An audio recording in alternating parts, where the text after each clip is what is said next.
and got knocked very, very early on. Colt almost got off a sick 1v2, just retreated, got the reboot off. Still nothing really came out of that duel when it came to making it into the end game. Unfortunate events happen. Things happen. You just can't be exactly sure of what's going to happen, even if we have this perfect record on and we're like, y'all are amazing. That could definitely be the case in these coming up games, and I do believe that that will be the case. They're just getting their footing right. We'll give you the next game. Yeah, there's a meta within the meta of the competition, right? Exactly. So it's all about adapting. But we are geared up and ready to go for game number 2 of the FNCS Fighter Seats of the Bus. It's game time.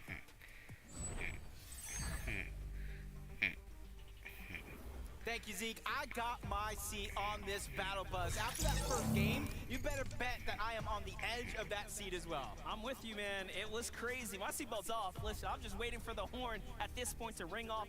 Game 2's right in front of us. You saw what happened. Teams that were contested, Kanata Agers, survived, and look at what they turned that entire round into a miracle. Yeah, you're seeing a lot of teams as well begin to use that Shadow Tracker augment, the flare gun with the Shadow Tracker pistol that you've seen them take very, very late into the game. That makes me ask the question, did they choose to keep it? Is it something that they're having their blueprint, or were they just that down bad and they just made it work? Well, the truth is they absolutely made it work. High ground was king there. I thought Epic Whale and Reet were going to be the team to turn it around. Incredible to see how they had the pulse rifle, right? Everything that you could possibly ask for, and then still fall behind in Surge. I wonder, what is it that they have to do to go ahead and tweak their spot, right? Because they're together. They're one of the few teams that are also literally playing in the same household. They should have the land buff. Yep, and luckily that we get to find out very, very soon what's going to happen here on game number 2, because you heard the battle bus. It is ready to get going. What adjustments will be made from these players? We got a north to south bus with a little bit of a western lean, so some of these teams that may not have had the best off spawn will get a second chance to go at it again. Well, I'm already rooting for Cease and Tragics. I'm already rooting for Kanata and Aegis, Chubbs and Bryce. Okay, this is a fight we did not get to see kick off. We do know, however, that Shadow was in that endgame with Paper and no Paper. Chopped down Shadow as well, right? And quick. What went wrong? They must have just gotten beat to the drop this time. Looked like a full-on 50-50 for just one chest. If you don't win the chest, then, well, that's it. It's Kanata and Agers trying to go 2 for 2. Great shots landing from Kanata right out of the gates. Here's that Agers needs some help over on the other side, but he pulls out a big one, taking down Giants. But Sprite, he fires back. He takes down the Kanata. And now at this stage in the game, that Siphon's going to be a must because Agers is hot on his heels. He has the Havoc. He has the tactical pistol. So the Siphon's going to come through. That's going to allow for Sprite to stay alive that much longer. He's doing a good job fighting back. All he has is that compact SMG, even a splash to get him that much closer to full health, but it's not enough to outlast Agers. Ooh, but the tags, though, there's a team coming in quick. They even shoot the down body, and Kanata falls there. It's Labucky and Okis sliding on in quick as well, not looking to give them any time. They have kinetic blades, too, so if they really want to push, they absolutely can right now. Yep. Kind of watching a lot of streams, looking at a lot of what people think about how this is going to go down, and they knew this was going to be a launch spawn exchange at the racetrack, but Labucky and Okis, they're the ones that are taking advantage of all this. Instead of just landing at their split drop, looting up, they went straight for those kinetic blades, and now that they see a fight was going down, they're just trying to play janitor and clean it up. I like this, though. Agers does manage to time his exit just sly enough that he doesn't get spotted out. Okis doesn't seem to catch wind of him either, and Bucky and crew are just like, yep, you know what? This is our racetrack now, and they get to claim the true spoils, honestly, the free shield and everything else in between here. What a time. Rotate. Now Kanata and Agers have to really think about that. Think about so much off spawn. We saw them late in the game. Hello? 4 helims. What are Duke and Edgy doing to start this one off? I'm happy we got the replay here. I was gonna call it in. I was gonna call it in. Show me what happened. Duke and Edgy come in. They wrap up Bully's crew. They find Lizix, and another team timing these contested areas and taking full advantage. That wasn't even the first 2 eliminations they got. That was just the latter, the last 2 that they were able to pick up. So they're already getting their game going.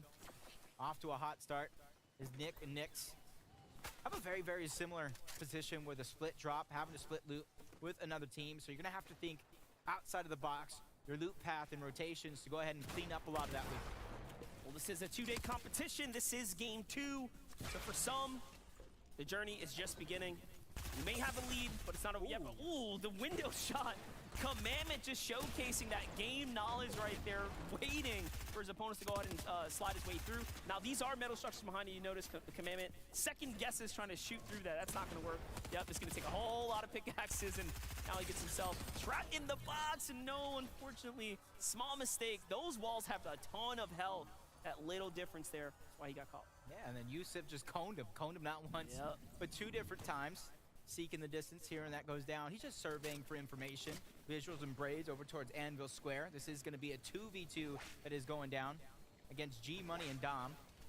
I've seen G Money throughout the different weeks of qualifiers.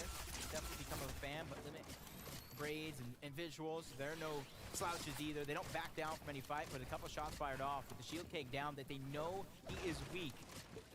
I want to see what he can do here. Sliding around.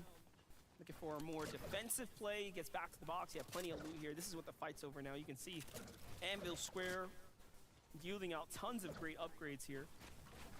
But the loot cap, man, got to get to it. Yup, I was going to say, it's not really worth sticking around and fighting for. You really got to get back to the farm here. Need your mats. Got to set yourself up for those mid games. You'll see this happen a lot amongst the top tier players. They'll start a fight. Maybe it's just not worth completing, right? And just go ahead and back out. It's totally fine. Saw Mason and Scope there trying to sneak up. Third party from one side to the next. Moo is there. Got to wonder where School is at. That is going to be close by. I mean, Scare Bear there for a moment. They're going to back up just a little bit. Moo's not going to back down at all. He's trying to hold his position. He thinks he does have the advantage, which he does with a little bit of height, but he has to watch out into the distance. That third party is there. But a little bit of a blessing as it allows him to get a little bit more Storm Search in his back pocket before disengaging and rotating all together. These are the things you have to watch out for. If him and Scare don't necessarily have mobility, they can't lay it all on the line in a fight that is in Storm. Can have the feed there. Scope does find visual, so it looks like things concluded on that side. Now we get to hop in with Booga in Threats, who has the bridge themselves here. It's going to be able to cap out their middle. All comes to rotate here. Threats trying to put himself in a more prime position. They do have zone 2, so very excellent spot to be in here. And already in top 10. Not bad. Just like last game, though. Got a south zone with a western pull. Teams have to start catching on to a lot of where the zone is going very, very early on with the kinetic blades. You don't want to get caught out. And talk about getting caught, though. Kanata, he goes down. That's Iyamso who's able to find that first elimination. And once again, just like last game, Agers is left by himself. He was able to put up 60 points in that last game. Some of it as a solo, some of it not. Let's see if he can do it again. It's crazy how he's actually managed to find a functioning loadout, though. Even though he was completely pushed off of the racetrack, literally bounces back, brings back Kanata. Kanata falls again. And remember, they're in the top 5 right now. Yes, it's only game 1, but an excellent performance for a team that's being contested. You find yourself with such a huge advantage. You do not want to give it away. You already have one of the biggest challenges and hurdles in front of you. It's staying alive for Dragon and Elise. They are staying alive too. They wrap up now. This is the second time now we've seen this team pretty much tackle a crew like Nounsy. They're looking very well here. Yeah, it's a team that I feel like it's just only a matter of time before they continue to perform at their potential, at their ceiling. They're one of the teams that kind of benefited to the combined regions, going on over to Central. Their ping got that much better. So I expect them to kind of continuously progress as the days go on, as Visuals ends up in a tight spot. He watches Braids go down, and Dom on the other side, he's going to be on the receiving end of a huge trade. He needs that siphon if he's going to be a solo. You can see that excitement on his face. He was animated. He was feeling pretty good, but Scope, Mason come right on in, finish things up. Dust under the rug. Muzz and Degen, after a game 1 victory, looking pretty good here. Slow and steady wins the race for them.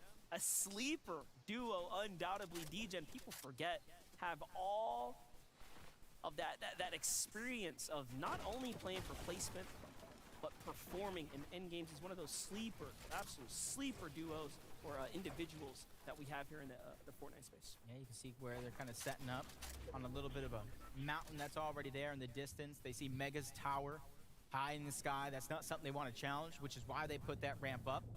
But from one side of the map to the next, Mega City, where you already see Reet and Epic Whale get that Mythic Havoc pump very, very early on. But we want to see how they're handling Surge. In that last game, it was kind of their demise at the end of the day, and with very, very mirrored zones from the last game, now they have a chance to kind of change things up, adapt on the fly, and see what they're really made of, because we know they're one of the top contenders in this lobby.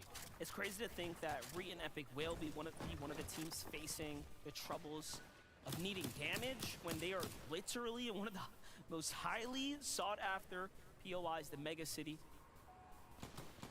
Everyone just playing to that same strategy. Build a single tower base, use your red dot, look for free tags. It's kind of tough when everyone plays so passively and you don't get those freebies out the gate. There's Jamper and Crew looking really solid as well. Just trying to set up here, heavy hitting rifle in hand. Gotta watch out though, him and Jamper are separated, you know as well as I do. If a team spots you out as a solo, whether your duo is alive or not, they are going to try to pounce, but the race continues. Hopefully Agers has his sneakers laced up pretty tightly because the racetrack all the way to the other side of the map. That's Quanti and Peterbot. So many duos have a chance to take shots, and now it's Quanti and Peterbot's chance, and if last game has any pressure on them for Quanti and Peterbot, they know they got to deal with Surge. They know they got to go ahead and try to make it to zone, because the longer they stay out here, the harder it is going to be. At this point, there must be some stat waiting to get added around. Like, Agers has officially potentially survived the most tier 1 duos in a single game. Like, trying to bring back his team. I'm sure there's something just waiting, some record to be broken right now. All, of course, because the Kinetic Blade allows you to just traverse the entire Fortnite space so quickly. But it looks like he will be able to bring back Kanata potentially right now. Yeah. Quanti and Crew say, hey dog, he's gone. Yeah. I think the only trouble they're going to have is Storm Surge, but if they continue to go to the southern portion of the zone, if it continues to pull south as well, they will end up on a slower side of the zone eventually. Playing with Sphinx, a team that I love to see perform week after week, and you can see during the weekly finals, 8 of the 18 games were won by a contested duo in NA, and that's huge, because a lot of people kind of see it, I'm doomed, I'm a contested, my FNCS is over. This is writing a whole different script right before our very eyes. Yeah, the thing is, like we said, historically speaking, the stats say if you are contested, you don't have too many chances at, bringing home the full championship. Not a single team has been able to do that. The best placing we've seen is actually around 4th, I believe. So that is about as difficult it can get. But I would say in recent times, it's changing. I think we're seeing better performances from teams that are contested as teams have managed to become more consistent. Acorn and Cold, team that everybody in Fortnite, or at least the large majority, kind of counts as one of the favorites to repeat back-to-back here at FNCS Major 2. But with only 8 points so far, there was only a couple eliminations in that first game going down before a lot of that placement begins to pick in. They need to start getting on pace here, a pace that we know they can have. And do keep in mind, let's frame this picture for everyone. This is the most competitive lobby we have ever seen as far as the North American region goes, because we have this full-on merger. The player base is larger. The pool of competitors is just literally better. And for the first time, again, on the North American region, we have multi-regional FNCS champions competing against one another on an online event. So this FNCS from North America really is, on paper, probably the most crazy we've ever seen. And with only 3 spots up for grabs for that global championship at the end of the year, that's why teams are making that big risk. Dejin and Muzz winning game number 1, taking high ground very, very late in that game. Now they're going for Rift Island early, but another team is slowly but surely trying to close that same distance. While what was free in game number 1 for Reet and Epicwell may not necessarily be the same here for Dejin and Muzz. We talked about that from game 1 to game 2. There's going to be players and teams that become more and more bold with their decisions. These Rift Islands are not just going to be given away. Teams are going to begin fighting for it. When you need to take your game and make the best of it, you have to go for the best odds, and best odds means get the best weapons. That's the 2 already. And if Dejin and Muzz know it's there, they know to watch out. That one-shot potential can end your run in a singular second.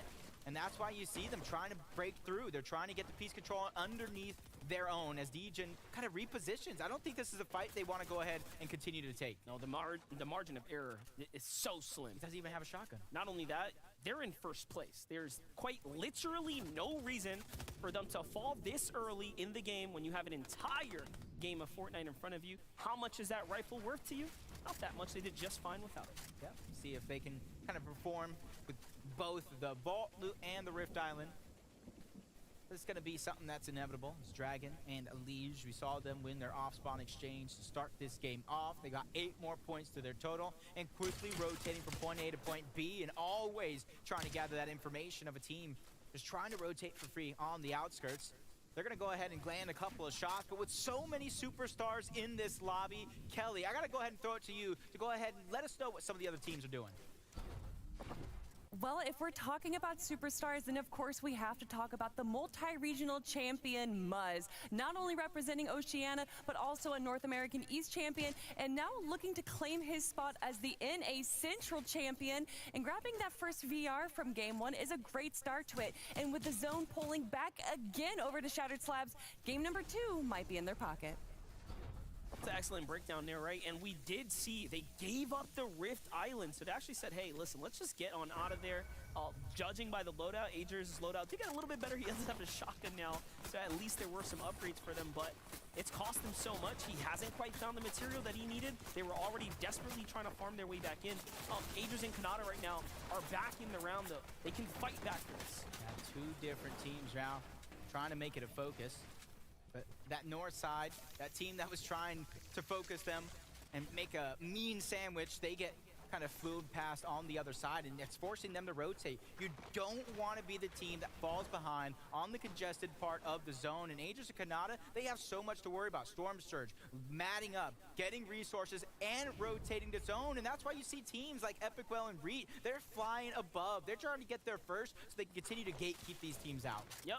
On free time, they may be friends, but here in this lobby, everyone is an enemy. Reet and Epic Whale right now have to really claw their way back from the gutters right now. They're currently standing in 29th place. The Surge is now active. Give it a second. Let that number on the side upgrade. Wow. There it is. We see it. 53 below. Once again, for this second time in a row now, unexpected to us, Epic Whale and Reet find themselves under the storm surge. Similar zones in back-to-back games, forcing this team to move from Mega City to the west. But you talked about these champions, not Acorn and Cole, the Bolts and Thoric. The reigning champions from the former NA West region before we combined into just NA, and the shots are firing through. Reed's trying to escape, but he goes down. That leaves a lot of pressure on Epicwell, and you can see he's not rotating straight to be the savior. He's just trying to stay alive. You got Bolt and Thoric on one side, Yamzo and Rise on the other, and a whole nother team right in front of them. So Epicwell, as his solo, definitely has his work cut out for him. Man, the struggle that he is on right now, you can see it playing out. Yes, he finds his tag, but he is a man down. Take this fight by himself. Potentially, I think he's eyeing out Larson. I believe he thinks he's a solo. And he's feeling competitive enough to go on and push forward. Doesn't quite find him. Almost caught him there. And now things start to slow down. He did hear one splash go down. Yep, that's going to be enough for him to pump the brakes here. Sees that there's a player also inside the building. He is surrounded. Danger everywhere. Yeah, they know somebody else is there. That's Larson and User. They were the ones who took down Yamzo literally just seconds ago, and that's why you see Rise just trying to hide, minimize the amount of audio cues that he has given up to try to stay alive. These solo points mean so much in a 2-day tournament.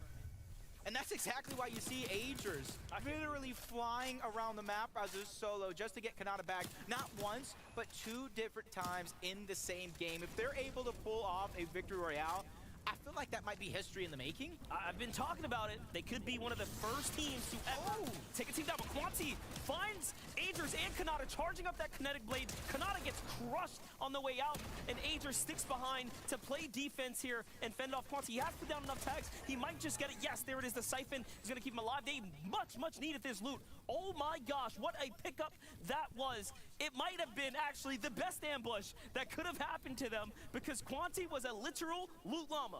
You got to go ahead and give a little bit of credit, though. That was crazy. That augment, the mythic munitions. So even though Ager was down on loot, he was able to get that mythical tactical pistol and already putting it to use because that one broke through the cover and started off a lot of that damage. As Epicwell, 6 total FNCS champions, most of any player here in this lobby. This is what somebody is made of. This is what makes somebody a champion. And all these points that Epicwell could potentially pick up as a solo is really going to mean the difference from a team with their backs up against the wall with only 2 games played and a team that has a little bit more comfortability on their side. I mean, there's an apple there. I don't know what you want to do with that, Epicwell. Apple, they keep the doctor away. Take it. Do something. I don't know, dude. He's got a lot of space here. Just a single wood piece of build to work with now. And it is a tough position to be in. It was Kanata and Agers who just slid in from outside the zone. Man, Kanata must be scratching his head here at, is he lucky or unlucky? I don't know, right? Is he having one of the toughest games or one of the greatest games? The fact that he is back in it and able to have a chance at maintaining the top 5. I didn't expect him to be doing this well, but look, they are at now 3 eliminations. Yeah, that's huge because I said it in game 1.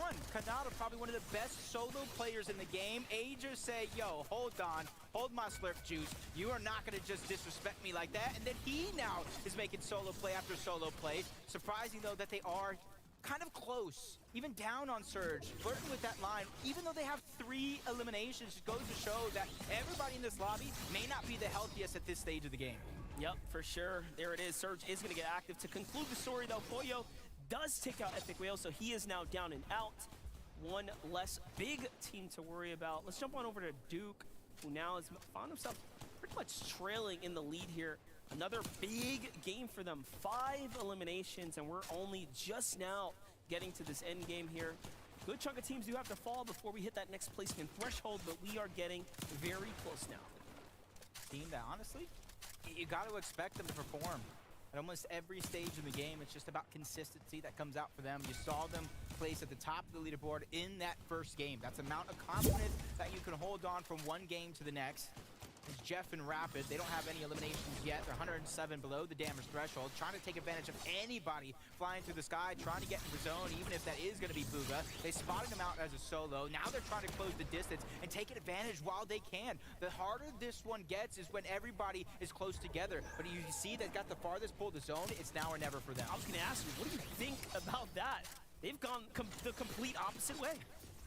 Hey, that could be a blessing in disguise because while that whole right side of the map is so congested, it's hard to go through, the left side doesn't have that many people, but it makes it easier to spot people when you look back. And Jeff was on the receiving end of so much damage, but it's a trade for him. That's the way he's viewing it. Still 12 damage to go. He's 168 now thanks to Rapid finding a couple of shots on the other side. But with everybody already beginning to rotate, that's going to put them in such a tricky position of when and where they're going to find their own rotation. I will say you love to see both pairs or sides of the duo putting up the numbers and performing.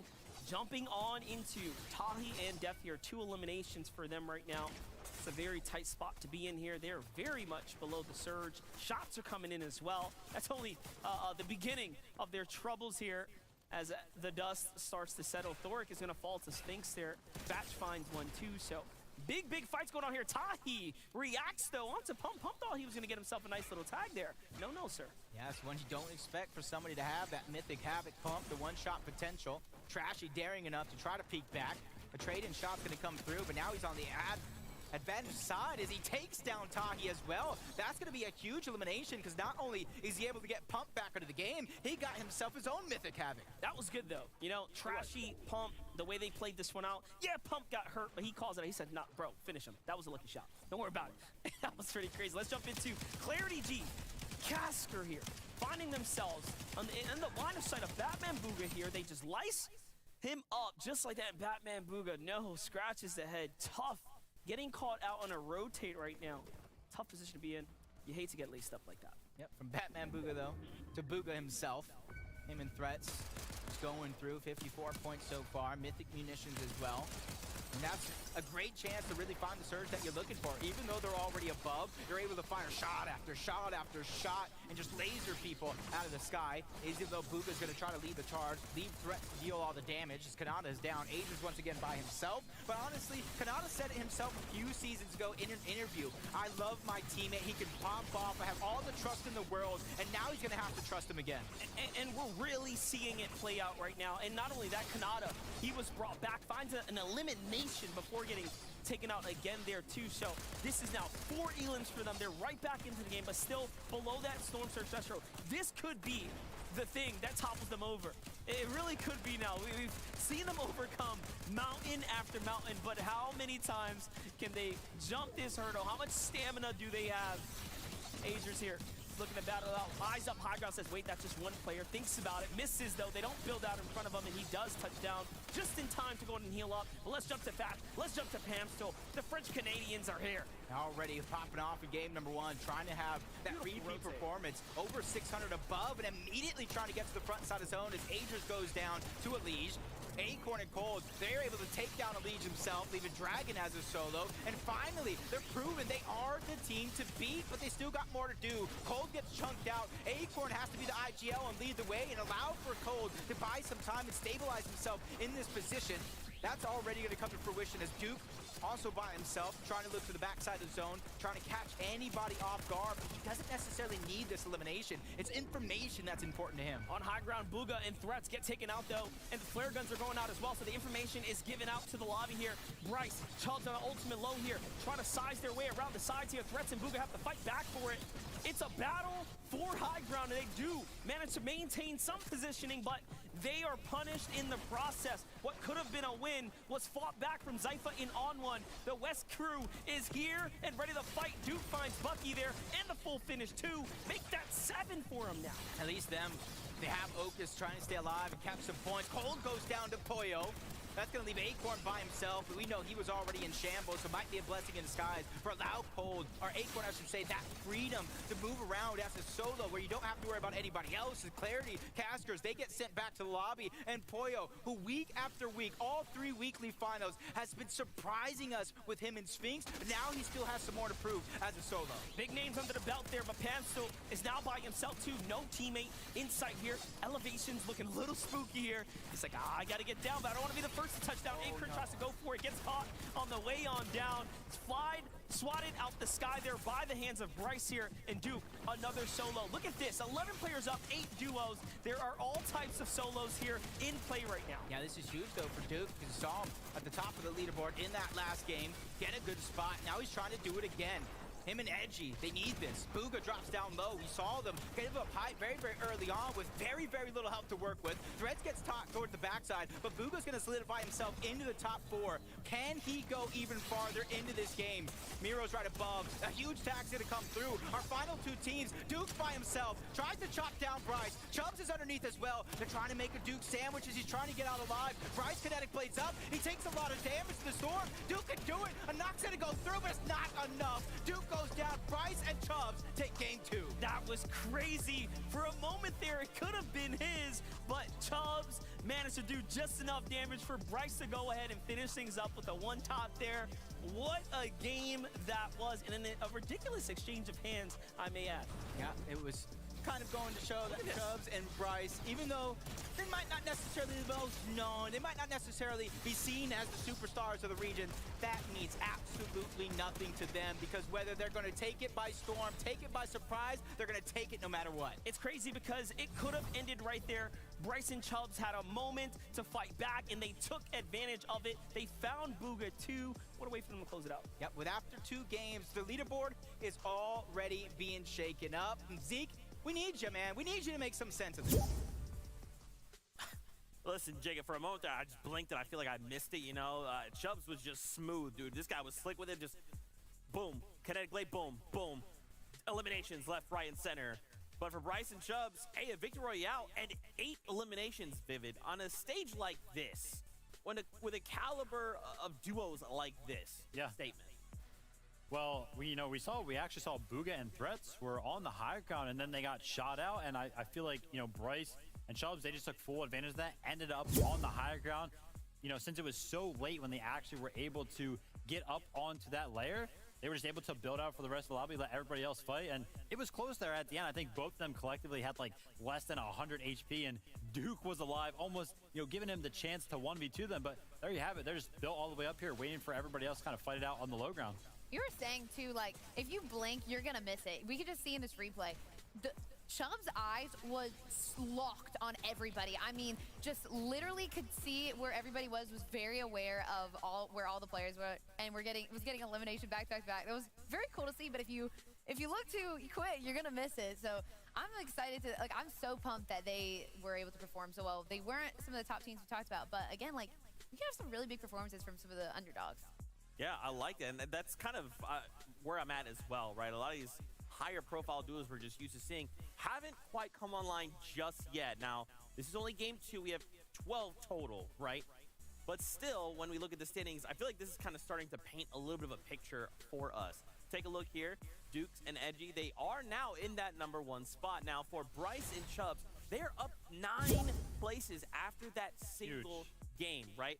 Those eliminations, look at this, 12, Vivid, those are extremely valuable. Yeah, 12, but somebody who has even more, getting more value out of the eliminations, 4 points each, going to be Duke and Edgy. And, I feel like it's just all about momentum when it comes to the all-spawn situation. We didn't really get to see much of it actually unfold that game.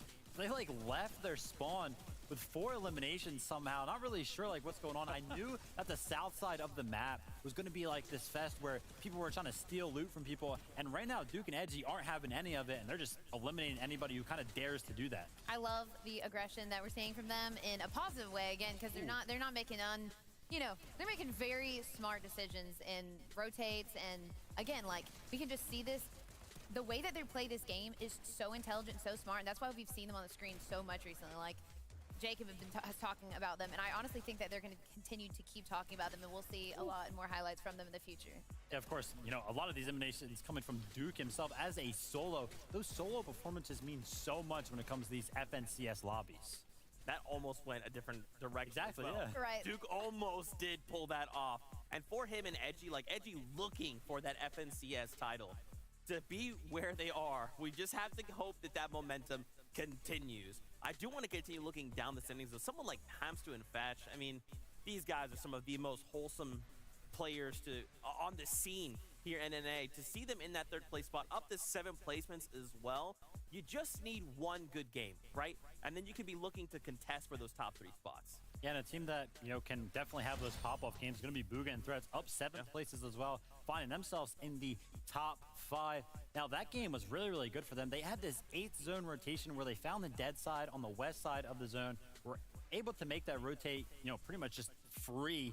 And then when they got through that rotate, they pretty much just built up on the high ground, which you can see that position right here, right now, also using that mythic pistol to get some tags in. Unfortunately for them, though, they did get chopped out here. They were probably going to win this game if this didn't actually happen to them.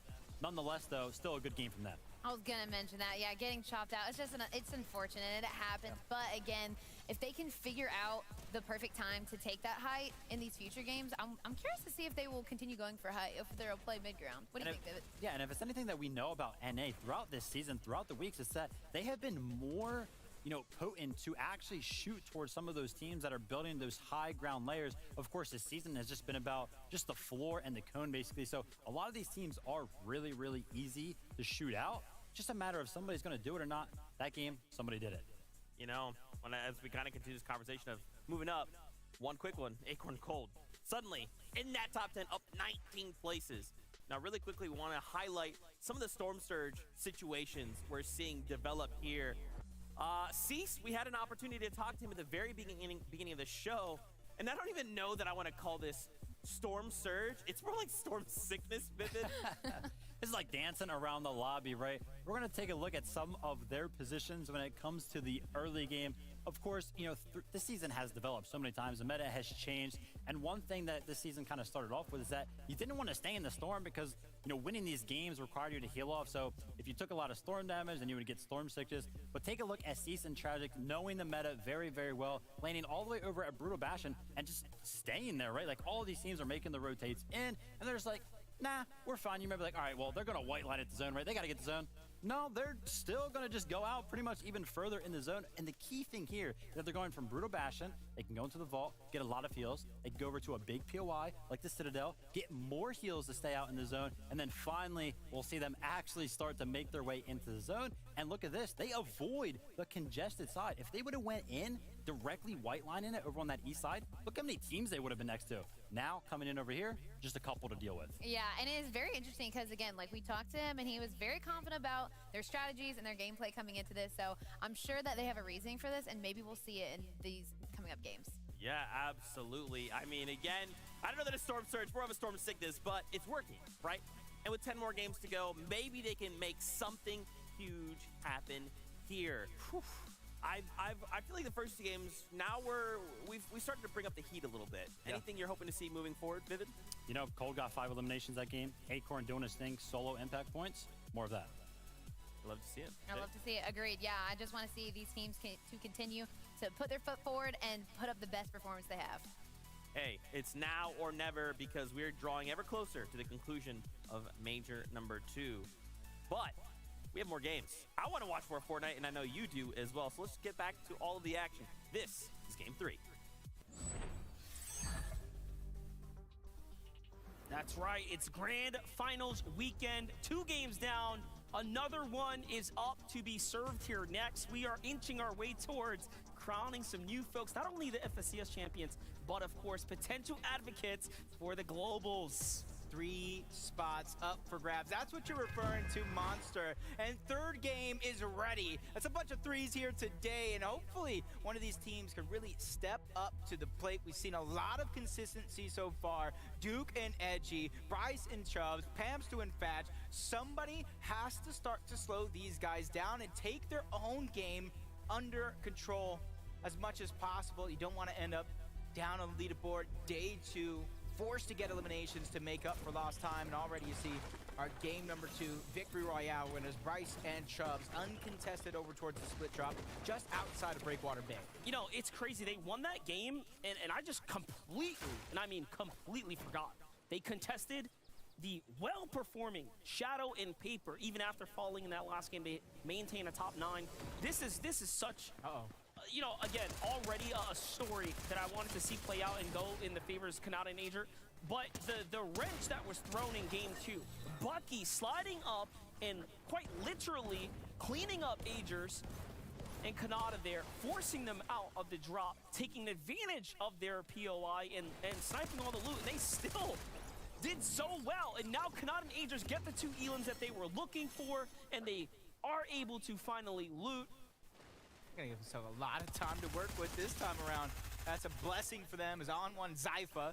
They bless themselves once more. Another off-spawn exchange, and that's the thing. On one, his former teammate Baka. Look at this. Going into the FNCS Invitational, they had a drop spot in Southern on the map. The day of the event, they switch it up all together. They contest, and they were one of the highest placing NA West teams. Let me just tell you a little story about On One as well. I walked up to him, he's like looking around the lobby. He says, yo, Malibuka, let's fight. They load up, they go head to head. He's like, yo, this kid's crazy. He's just there, ready to take on literally anyone, showing them like, put some respect on us. We're here. Yeah, I'm a controller player, but I'm gonna show you how good I am. And it was insane. We had some ridiculous fun head-to-heads. Just you can find the clips online, trust. But let's jump into this. We have Trashy, Pump, eyeing up Qua and Jock right now. He's having a hard time as Pump's already pressuring the walls here. I like this little pincer maneuver they're trying to work out here, but yeah, you can see Pump's gonna get punished there. I think it's TK and crew also firing in from behind, so a lot of eyes here. It's not a completely safe 2-on-2, but for now it's Jock and Qua, who I think have the advantage here. So they've earned it, taking down both Trashy and Pump at this stage. And this is big for them. They gotta start to get that ball rolling. Even though there is 12 games spread out between 2 days, the farther you are on the leaderboard going into day number 2, you have to make up for that lost time. Just like Yamzo and Rise, not necessarily having the best 2 games in which they know they can have. That's why here, before the halfway point, they're gonna try to turn it up a notch. They gotta perform here. It starts with this battle against Nick and Nix. See Yamzo and Rise right now, looking for the walls here. Not only taking, of course, the material gains, but advantage the surrounding surrounding area. There it is, the double shotgun shot. The wall falls pretty quickly there. Nyx and Nick here already lost this battle once in game 2. Learning, adjusting here, being a little bit sharper with the counter fire. What a great find too, the chest there to give them the option, the Havoc shotgun there. Of course, the material that comes out of it as well is just a great pickup. Resource management is huge in an off-spawn fight like this, but you gotta watch out. And the third party is coming in. That's Bucky and Okus over towards the outside. You saw what they did last game to Kanata and Aegis. They're looking to repeat that to another team. And as Yamso catches Nick off guard, that's going to be a huge cleanup, but time is running out. They need to be able to get the next one, and they do. Down goes Nyx, but in the distance, we talked about it, Bucky and Okus, they're right there on the other side of that mountain. I'm happy Yamso hit that shot. I was like moments away from downplaying the combat, but he says, give me a second. Let me show you what we can do with that. We jump on over to a battle in action. Forget the ambush. We have Aiden and Hound right now. Huge tags already to open things up here. The focus, the game face here. The comms are coming out, and Aiden's communicating excellently here, but Hound is in trouble. Tries to come to the rescue of his teammate. There it is. Puts down the big heals here. Zone starting to slide in now as well. If it already wasn't trouble for Paper and Shadow with Bryson Chubbs here, who is currently in first place, by the way. Now they have the Storm on top of them and a fresh duo. Yeah, there's a 3 stack of teams here, and the shots you saw moments ago coming in from what some would think is a third party. It was actually a fourth party. It was Clarity and Caskers that land actually at Breakwater Bay. You see them right there, their mini-map, that little bit of an arrow. They still are looking out there. That's a huge opportunity for them to take advantage of early game Storm Surge and all these teams that are being held out. And already you see Chubbs, Bryce, you talked about them being contested for Paper and Shadow. They're going ahead and trying to move north. For a lot of these teams, early game Surge really kind of shows and puts your path right in front of you for the rest of the game, because if you're down on Surge, you didn't find it, well, you're going to have to get that Surge regardless. That is right. Surge is extremely important.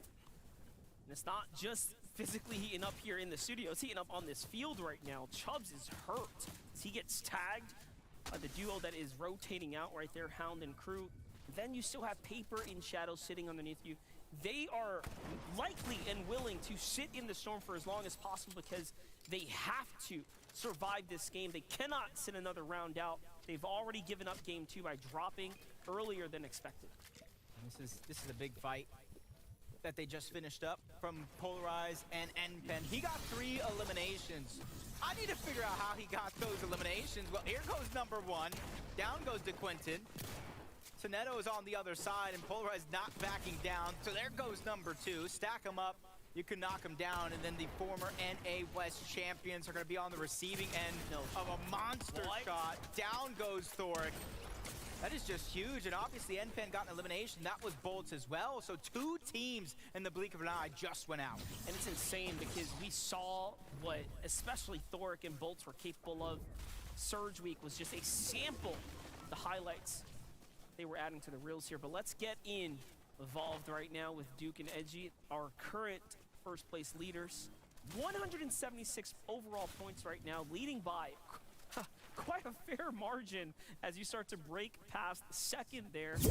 They're about a game and a half or so ahead of the competition. Yep, I mean, we've seen it from Queasy and Vino over on the EU side of things, and they're looking to be the team over on NA to have such a monster lead for themselves. The Batman, Booga, and Bacon. They're a team. When they're able to get things going, it is like a freight train. They are hard to stop, but until that point happens, they're just kind of an up and down, a roller coaster of emotions as Degen and Muzz, the victor roused in game number 1. But just like in that Cash Cup yesterday, they gave themselves a very, very early lead on the leaderboard. They just were unable to hold on to it. So I'm just hoping that was a kind of a bittersweet feeling. Didn't perform well in that duo Cash Cup, but you're able to kind of adapt and fix your mistakes on the day that matters. I agree. You have to fix your mistakes in real time. You don't have many chances to do so otherwise. We are in game 3 here. Literally, after this moment, we'll be past the halfway mark. When you're having fun, time flies. Again, Muzz and Degen did take that first game. They are already feeling themselves up right here. They picked up a win today. Yep. Even though they did know a solo was kind of there, I mean, they got the first elimination. They're just not getting greedy. They know they're already deep in the zone. They can't go ahead and sacrifice it.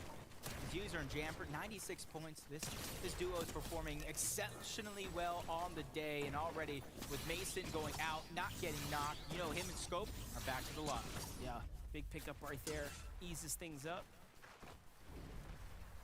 Recently browsing Twitter, looking at Scope, post some clips up, and my gosh, the chain of headshots this man has recently makes you really wonder if you have good aim or not. You start to weigh up the competition, but Jamper right now tagged on a rotate here. Eyes on sight of Casker, Clarity G. You can see the chug barrel animation leaking through the wall there of Casker. That just means he's sitting there, he's healing right now. He's willing to take these trades, these open exchanges. If anything, he's actually asking for you to look in and shoot. Wow. Both games today were won by teams without a victory royale during the weekly finals. It just goes to show that sometimes those are just proving grounds. Those are lessons being learned day after day and game after game. But in the first two of today's games, we had southwest zones where we're going to pull a complete 180. We're going north for the winner with an eastern lean on. Well, if you think back to majority of the interviews we've had with professional players, they quite literally say, hey, listen, I love finals lobbies. It's just different. Yeah. It's honestly easier for some. They just perform better when the stakes are the same and they know exactly who's in their surrounding environment. So preparation goes a long way. It's no surprise, I think, that the sample size of wins are starting to open up now as we're getting to these finals lobbies. Let's jump in with Lawrence and hide and seek here, though. We were hyping up hide and seek earlier as, again, an individual alongside Lawrence who have really, really found their stride in the recent weeks here. So They'll find their way all the way through to the most difficult North American lobby to date. Yeah, both of these teams kind of looking out for each other. Macwood, Commandment, Seek, and Lawrence. They got the zone for now. The only question mark is how much surge do they actually have? And if they have it, they really got a sense of comfortability as they don't really have to rotate far. They don't got to be stuck behind everybody else. Like Visual and Braids, they're trying to beat other teams to the punch over on this eastern side, because the more and more it does begin to pull, the more congested it is going to be, and the harder it is for everybody to find a safe spot in zone. In so many ways, Fortnite is so different today at the highest levels than it was at the earlier years, but in some ways it isn't. Single tower bases on positions of high ground has quite literally made its return in the recent chapter. Again, heavily to do with the influence of these red dots. This is just meta, right? This is literally the best strategies to position yourself to find tags, hit opponents, and of course put yourself in a position to be successful. And you can see Tamso and Fat, they activated the early cache.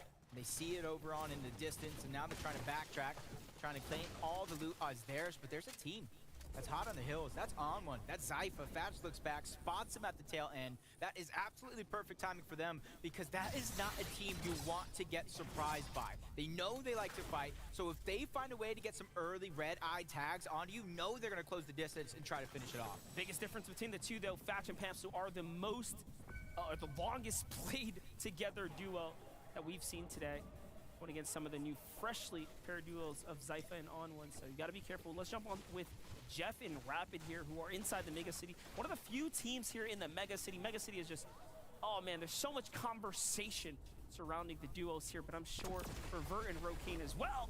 The Big Island, Rift Island, spawns right above them. Just, are they going to be the team that goes for it? They're the only team here now and already up. It is going to be Vert, first one to reach the top. And interesting enough, there are very, very few teams that can even contest it at this stage in the game, because there's nobody in the distance. It's like they got themselves at center of their own zone. So the longer they can kind of position themselves there, the better it is going to be. And for Rokane, you look at his loot, those pulse rifles might be a must, especially if you depend on where they're at in terms of that storm surge, because now they have the highest elevation on the map. That's right. We got a complete environment shift here. The last two games, southwest pulls. Now we getting up to this northeastern side, very far east as well. The true chance to starts to pull as far as possible. But for us, though, we of course got to get caught up. Let's talk to Kelly. Kelly, fill us in. Thank you so much, Monster. It's not too much of a surprise that one of the main factors of being a top player in Fortnite is being able to adjust to all of the patches. The most recent one taking away the ODM gear, one of the main modes of mobility. And we're seeing players like Knifer only able to find one kinetic blade out of their duo, and that's the same case for other duos as well. Both of these teams right here are landing on the northwest side, but we can see that this is an eastern holding zone. So this mobility is going to be a bit of an issue for both of them. Thank you so much, Kelly. A lot of changes coming almost week after week. The players are kind of forced to adapt, especially when it comes to mobility.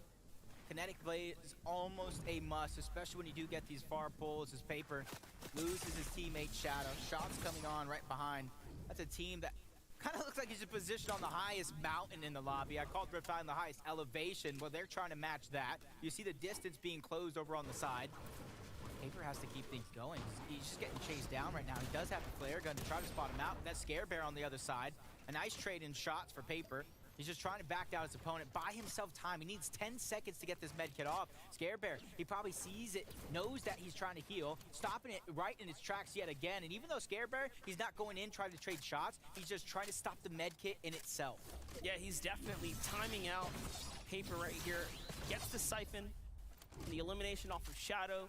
Looks down at Paper. He already got tagged once by Paper, and he didn't quite land a tag onto him. So he doesn't know really what the situation is here. Did he heal?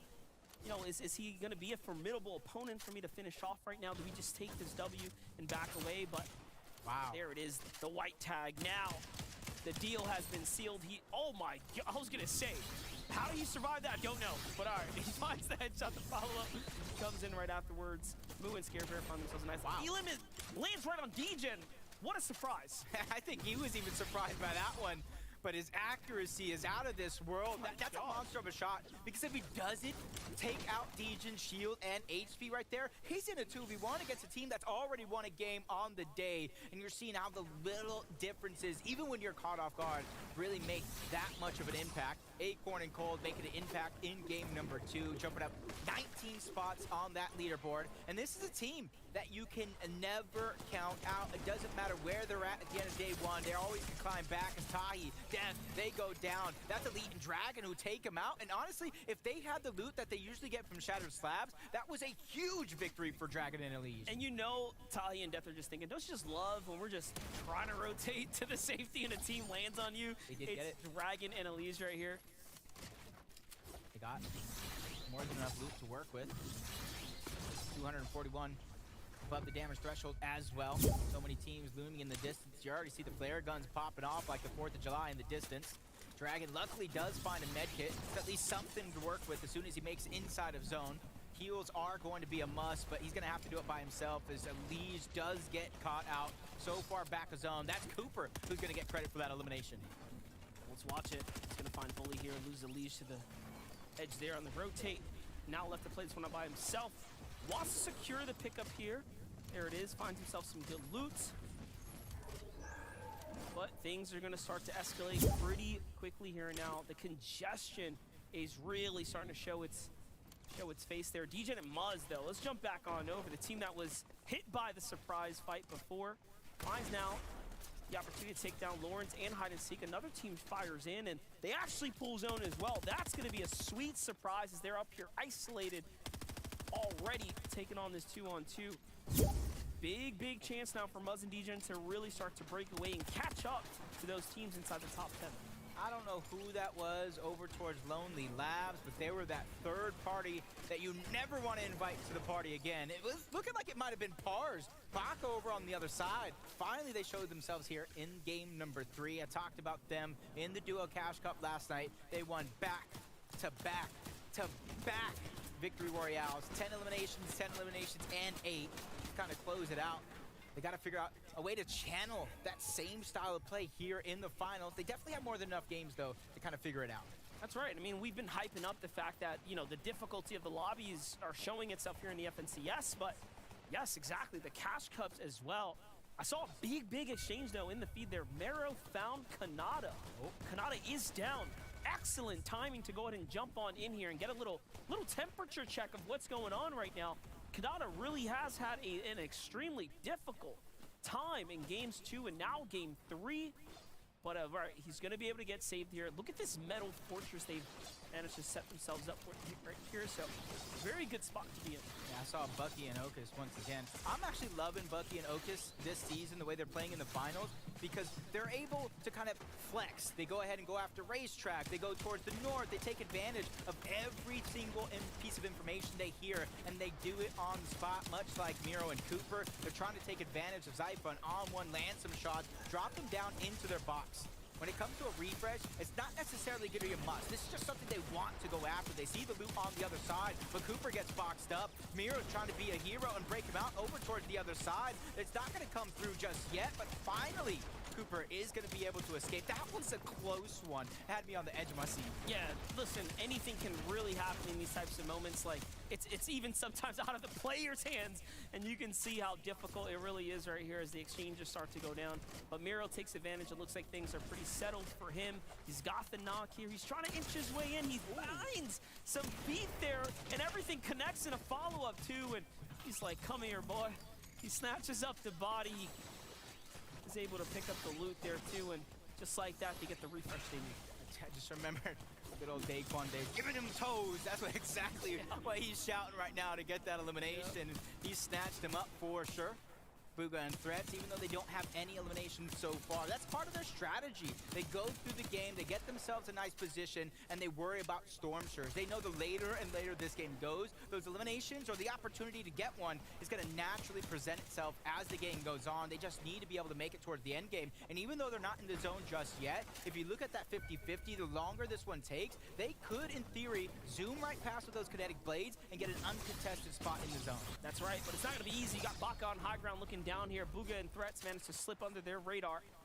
Now they're playing themselves for the center of the zone, and this is actually a really great spot to be in. We saw what happened before as Commandment didn't realize how difficult it will be to fight through those walls there. Let's jump in with Bucky, though. We hyped him up. We've hyped up Okus. This is one of the few duos that is playing extremely flexible.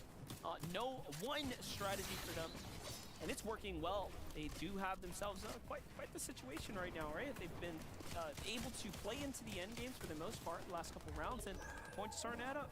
Yep, lucky for them. They're 149 above the damage threshold. They need to stay that way because Okus, without a ton of HP, it's going to be hard for him to fight for it. He's just trying to kind of scavenge anything that he can work with on the other side. They hear Bryce, they hear Chubbs, and that's why Bucky's trying to sneak around, but you have to be very, very careful because someone's going to pull again over towards the right side of Lonely Labs, up and down a lot of these buildings. So you got to be able to get as much information as you can from a lot of these teams, whether you're peeking through cones or using the flare gun. It is definitely going to be a must. That's right, but Muzz and Degen 47 below the storm surge right now. The threshold, it's going to be far and away here, and it's already active. Great tags right there. That should be enough to buy them a little bit of time, if not already. And there it is, but the rotate starts to come out. It's going even further. This is the furthest west pull we've seen on the day here. It was time to shake it up and mix it up, and this is it for Muzz and Degen. I mean, it doesn't matter, rain or shine, they're here to play. Muzz gets caught on the rotate there, but luckily was a tag away from being sent right back to the lobby. This is definitely not the time to go down either. Placement points are barely starting to be awarded to anybody here still left in the lobby. Top 23 we go as Braids does get down. Baka and Pars, I talked about them, I highlight them. I'm a huge fan favorite of anybody from the Western region. That is exactly where I'm from, hometown crowd, and that looking for a team like this to try to gain some elevation. Mimic what they've done on the day yesterday as they're trying to put pressure down from above. Once again, we're seeing another team utilize the mythic tactical pistol from the high ground. This is something we've seen last season as well. That's right, for Duke and Edgy on the low ground here, though. They have a great situation in front of them, already marked out where this new zone's going to be. But let's talk about how difficult this rotate's going to be. It's not just going back across. It's going to cut across this open sea of water, the frigid waters right below them. And if you don't play this one smart, you're going to end up down low where material is going to really determine whether or not you're going to be able to claw your way back out. I expect the lobby to get cut down in full here, but Aegis and Kanata fight their way through first. This is by far the most resilient team, if you ask me. Yeah, they're showing it to be true. Zypher on the other side. Zypher looking like he has just at 1 HP. You breathe on him, he's going to go down. His Aegis and Kanata clean up that elimination. The Siphon's going to be there. You talked about the zone pulling on the cliffhanger, some would say, but if that one pulls back any direction, if you went ahead and dropped down low, you better have materials. You better have a kinetic blade. A trick up your sleeve is going to be a must, because look at the lay of the land. I think everyone knows the likelihood. It's not going to stay here either. It's probably going to go right back. Yep, there it is. We knew it. Usually, once it starts to ping pong like this, they get a little bit harder. And this is one of the more difficult zones to play out, but doesn't matter. All you have to do now is put up the performance. Duke finds himself a great find. Legendary Surf is going to be huge for him here. Gets tagged from the team on the flank in the tarp and fights his way on up, but he could not find any ground there. Misses the edits against his teammate, but he is back in position here. Edgy and Duke fighting for first place to continue their lead. Cold and Acorn are looking to change the conversation now and get themselves inside the top 10 here. They are poised to do so right now. Yeah, they've moved up 19 places in that last game, and look at their loot. They're the ones who found a way to get those pulse rifles. Even though they don't have the one-shot mythic potential, they could definitely do so much damage in the blink of an eye as they're trying to take control of the pieces. They're backing down Bryce layer by layer, but attack coming from below. Coldfire's back. He does such a great job fending off anybody in his path. Chubbs and Bryce also one of those teams that were coming into this game inside that top 3 position, still fighting back, already at 3 elims, inching their way to top 10 right now. And what a rotate for them to slide on over. These kinetic blades truly change the game when you have the charges. And now they get to decide, can we go for Hyper? No, Bryce gets caught trying to sneak up on the team. And what a shot, a flick there on the team falling low for Chubbs. He's going to go in and pick himself up something, but Cold and Acorn now looking to situate themselves. They need a win under their belt to really jump back and truly make a statement. He has splashes as well, so even when the zone does close, they have more than enough to work with. His Chubbs is a solo. That legendary Slurp Juice is going to be all he has left. He's preemptively trying to pop it. That way he can stagger himself outside of the zone and try to find a safe rotation like Threads, but he's going to go down. Booga was lost early on. You talk about resiliency, though. Kanata is going to be the man you look at. 7 eliminations as a team, but he's running out of resources. But luckily for him, he got ahead of the zone, ahead of all the chaos, so he has to figure out what's his next move going to be. By far one of the most impressive as well. He's really trying to go ahead and get scrappy here. Chubbs now has a team on the backside, rotating behind him. He makes the edit there. That's what he's best at, opening up the wall, finding that quick tag, and converting there. But it matters now. What can he do here? He's got a moment of time here to break, get healthy. Spots a beat below. He has that one-shot potential, just needs to be able to catch somebody off guard. One build left to his name. Options running out. Kanata's down low. Yamzo's on the chase. That's a big elimination. There's a mythic there, but Yamzo's not going to have some time to grab it. Taking so much damage. The Storm, and he goes down altogether. As Pars, he's trying to do it as a solo. He has an elimination, but you can see Cold Acorn, the only duo left in the lobby. But look who it is down low. It's Kanata yet again, holding strong for his team. I was going to say, this is literally the story of solos plus Acorn, and now Kanata has a world of trouble on him. Acorn is here and ready to fight. Acorn's going to go in and, oh, okay, he's going to eliminate himself to give away the siphon. Cold's going to play it safe to make sure he gets the heal off. Kanata looking for Acorn there. He should be able to find the body potentially. I hope he does. It's worth points, right? It's not completely free, but in the end, Cold does clean things up, and they jump right back into the conversation. I think it was Monster D-Face that said, hold up, let him cook. Cold won that one by a long shot. Even if Kanata was able to catch up, he had legendary Slurp Juices, he had splashes, and he's one of the best fighters in the game. That one sealed the deal, and they went up 19 places last game. Imagine them now. Not only that, look at the way they were set up in that mid-game as they inched their way to the end game. They never looked back. The material lead was there. The conversions were there in the eliminations, and they just kept picking up rack after rack, and all of a sudden they find themselves in high ground in the prime position, and Acorn was there by his side too, and it just never slowed down for them. We made the analogy before, it's a train on the tracks. They're pushing through any vehicle that pauses in their way, and just like that, they pick up the dub. Yeah, I don't know who took them out in game number 1, but the lobby needs your help yet again, because Acorn and Cold are beginning to run away with it just like they did last season. That's right. Well, we got a lot to catch up here, so let's get the points. Thank you guys so much. Acorn and Cold went into that game. Remember, they had jumped up 19 places. They were in that top 10, and now I'm curious to see where they might be on those standings. We got to give props are due, though. I love the play there. I love how the casters kind of called that out. You know, using the kinetic blade to go in the store, make sure I'm away from you. If you want this siphon, it's not going to go your way. This is a surprise for me in that game out of Acorn and Cold there. Usually we see them dominating the lower ground, getting layers, kind of holding back, getting some refreshes on teams that are staggering themselves. They're on the high ground this game, which is very, very impressive. The reason why they were actually able to get it is because Bryce and Chubbs, we saw them try to go for it. As soon as they went for it, Acorn and Cold kind of went for it at the same time and ultimately just came out on top, had the high ground for the rest of the game, close it out. We talked about how good of an IGL Acorn truly is, and I really believe him just kinetic blading into the storm, taking that siphon away. Yeah. Kanata just shows how much he thinks ahead, because we were all like, wait, what? And then we got it. But he just had, it's like one step ahead always. He's so good. Absolutely wild, yeah. Just those little things, remember? Just making sure you can deny even that 50 HP, right? Though Cold had plenty of heals and Kanata didn't, you just want to make sure and lock that in, right? That is so expertly played from the duo. There's a lot of things that impress me in this game, especially now. You can definitely tell, Vivid, a lot of these duos, they're starting to quickly heat up. Yeah, exactly. That's going to be the name of the game, right? Learning how some of these teams are landing. Maybe you came into this, you saw the job map, you're like, okay, this team's going to be landing here. Maybe they shifted a little bit, right? Learning some of their rotations as the games go on, and adapting off of that. And like you just pointed out too, like our winners, Acorn and Cold, they had to adapt and they changed. They're like, maybe low ground's not for me this game. We're going to take high ground. They made it happen. Yeah. Well, let's take a look at these standings together and see where Acorn and Cold are. From 10th place, up 6 in now that 4th place spot. Remember, Acorn and Cold, one of the two duos looking to defend their title. But when you look up just a little bit more, Adris and Kanata, right? We saw Kanata in that late game. And it's kind of like a damage is done situation. Like, he didn't necessarily get the victory royale, but when you're ending the game in a 2nd place, you've got the consistency points. This is crazy because, earlier on EU, we saw Malibuca and Thomas HC put up an 8th place after day 1 while they were contested at the racetrack. Kanata and Adris also contested at the racetrack. They've made it all spawn every single game, and they're in 3rd place right now. I mean, this is just crazy stuff that's happening. How they're able to consistently win when the drop is seemingly a 50-50. That's what's impressing me the most. They did have a little rough start in the earlier games with Kanata going down and Adris having to pick up Kanata. But again, like you say, like if they're able to win off spawn, they can make it to these late games, and those points are just going to rack up. All right, I have to talk about them. Duke and Edgy.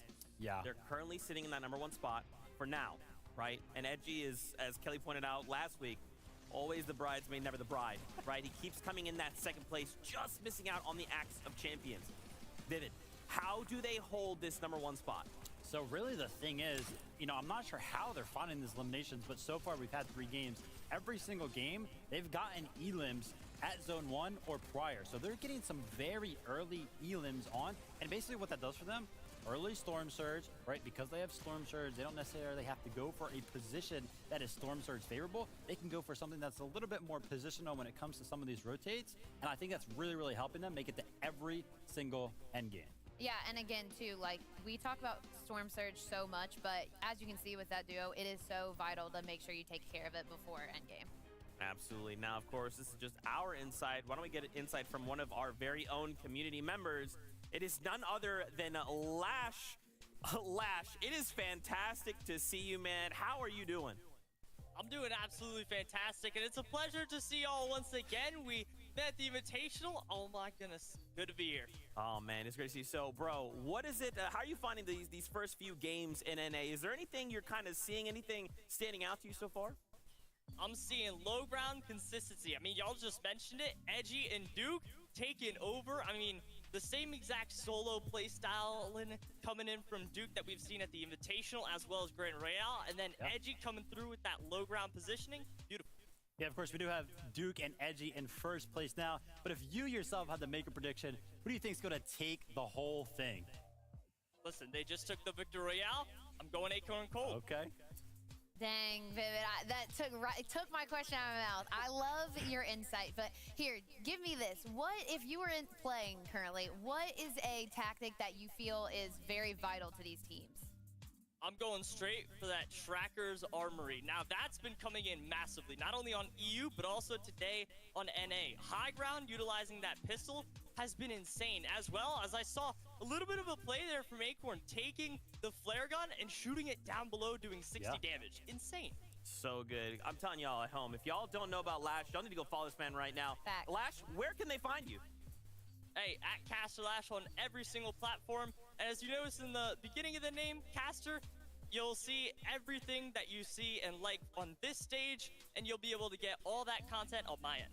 Absolutely. Well, Lash, thank you so much. We appreciate you stopping by. We hope to catch you a little later on. Thank y'all. Lash, one of the best in the business. I'm telling you, his guy. breakdowns So good. are absolutely insane. They're next level in a lot of ways, so make sure you guys take a second, stop by, check them out. Only a handful of games here left to go on this first day. I feel like we've watched like 1,000 games, but it's only been a handful. Do we need to do anything different, or just ready to run this back? You know, Booga and Threats, they've got some of those dead side rotations down. More of that from them. They're doing good. I just want to see more gameplay. Let's run it, Zeke. You know what? Let's run it then. Right now, game number 4 starts. This is the FNCS.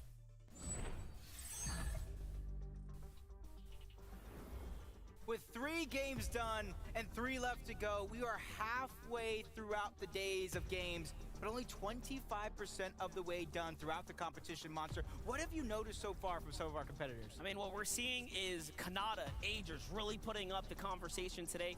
Contested teams can do well, and of course, the comeback story for Acorn and Cold. So far, it is now beginning to develop for them. Finally, they're finding their bearings. It was looking a little rocky, and usually the Caster's Curse takes place a little late into the show, right? The late running, and then all of a sudden you get knocked over, but Acorn and Cold almost got caught slipping, but they're back in it. But let's take a look here.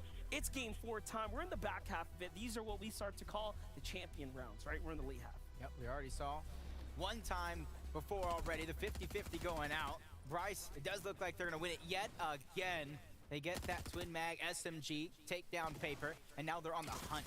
They know Shadow is nearby. They want to be able to kind of take this team out together. They don't want to have to worry about anybody sneaking around and possibly putting an end to their game. That's right. And now this is a 2-day competition here, so of course, what happens now can also happen tomorrow. You have to make your adjustments. You have to figure out how you can fight your way through. Bryce and Chubbs. Uh-oh. This is a big fight, but this is huge. Yeah, this is big for Duke and Edgy to keep their consistency up. You see them at 210 points, just 5 points away from first place. They're able to get one elimination. Diego's trying to fight back, but it's big boy Duke yet again. 2 eliminations for Dignitas. Everybody there that is in that house, kind of landing it up together, are probably cheering every single time anybody gets elimination on the Dig team. Hey man, shout out to Dignitas. Definitely put in the money to snipe up some of the best on the space here. By far, have the strongest roster available on the NA region currently. Let's just go ahead and continue to get caught up though. This game's really starting to pick up. We're already at 82 out of 100 for game 4. Sprite and Giants finally get to swing things around. They drop Kanata and Agers, and just like that, momentum gained, momentum lost. Sprite and Giants finally find themselves on the winning side there. So 3rd place out of the competition that early.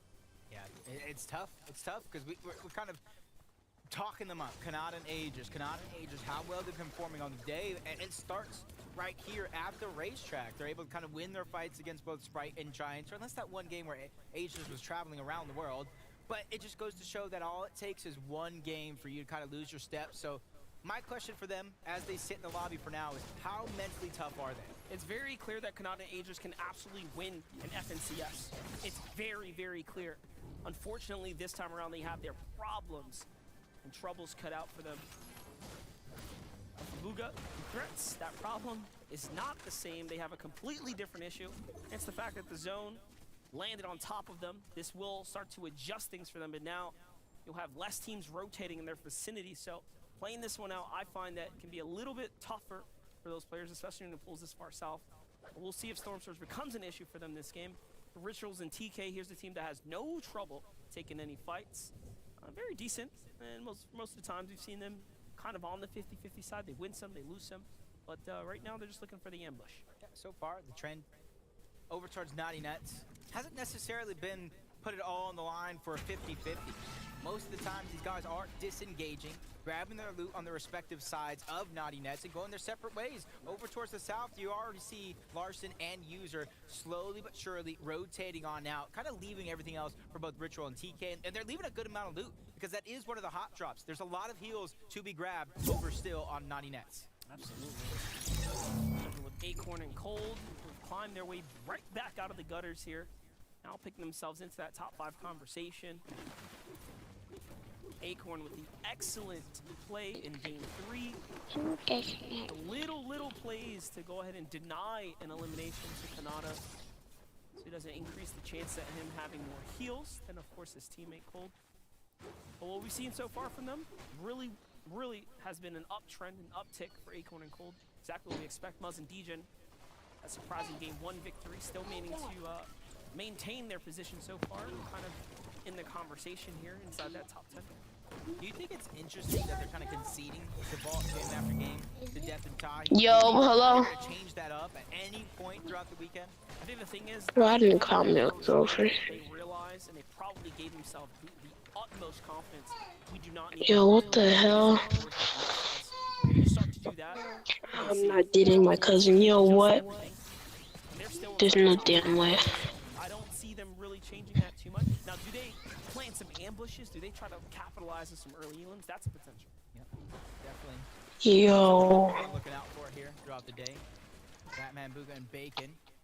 And that's going to be like a huge switch up. We always talk about the surprise contested, getting contested, what a team can do overall. If you're planning to be contested and that being a main part of your Storm Surge, a team like Batman, Booga, There's no damn way. I was just playing. Nah, don't be playing like that, bro. If I was dating him, I was dating my cousin, bro, I would have killed myself. Nah, I'm not gonna kill myself. I'm sorry, but first I was gonna say Val's line, but then you left as soon as I was about to say it. For the first time today, as they take down Kanata. No, I didn't mean to leave. Racetrack split. So many teams like the lane. I just show you my mom's name for no reason. That double kinetic blade spawn right to the west. But Well, I don't think, yeah, no, because at first I did think it was, but my mom has a sister, but it's not crystal. It was like something that was like a kind of like, it was a crystal, but it wasn't crystal. Safarian, put on that renegade radar. What their plan was. They didn't even land. So where are these at people? That trailer park gas station split. They went straight toward the kinetic blades, friend. knowing that Kanata and Aegis, Sprite and Giants are going to go at it game after game off spawn. Is it a guy so those are just or a two girl? kinetic blades that they're stealing away Man, from anybody at the racetrack. A good guy. Because it is quite literally the reason. Why you is it one can't a crop top and so shorts? The irony that I don't know. you don't even get the best loot. Bombastic statement. Tough, but we hop in. Shows the first he is down, so even with let's jump in with Zyko. Who the fuck is that? I actually don't know who the fuck is that. Line them up over at the frenzy there. It's not looking like it's going to be a simple rotate as the zone is now on top of them. Yeah. I like the feeling right now that I'm getting from Zyphon on one. You could see that they have an elimination each. Okay, I'm gonna get When off. it comes to that early game No, you're not. surge, it's probably not What's so up, much Supper? of a Who just said that? and now you combine that with Who did say that? South, it has an eastern lean, and that's Bro. exactly what they're I'm about- trying to do. I'm about They're to get trying off to go though. ahead and use No, you're this, not. ride it towards the south. Yo, bro, who Who said just that? True. What some would say the least Wait, I'm about to get off, congested okay? I'm part for of the real. zone. No, you're not. A safer route towards the end game. Sorry, it's going to go a little further. That was east you. here. I thought No, you it were wasn't. Oh, you know, was it? Happening now is that we are going to have some heavy contest or a congestion What's happening. up, Dad? If you've ever rode the Huh? subways in Oh, NYC, huh? get ready to be I have a question. No, No, answer the question, no, please. the zone dynamics really Bro, that's why I just have to say that. Oh my I cannot hear shit. Say it. players hip to hip here. I can tell you in private, but not with these people. Alright. 3 storm surge tags. Come in private. While Pen and Polarizer's fighting for it. Invite me. Like to fight and get this early game surge and a huge shot. Actually, invite me. Going through. Pen Invite me to lights a out. party. It takes me too long to do all that. Even though they're not necessarily in the same box, they have the same plan intact. And you can see Yeah, what I they're like the fighting for. goat. The weapons cache, and they activated it rather quick. I can so they're going to never. get so much epic loot and legendary loot to come out of that one. Right? The huge upgrades here waiting to happen. Green and blues in the inventory absolutely have a chance. And look at how quickly it turned over. Of course, because of the population that's sitting here. But there it is. Picks up the SMG. Even if it is temporary, it's going to be enough. And he's trying to pull loot back to him. Does not want to give it up just yet to Larson. The walls, though, are starting to fall here. You can see the longer this goes on, the less likely it is to be worth it. No tags just yet. Polarized playing extremely passive. Excellent exchanges here. Very high-level trades between the two. And it seems like Larson and company start to realize they need a moment as well to rethink the situation. I've seen him right there just kind of, I wouldn't say hesitate, but take a second longer looking at his augments. Makes you wonder if he's saving something in his back pocket for a little bit later on in the game as they finally choose to concede the fight. Already you saw Pen and Polarized snatch the loot on out, so there wasn't much left fighting for. At least not worth risking your game for Larson and User. Talked about them at Naughty Nets, and they're splitting the drop along with TK and Ritual to give them the best chance off a spawn instead of laying it all on the line like we see some of the other teams do on the day. Foil and Sphinx, this has kind of been the strategy over towards Mega City. At least every game that they have pulled the zones, they just kind of find one of the highest buildings there and build a tower in the sky, even higher than that, and they kind of look and try to take advantage of any team rotating in the distance. Not to mention they're sitting on the loot cache as well. Plenty to work with here. And look at Boyo. He's like, hey, I'm just not even going to pop my big shield. I'm willing to take these trades. I'll dig into the minis. I got extra minis down below. That's exactly how the little things, these Hey, Saffron, he's Saffron Gaming, 859. like that. Over conserving the minis, but Acorn with the blind tags into the bush. Sense is kicking off. He finds a few tags. Those are huge. Very important. And some extras to follow up. The reaction speed on Hey, live! You can really see he's got his head down, forehead pressing the monitor right now. He's not playing games.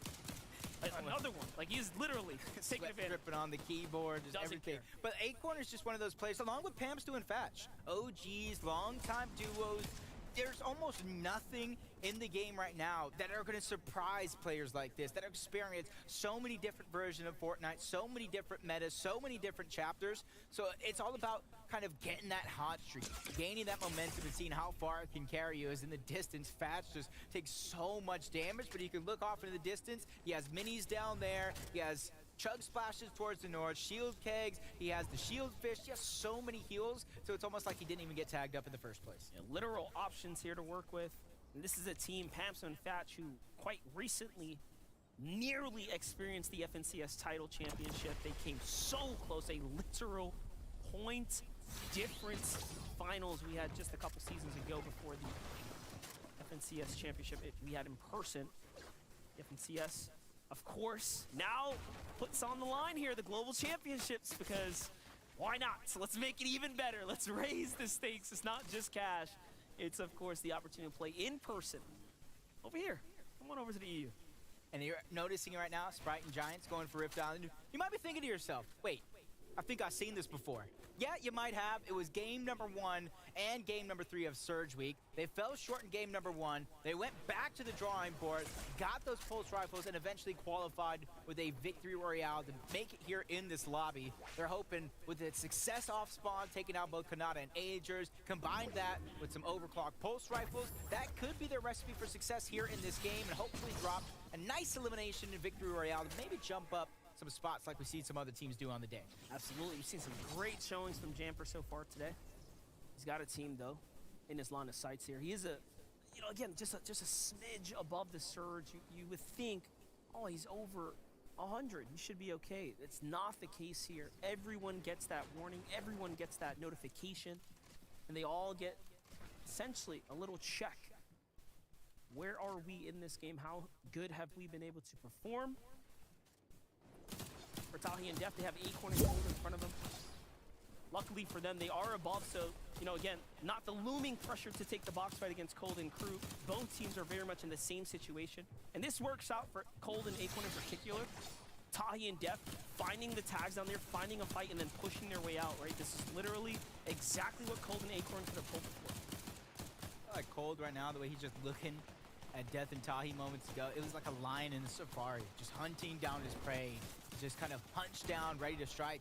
It's 261 above. Sometimes it's not being above. You find what you think is an advantage. Oh. You go for it. It costs you everything. As Death goes down, that's going to be hard to come back from because he had 4 legendary slurp juices. He had the mythic Havoc pump, and now he's leaving it all on the line to Tahi to try to handle it. Luckily for him, Nounzy and ZZ in the distance, putting some pressure on both Knifer and Bylaw, which is kind of using it as a distraction for him to try to stay alive as long as he can. But just on the outskirts, there's another team boxed up, one more singular player after that. There's so many teams congested, and the zone is even right here right now. Yeah, the crazy part is he had all that, but didn't have the material. It all makes sense now why they were so thirsty to jump down here, try to take the fight, and even less now as Tahi is by himself there. Knifer and Byla still sitting in the storm here. The clock is ticking as a chug barrel clock's over. You have plenty to work with, of course, 2 legendary slurp juices and plenty more, but so does Tahi. Okay, so he can actually entertain this waiting game. Is it worth it? Maybe not. You can see Cold and Acorn, I think, are already gone as the map starts to develop here. The zone's going to pop far east once again, playing that coastal side here. And there it is. So Tahi wants to pick up the card. He wants to see if he can make some kind of miracle run and get Dev back in the game. Probably going to be pretty tough to do so, but hey, he gets to live to see another day. In theory, it definitely is possible. He has more than enough heals to last a long time in the zone and hopefully get him back, but only time will tell if that comes to fruition. As we jump on board Cooper and Miro, 315 above the damage threshold. Had some moments of brilliance go down, also some hiccups along the way. Luckily for them, and so many other teams in this game. It's 12 games throughout 2 days, 6 today, 6 tomorrow. This is going to be game number 4, so we're already past that halfway point. The Dragon Liege are trying to hunt down and surprise attack with Epic Whale and Reet. They quickly Kinetic Blade away, and Dragon's just trying to stay on their heels. Here's a team that's done so well these mid-game fights. They have Epic Whale, Insight, and Reet. Epic Whale and Reet have not had the greatest mid-games by any means. Struggling with Surge. The fact that they're even getting to this far into the rounds is some of their later performances. And again, they have a team that has been just on the prowl, truly closing out these battles. It's one thing to fight a great team, it's another thing to fight a team that's playing good on the day, but Epic Whale and Reet won't give up. Not without fighting here, they fight back. Great tags there. And now they have a chance. You can see why Dragon Liege are playing so aggressive. They're down on Storm Surge, and that's the thing. A lot of these games, they have been down, and this is how they're picking themselves back up. You can already see it. First Doc's going to go through. Back to back for King Reet himself. 2 eliminations, probably one of the best controller players in North America right now. And you've seen he's getting so much more heals. He's getting all his loot. This could be that pick-me-up and the momentum shift that we're looking for of a team like Epic Whale and Reet. Massive, and they could have used the refresh as well. All the extra materials. Let's go ahead and see this rotate. Looks pretty good. Things should start to settle here shortly. Seeing N10 polarized. Yet again, kind of back where they started. It's Larson and User yet again. But this time they finish that fight and take back the loot that they left behind earlier on in the game. But from one consistent team to another, Duke and Edgy trying to hold on that top spot on the leaderboard. Just outside of the zone, but luckily for them, they don't got much to travel. The biggest worry for them and some of the other teams in the lobby is the environment they're going to have to go through the zone. You're going to go down the mountain, across the river, up Naughty Nets. There's so many different terrains that you have to watch out for. As Onward got his back against the wall, that's going to be a trade. Zypha goes down, but at least he gets Chris for his efforts. Now it's just him and Yuz looking at each other through the wall in a 1v1. The frustration that's going to start setting in. It's going to feel like you're on a long line at the theme park for your favorite ride. It's gonna take you quite some time. Yuz is gonna fall right there, and in the zone, On1 finds himself the siphon, the med miss, and everything else he needs to stay alive for a little bit longer. Byla and Knifer is gonna be the crew watching this all go down, and they have such loadouts that they are not worried or pressured at all. They, in fact, get on one served up because of the storm's damage, as it does start to do much more damage. Now we are currently in zone 7. This starts to do 5 tick, and you can see how much health it's costing him while he's offsetting it with the big heals there from the legendary slurp. So really is extremely difficult, and the zone pulls far west and south here to where teams are not at. So much tougher rotate for some. Yeah, notice they're shooting the flare gun at the ground because the train right now, it will catch fire and do some damage if it's kind of positioned right. You see it on the other side as they become a focus of the lobby. And for Knifer and Bylok, this is a huge moment. With ODM no longer at their drop spot, they're forced to adapt, and with both of them having kinetic blades, there's no excuses for the rest of this game. That's right. There are no excuses for the rest of the day either. You're really starting to run low on games here. We are in the back half, game 4 of North America.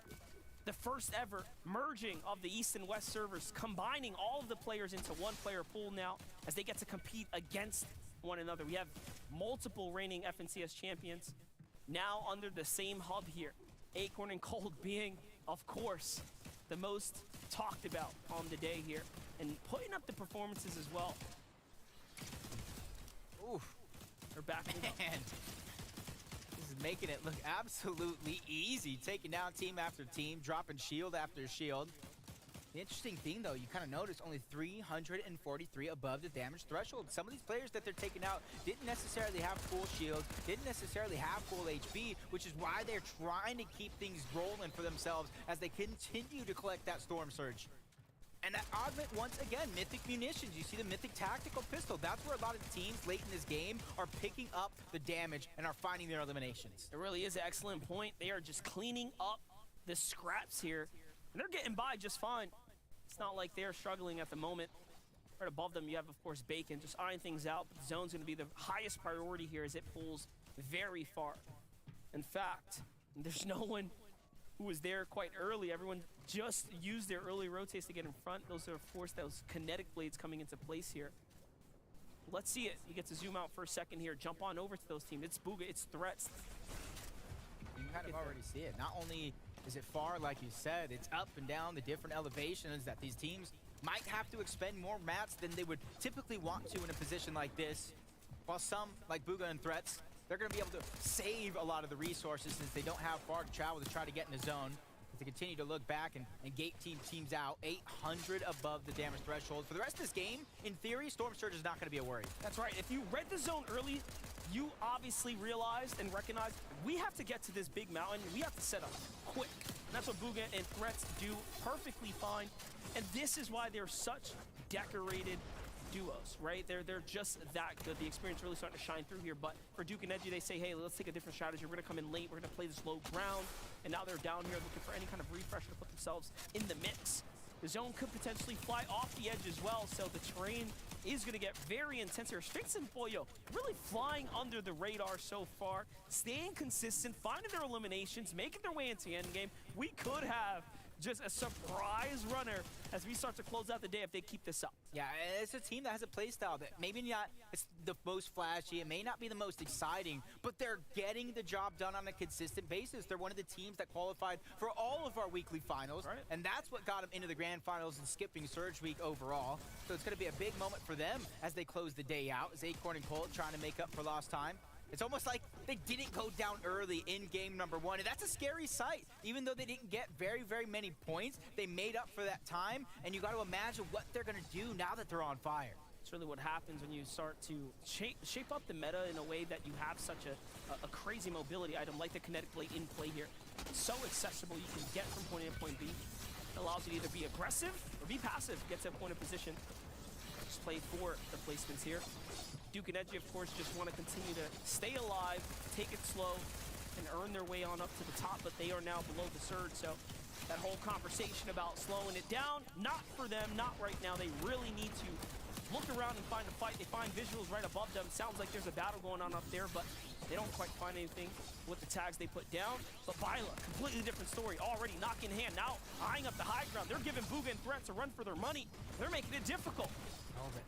Everything comes crashing down for a moment to the high ground they're trying to take. Vanishes right before our very eyes. They're continuously trying to fight, but Hylock goes down. That's Threats who's fighting back tooth and nail. Backed up Knifer, and that's how they were able to separate it and make for an easy elimination. You gotta imagine now that Bugha and Threats, if they're able to hold the high ground, they took down the player with the mythic overclock pulse rifles. Now it's theirs to claim, and if they have the high ground, that's a ton of pressure they could put on the lobby. Well, it's crazy. It's gotten broken down again.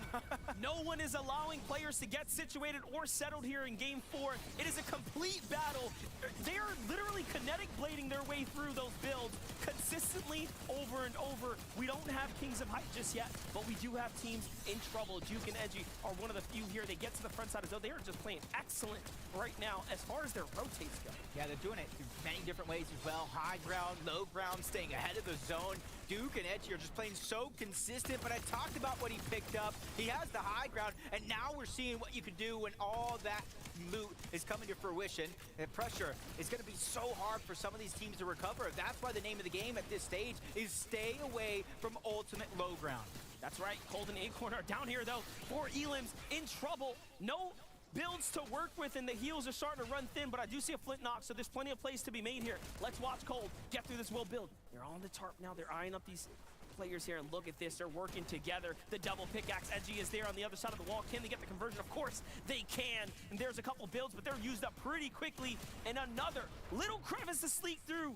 And now it's going to come down to the reaction. Yeah, these are big points that they're picking up while they're in absolute shambles. Not much to work with, but at least Acorn gives him something. 8 builds, anything to defend yourself. But you know Cold, one of the most skilled players as an individual. Something is better than nothing as the pressure from above continues to be poured down. They find another elimination and a huge siphon that I don't know if they can actually pick it up. They're going to have to sacrifice some HP, and that's Cold. He goes back to Storm to try to find it, but in comes Pollo, in comes Sphinx, down goes Acorn. It's all up to Cold. He gets dropped. Skittles as well. Sphinx and Pollo late in the game are on a terror. This is exactly why we talked them out. They have just been so consistent, keeping a low profile, making their way to endgame, and now they're here to make a name for themselves on the NA America region here. Let's see what North America's got as Bugha comes down. He's going to go ahead and throw himself into the fight. Trashy sticks behind to stay for the heal, but Bugha jumps in and finds one, and now he's taken out. Did they go too soon? We'll find out.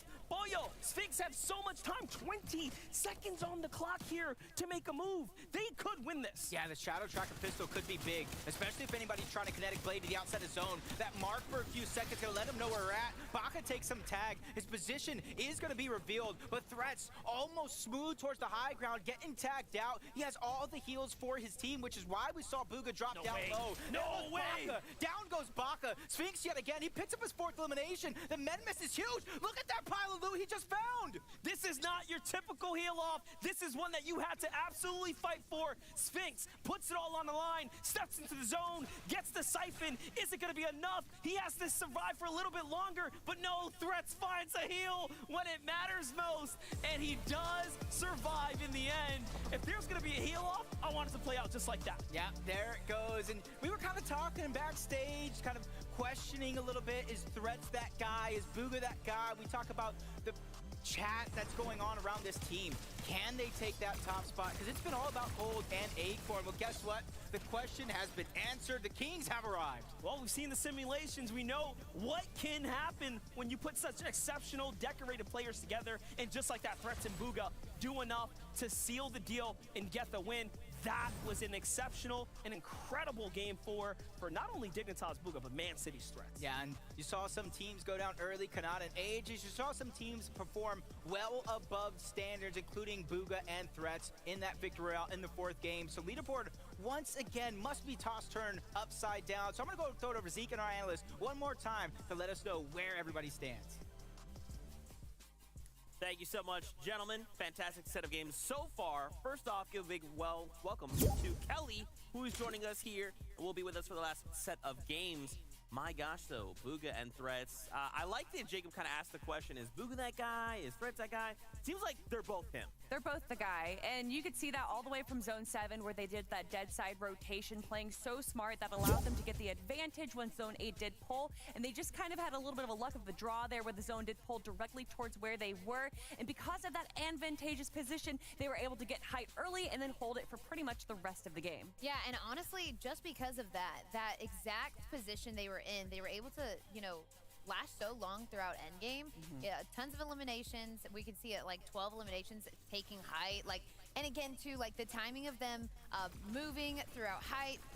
Look at, and also having that gun just tears through builds, especially when you're on high. It's crazy. Yeah, the pulse rifle incredibly beneficial, and Threats making a great play right here, making sure that he had to try and grab the heal offs because we saw Sphinx doing the same thing, and we know that if you're on the low ground, that's where there's going to be a lot of loot on the ground because that's where all the players are dropping, so he couldn't allow Sphinx to do that by himself. Threats drops down, finds a lucky heal, to be fair. And they grab that victory royale. Absolutely. Well, hey, time to take a look at the standings. How are things shaping up after these last few games? Look at this. Edgy, Duke, they are still leading the pack, but that lead is starting to shrink just a little bit. Acorn and Cold look to jump up now, jumping up in that second place. And after that victory royale, Booga there and Threats in 5th place. They've now jumped up to 2 placements. Right now, if you ask me coming into today, is this a top 5 that you would expect to see in NA? Now I feel like it's starting to kind of be that top 5 I would expect to see, Kelly. Yeah, I mean, a lot of these teams that we're seeing here are the big top dogs out of NA. I mean, we got, you know, of course, Acorn and Cold, our reigning champs, but Dukes and Edgy, you know, Dignitas is definitely happy with a lot of their players right now, and I'm sure Dukes is one of them. He has been doing a great job carrying his team. A lot of kind of solo impact points coming from this player right here, and a lot of that has to do with how they're taking these early engagements, allowing them to get that much-needed Storm Surge tags, although as I say that, we can see that they're below Storms here, so although they're able to grab those 2 eliminations at the start, that still isn't as much as they need, but Edgy doing a good job holding out strong in solo towards the end game. I think it's interesting as well. Like, normally we're kind of used to seeing it on the other side, right? It's normally Dukes that is actually the one finding the solo impacts. But again, Edgy's like, hey, I'm here pulling my weight. That's where you want to be. Yeah, honestly too, to see that at the end, Sphinx literally being like, nah, we're gonna go look for heals. I know we talked about it. That's kind of crazy though. He had to think ahead and say, all right, how's it gonna be possible for me to win this game? I'm gonna try all that I can. He got very lucky, you know, finding those heals, but again too, like smart going in the direction where the storm came from because he knows that that's where they will be. He just played this out so incredibly well. Oh yeah, sticking to the low ground, especially with that legendary Havoc pump shotgun, being able to take down incredible top players like Baka. I'm fairly certain he also took down Cold and Acorn, so getting the last heals right there, just a little too late with that heal, but of course, grabbing 2nd place is doing a good job, and sitting in 4th place overall is pretty great. You say 2nd as well, Acorn and Cold jumping up. Remember, at the end of tomorrow, after 12 games total, we're looking for that winner, of course. The top 3 will also take us to Globals. Acorn and Cold, they already have their spot in Global. So right now, it's kind of like a victory lap, but they're also looking to kind of play spoiler for everyone else, Kelly. I mean, yeah, the beams that Acorn is doing with just the green red eye is absolutely insane. I love the fact that we see him pick up Mythic Munition a lot because that pistol can come in handy so many times. I was looking and I was like, Acorn, I thought you were IGL. You're over here fragging out, getting all these like eliminations. What's going on, dude? But I absolutely love the way that he played this out. They were really smart, and unfortunately, you can get caught in sticky situations like that. But they are actually, we are seeing them continuously move up the leaderboard like we expected. So I will, you know, I'm a big fan. We already know this, but I really do think we will continue to see them progressing throughout these next games and moving into tomorrow. Do you guys feel like right now we're seeing kind of more of these duos heat up? And, you know, we kind of have to have this conversation. Some duos like to be day 1 teams, and they look to perform their best on day 1. Others look to do it on day 2. Is this top 5 maybe indicative of day 1, day 2, somewhere in the middle? What do you think, Kelly? I'm feeling like it's kind of top heavy right now. A lot of the teams that we see getting into that kind of top 5 position are doing that time and time again, and that's looking a little rough for the other teams that are below. It doesn't even matter if you are a day 2 team when the teams that are in 1st through 5th are 80 points the rest ahead of the pack. That's going to be a little rough for a lot of these other teams to kind of pick up where they need to in day 2. Yeah, and I think these regions coming together, they're trying to feel it out and just kind of see what they have to deal with moving forward. Absolutely. Let's do a little check-in here with some of the stats we're seeing after just the first 4 games of the competition. Now, we have to kind of talk through this a little bit, right? So right out the gates, solo impact points, pretty simple, right? Right now, Threats doing a very good job performing by himself. This is just saying, hey, Threats, he's dope. He's at the top when it comes to performing when he's by himself. I mean, look at all the stats that Threats is taking right now. Not just solo impact points, carrying Booga a little bit on his shoulders, but also the most damage dealt, the best damage ratio, meaning that for every damage he's done, that's the percentage of damage that he has not taken. So 2.4 is incredible there. And then distance traveled, that's an interesting stat. Honestly, what I love about this is that Threats as a player, and we're talking about like solo impact points, but just as a player overall, he has not yet gotten FNCS championship, and I want to see that happen. I would love to see Booga and Threats come out on top, and Threats, I really truly believe, does deserve that FNCS title. Yeah, they are kind of that caliber duo we would expect to see in Globals, right? But again, 2 days of competition, 4 games down, 2 more to go today, another 6 tomorrow. That momentum, can they keep that going, Kelly? I mean, definitely. We've seen them time and time again have an incredible performance, not just from the early game, but obviously mid and late game as well. But they do still have a few Titans in their way if they want to grab that first place spot. There's a lot on the line, and I really want to see these teams step up and make it happen. There you have it. It is that time, though. As all things come to an end, this part is over, but Game 5 is ready to go. I know you want games. Me too. Let's get back into the action. This is the FNCS. We're one step closer to closing out day 1, but here it is. You heard that battle bus, and so did I. Let us see what's going to unfold for us right now. I mean, Jacob, listen, we've had so much of our literal predictions come to life right now. The teams that we've expected to step up, perform, they're doing just that. Other teams that are having contested conversations on the drop are on the winning side, more or less, if you had your again, your bets hedge. And that team I'm talking about is Kanata and Agers. Last game, they were dropped immediately. This game, touches down, gets a shotgun out the gate there. Little hesitation from Agers, and he sets up. Ooh, and super close. We know the difference is Sprite does find the headshot, and Kanata comes in for the trade. He has to get the full finish. He needs this siphon. There's no time to waste.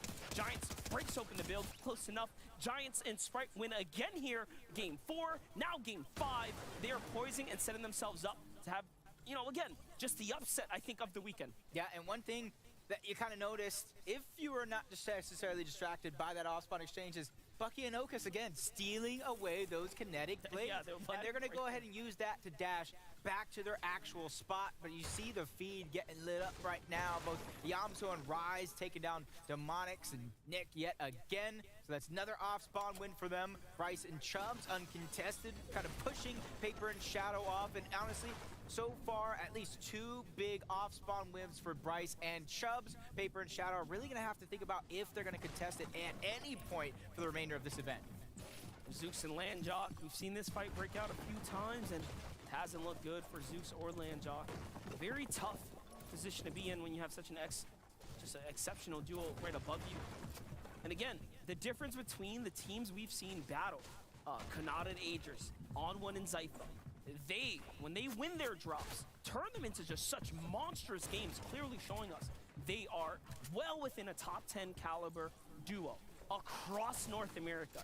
Think about that.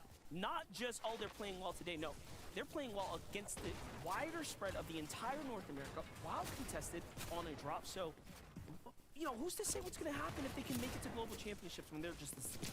Yeah, this is the creme de la creme. The cream of the crop was Landjock trying to fight back. 7 HP in a dream. Now he's stuck as a solo as his teammate Zuki did go down. He's fighting back, but it's just not going to be enough.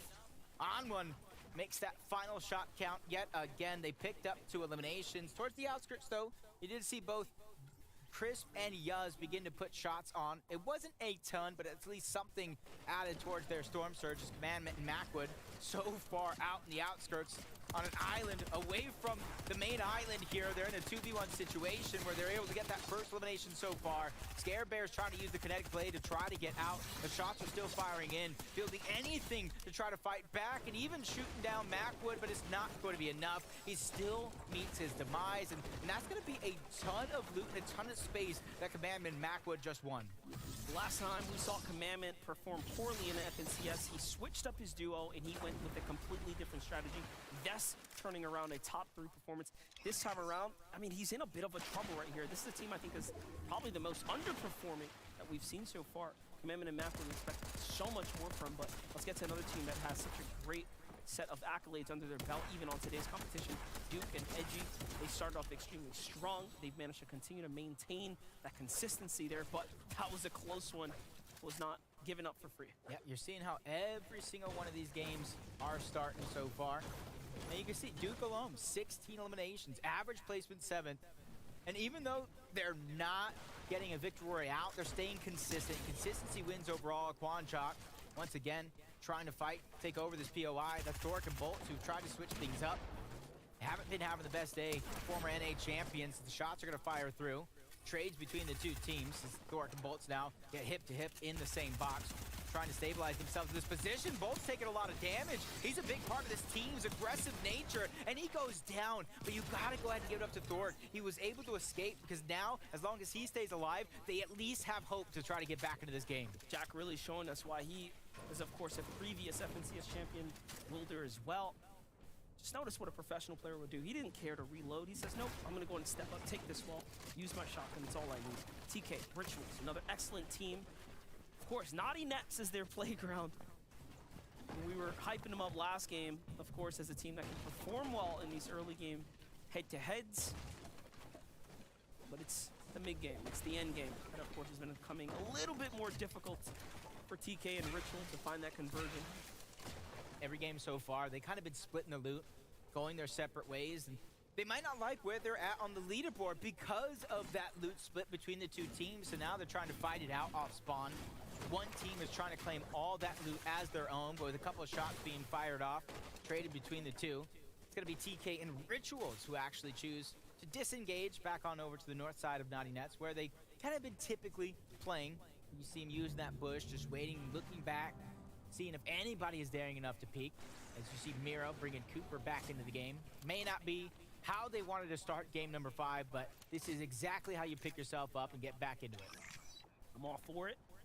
Miro, Cooper, starting to really cruise their way through right now. The last 2 games or so has these pretty far zones that have tilted their way towards the east sides, and it's been really well for them, as of course being one of those northern landing teams. Bugha and Threats on the opposite side of this conversation, of course. Don't really have too much competition near them, but for the first time, it does look like they're sensing some resistance. I can see a team, of course, located to the far north, and now one to the south side as well. So they might be, for the first time now, in a bit of a pinch here. Yeah, they're separated, Bugha and Threats. For the No Strangers, they do kind of split up more often than not very, very early on in the game to try to get information early. Storm Surge is on one. Zypha do look like they have their opponents, Batman, Bugha, and Bacon, slowly but surely trying to pick up the pace.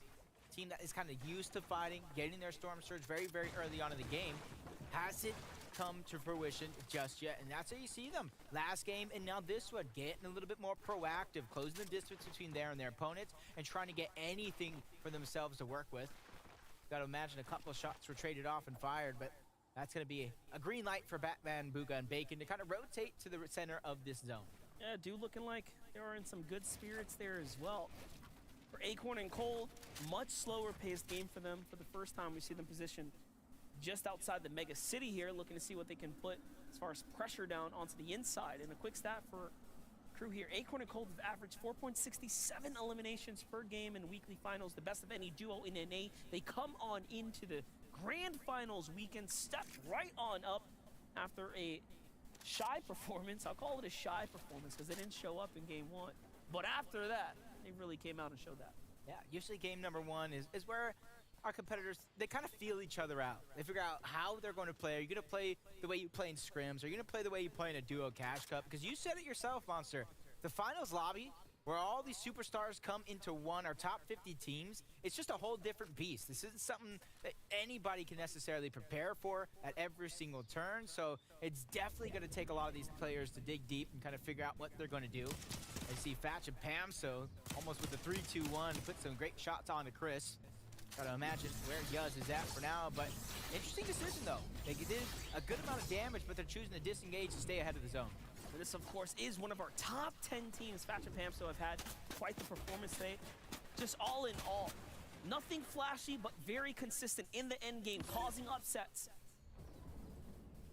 As our longest and most consistent standing duo, team that has played tournament after tournament, finals appearance after finals appearance, they truly are a model duo. And even now, see them taking in the sacrifices. Paper in Shadow. Here's someone who has completely mixed up his strategy this go around for the FNC. Yes, and it's worked out so far. Some might call it beginner's luck. New duos, you know, magical hit off, if you want to call it that. But Shadow is just a great player when he's on point, when he's focused up, and that's what Paper talked about. Remember, we had that interview. Yeah, gave us a little insight. And that's what I want to see coming out from Paper and Shadow. The confidence to be able to kind of pop off at a moment's notice. 4 points per elimination do allow players with a Victory Royale to pop off. That's exactly what we saw from Bugha and Threats last game, and you're already seeing them off kind of a little bit of a hot start here. A huge weapons cache. They're staying on the southern portion of the map. They're doing so many great things, but I'm going to go ahead and throw it on over to Vivid to go ahead and throw that list out for us for what Bugha and Threats are doing. Yeah, doing so many great things, off to a hot start, but it actually starts with their early game. There were some concerns coming into today, whether they would be able to get the majority of their split chop. Of course, because of some of the way that some things are working out towards the chop spot, they are actually able to gather up all of this loot. Now, the bulk of this split chop is actually going to be the building on that island just south of Mega City that has both of those kinetic blade spawns for this duo. And it's crazy because I had a concern for a second. Did they actually get active? Did they find tags? They sure did. In the breakdown, you saw that. They were finding tags. They were, you know, putting the tags out on the teams in the distance and doing exactly what they're supposed to do. A duo of their caliber, really pressuring everyone around them. It's crazy how many seasons Bugha has demanded, not even demanded, just the players completely respect him. They just give him all the territory that he quite literally wants to claim. Talk about territory and claiming it. This one's going to be a hard position to rotate through. 3 teams kind of stacked up here. A 4th one a little bit far off. 2 more trying to come into the distance. Cooper and Miro already forced to reboot each other back into the game. You can kind of see the mats. Only 4 builds to work with off the back of Miro. He was the one that was kind of brought back thanks to the augment mythic munitions. His inventory can definitely pack a punch, but you can see that what I'm looking for right now is a refresh. Who they can catch off guard, who they can take advantage of, because if they don't find one, getting through point A to point B at this next zone is going to be hard as can be for them. Absolutely, and now they have to make a decision. They're going to go ahead and look to play the zone deep here, using the terrain to their benefit. So that's so low. It's a pretty tough spot to be in, and there it is. They get tagged from behind. It's going to be all she wrote for a moment if he can't get to some heals or some cover, and there it is. Taken down now. Cooper is all that's left here. You see him, all the decisions kind of running through Cooper's mind. Is this something I can do? Can I be the hero yet again? Yamzo is going to get credit for that elimination, but at least Cooper in the back of his mind is looking for the timing to try to grab that reboot card. Maybe get a second chance once more to bring Miro back into the game, or some would say third chances because he already did it once. And you're seeing the position of where Yamzo and Rise actually were able to pick up that elimination from. Not too far off of their original drop spot, but that's what you see in this meta right now. So many skyscrapers, so many towers in the sky, and that's how a lot of these teams are picking up Storm Surge, or in this case, elimination. Yeah, and that is exactly the elimination we saw play out there. The full finish too. Coming into this game, Mira or Yamzo and Rise were just outside that top 10. These eliminations that they're racking up right now surely have closing the gap if the competitors haven't done the work as well. So 3 elims, you know, honestly barely approaching the mid game. What an excellent spot to be in. Way to position yourself. Talking about excellent spots, here we have this look at Bugha and Bacon. doesn't get much better than this, as Rift Island is, of course, the place that's going to yield you that legendary pulse rifle. Rift Island usually is the highest point of the map, and then I look in the distance. I see one of the buildings from New York, your hometown. The Empire State. A lot of skyscrapers in the good old city of New York. Never know what you're going to catch there. Visuals Braids, though. See them trying to sneak past their opponents. They're well above the Storm Surge threshold, over 400. For them, it's just trying to find any position in towards zone, but they become the focus of the lobby, which is tough because both Visuals, Braids might not have any HP to regain. Visuals stuck with just 27. Flare guns going off as well. So position isn't going to be a secret to most in the lobby as the pressure continues from so many other directions. That's Dragon, that's Elige, that's Yusuf, that's Curious, all making them expend so many mats. You kind of see Visuals have some of his own, spreading it out, and get even less. So for them, they need a refresh for a multitude of reasons. Demolition in full effect right here, and it costs them so much. Already down now to the bottom quarter of their medal. Very tough spot to be in.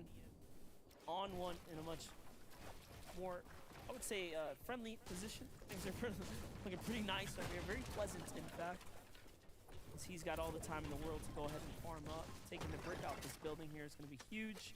Look at that. Even finds himself some spare mushrooms down low. Curiosity doesn't take down the cat this time. In fact, he gets rewarded here. So, well played for him. He's got a very nice rotate to make as well here down the left side. So On1 and Zypho poising themselves up. The last time we checked it with the team that was looking that good was Acorn and Cold in Game 3, and that turned out to be an excellent showing for them. So let's see what's going to happen here. This is a team right here that throughout the 3 weekly finals, I had high hopes. They had such great performances, game after game, even picking up a victory royale throughout some of the weeks. But they left a lot kind of wonder, but luckily that we keep talking about a 2-day affair. This is game number 5. It's not necessarily always how you start, it is how you finish. And for some teams, it is imperative that they finish strong on the day. You have to put yourself in a position on the leaderboard, that way you have a fighting chance. The Augment Bush Warrior coming into full effect right there. You saw him nearly use that legendary slurp juice, but second thought, but nope, I'm gonna go on and heal up. That's massive. It just shows you how much Augments really shift the game and give players a chance to go ahead and play the best they can play. Here's Bucky and Okis, a very hit or miss team on the day. They've had some great show outs and some not so hot ones, and already right now they're making their way into the mid game. This is a true disruptor of the duo. Honestly, I'm not necessarily surprised that they're down on Storm Surge, considering their flexible strategy, kind of landing on the outskirts of the racetrack, taking away those kinetic blades, then going on an adventure from there. Fars and Baka, we saw them not too long ago try to contest that Rift Island. So it's an interesting decision that they don't grab those overclocked pulse rifles, or at least not both of them. If any, if Baka even wanted it in his hands. But honestly, I can see why. Once you get that red eye in your hands, you're able to put down a lot of damage from Storm Surge. Even if you have a mythic munitions in your back pocket, you may not necessarily need an overclocked pulse rifle. Absolutely, but what was that? Literally had a single build open while they were targeting and just clipped with a headshot twice from above. But Cold and Acorn are doing just that as well. This time to teams in the box. And this is why you gotta be extremely careful when you open up and edit. It does completely reset the health of the walls, and the punishment can start to fly back. This is the little things that Cold and Acorn look for and take advantage of. And this is, again, why they are almost leading the competition right now, truly catching up and closing the gap. You can kind of see once again, he did bring Miro back inside of Cooper, but finally he does go down. That's Pars and Baka to get the eliminations and the refresh for their efforts. And that's big, just kind of get their momentum going. I talked them up big before the show. I'm just hoping it can kind of hold on to their position. You see Poyo and Sphinx over towards Mega City trying to get into the zone as Dragon Elige. They got an elimination not too long ago. And that's why they're fighting for all this loot that's getting left behind. This is a crazy pocket to be in as well. This back corner had Zypher and Crew. Zypher taken out by Muzz, who gets the full finish, and now you have all these players trying to rotate right now. Dragon and Unleash have had, again, an exceptional track record of mid-game battles. As far as their end-game conversions, not quite where they want it to be. If they can patch that up on day 2, they'll be set up for a great grand finals and potentially even a chance at the global champions. Again, you have to make it into top 3. It's not just winning this FNCS and getting paid today and, of course, having your actual champions. Global championships is on the line right now. Arguably, the prestige of the weekend. There's going to be more than one winner. It's going to be 3 big people, 3 teams, of course, that are going to be extremely happy to celebrate, regardless of what. We got a couple players already going for that global championship. Bolton Thorpe. Oh, yeah. Acorn, Cold, they already punched their ticket. So if anybody's wondering, what if they win? What if they get in the top 3? Well, it just rolls down to that next spot. Blessing in disguise for some is Dragon Elise putting the pressure on to the backside of zone. Finding a couple of shots, but definitely not what they're looking for as they take that first tick to Storm Surge before going right above. It's going to be huge for them to stay ahead of that curve, but it's going to be hard at the same time because Booga and Threats are literally right behind them. They're doing well. Dragon Elise now find themselves just on the edge of the zone here. Hound is the team on site. They're only 123 above, so you know they're gonna have to make a decision soon to potentially take this fight. See Cease in the feed there, finds TK. Cease, of course, have been following his story develop here. It's time to turn up. He's another one of those players that are inside the middle of the pack for pumping trashy. They're in the top 10, and what a way to continue to rack up and earn points here as they find Rokane, the vet. Big impact elimination for them. Momentum shifting. Last 2 games, where you're at in the leaderboard at the end of the day goes to show, do I have to play catch up? Do I have to have a monster game? Do I have to do X, Y, Z? And if you're at the top of the leaderboard, you're controlling your own destiny. You're giving yourself more than enough room to work with. And if you kind of see, our top 5 teams are still alive, left in this lobby, including Duke and Edgy, who have been forming at a consistent, out-of-this-world standard so far on the day. They're able to hold on to that one. They could be our favorites going into day 2. They came into this game with a 20-plus point lead. 2 elims already are showing us that they're pacing their way to continue to maintain it. It's going to be extremely, and I mean extremely hard to catch them falling off the high horse right here and take advantage of their downfall. It's just not going to come easy when they're playing this well. This might be one of those ones where you chalk up, you sleep, and you rehearse for day 2. So far, Duke and Edgy are doing everything in their power to succeed. Look at the adjustments now we're seeing from Epic Whale and Reet. I love that we are seeing different styles of play here. Here's a team that also just has not given up. They're starting to fight back right now. Yeah, and you're kind of noticing right now a Green Havoc. What is that? For a team for Epic Whale and Reet, who usually always grabs the vault loot from Mega City, it's a surprising turn of events. But they're still down on Storm Surge. That has been the trend throughout our weekly finals leading up to this. How are they going to deal to it was one of the questions that I was asking myself. And man, are they landing shots with their back up against the wall. Dodging these Storm Surge attacks is going to be important because they definitely got a little bit of a journey to go before they get that safety of the zone. And again, surprising foot rotate too. When we follow so many teams that have the kinetic blade baked into their strategy, this is like a breath of fresh air, but it's toxic. It's toxic air. It's pretty tough for them. You can see the punishment that comes in. It's not easy by any means. It costs you material and everything as well. It really does paint a picture for us. It shows us how much harder it is when you don't quite have your strategy play out the way you want it to. That vault is key to turning the events around. Yeah, and in my history watching Epic Whale, whether he was with Arkham on West or when he's trying to change on over to Reet, he is like a second half type of player. When he knows where he needs a big game because he's on the leaderboard, not where he wants to be, they look for those eliminations. They kind of play into their role at the leaderboard as Chubbs, Bryce stuck down low. Zone's gonna get a max pull. That's about 150 meters away before they find their safety of the zone. And without a kinetic blade, or even any heals for that matter, for Chubbs and Bryce, you definitely got your hands full. And this is the worst we've seen our third place team, Chubbs and Bryce. This is literally by far the poorest position they've been in, where they find themselves with no heals, below the material count they probably would have liked, and big rotate to go in front of them as they're on the backside of zone. So if there's a game that hasn't been going their way, it's this one. I have to assume it's because they didn't find enough fights in the early situations. Here's a new team on high ground. It's Chris from Fusion. It's WTJ's school here, and they're looking to poise themselves up for a high ground position in a fight right now. We're gonna slide on over. It's Muzz and DJ in there. They're not gonna give it up for free. Chris is literally playing his hand out. And no, he realizes, hey, wait a second, that's not quite the safe zone. We gotta get over to the side. He lands in the box. What was that? Caught up, boxed up, and diced up, minced by Acorn and Cold there, and it's over. That's such a tragedy because now School is left by himself in a very, very similar spot, but without the kinetic blade, now he becomes the focus. A lot of his materials are getting expended just down to 10, and that number slowly but surely dwindling down with multiple players trying to attack from different angles as he's trying to escape, but finally gets caught out, taken out of the lobby. Timber, Muzz, and DJ get dropped right out of the sky, so nobody really has that tower built in the sky just yet. And it's a free-for-all now. Who's gonna scramble up for the high positions here? Cold and Acorn can be one of the few to take a stab at it.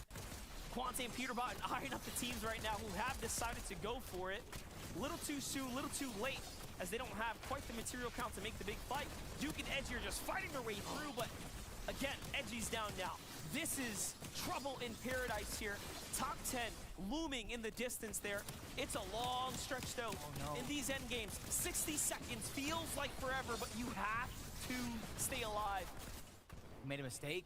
He dropped the splashes. He did want that legendary Havoc, but he dropped the splashes, which he was trying to keep, but instead he kept the med miss. But at least it's something to kind of stagger himself in and out of the zone. But from our last game, Victor Rouse, Bigga, and Threat, they're in a great position, but Cold is not. He has to do it by himself as a solo. But I will say, if anybody is capable of a massive feat like this, it is going to be someone like Cold. We've seen the big plays from him before as well, and he has an additional win condition in his hands. But oh no, you don't want to fall now. Another team literally comes in at the opportune time, almost saves him. He opens up, takes away an Elin for himself. That's a knock there, and now he has to slide on out. There it is, sliding his way to low ground. Little delay to go ahead and put his builds down, but he's fully situated now and back in the running on high ground. Peterbot, Quanti end up turning things around, so keep an eye out on them. They could be setting themselves up for the win, but everyone else now has to keep fighting their way through. Yeah, this is what we like to see as well. Duke staying ahead of all the madness on the low ground. You can see the edit towards the backside of the zone to give himself a little bit more safety as the kinetic blades track towards the front side. I talked about the med miss and the splashes that he has. He hasn't had to use much to this point, but the pulse rifle was breathing through the build, taking some damage. He's forced to try to get anything that he can. Pars breaks through. Trashy goes down. I think they're in a great position to try to take it with 8 eliminations so far. This is crazy. Pars and Baka are dragging everyone out to the deep waters and forcing them down to hold their breath. 8 Elins and counting right now as we're inside the near top 10. And finally, there it is. He does end up losing Baka. Okay, someone had a life vest. They're fighting back. Pars swings around the side. Kinetic blades on up, and he's out of material. It's all or nothing now. At least he has the men miss. It's not going to get him to full HP, but it's something to work with as he finally gets taken out and tagged up. That's Muzz. He won game number 1. 7 eliminations for the team so far as Peterbot trying to hold on to the high ground, but Quanti gets lost. Clarity doing what he can. He's able to get the elimination. The Siphon's going to get cleaned up. Into the top 2 we go, and Peterbot is by himself in a 1v2 situation, getting forced out of zone. That's Nounsy and ZZ trying to take it all and pressure him. But do they have the heals or the momentum on their side? It looks like ZZ's going deep into the zone to try to fight him. You hear the men miss going off. Does he have enough as Peterbot finally runs out? Now it's his turn to get onto the hut. The Siphon is going to get picked up. That was huge. That Siphon was big. That could be it, the difference for Peterbot, but only 2 ticks left in the zone. His luck is finally runs out as Nounsy and ZZ take the game. That's actually crazy. In an unseen turn of events, ZZ found a med miss when he ran back into the storm. But more importantly, Peterbot must have thought he won that when he caught the Siphon. Yeah, that was huge find because he didn't even necessarily get the knock onto that player, but he definitely got the cleanup. And I was wondering almost all day long with how well Peterbot and Quanti are performing. When are they going to show up? And they showed up big in this last game. Just not big enough. And Nounsy literally was the deep shark in the sea there, takes down Baka, and then turns it around, and he was just cleaning up house on the low ground, finds Clarity G as well, and just credits to them for trying to, make the Mega Brain play. Nounsy hides his body, not well enough as he was discovered by Peterbot, but what a way for them to go ahead, play big, play smart, and win game 5. Yeah, you talked about the men miss, that elimination as well. Peterbot, man, you got to watch out, but congratulations yet again. Another team entering the fray and taking a VR. Yeah, absolutely. So let's go ahead and do the math. We got to get caught up. Thank you so much, Jacob PR, Monster D-Face. One game is left to go. But here in game number 5, fellow Z's, ZZ, and Nouncy. Get it? Because I'm a Z. Okay. Yeah, I get it. I just want to make sure. You're so funny. They give themselves a victory royale, and I have to give, as they give credit to Peterbot, knowing, like, in those moments when someone goes down, it's hard to find them. But Peterbot knew exactly where they were.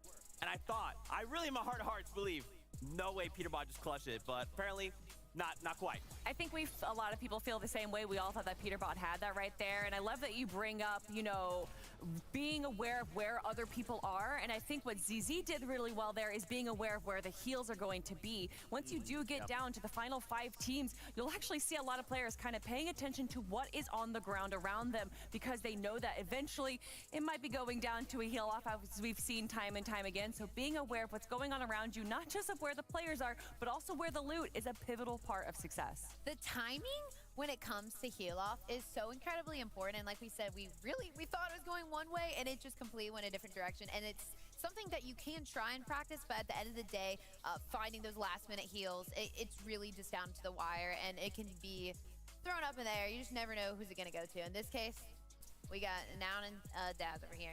That's right. We have to turn our attention to the standings, because remember, we only have one more game to go here, and then we'll be back tomorrow for the last 6, and from there, ultimately determine who's going to win Major number 2 and what the top 3 moving on to Globals will be. But for now, how are the standings? Duke and Edgy, they have maintained this lead. And I gotta say, I'm extremely impressed with the duo, and even Acorn and Cold, right? The last few games, they've held those 2 spots down. But as you said last week, Kelly, Edgy has always been the bridesmaid, never the bride. Right. Could we finally break the curse? Is this the major to break the curse?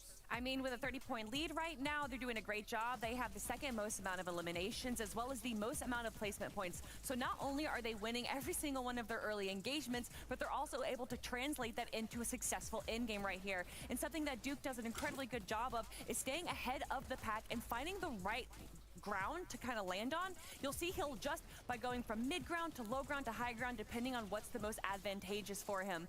And we can see right here, holding down the mid ground, doing a great job, going from 2 to 4 eliminations in the blink of an eye right there, while also still having heals. Unfortunately, he does go down, but again, if you're able to consistently make it into the end game time and time again, a victory royale doesn't matter. I mean, look, they have 0 and they're still in that first place spot. Dude, I honestly feel like for Duke and Edgy, they're like, man, y'all should have thrown us in top of the show, because we are a team that is showing up and showing out. And I mean, seriously, a lot of the other teams, like, of course, a favorite, Acorn and Cole, we've seen them show out as well. But Duke and Edgy have just this, I don't know, like, they have this power inside of that. They are just zooming through these games and they're making it happen. And I really do believe, you know, people are going to start VOD reviewing, watching, kind of trying to get technical and see what they're doing, because it needs to be replicated.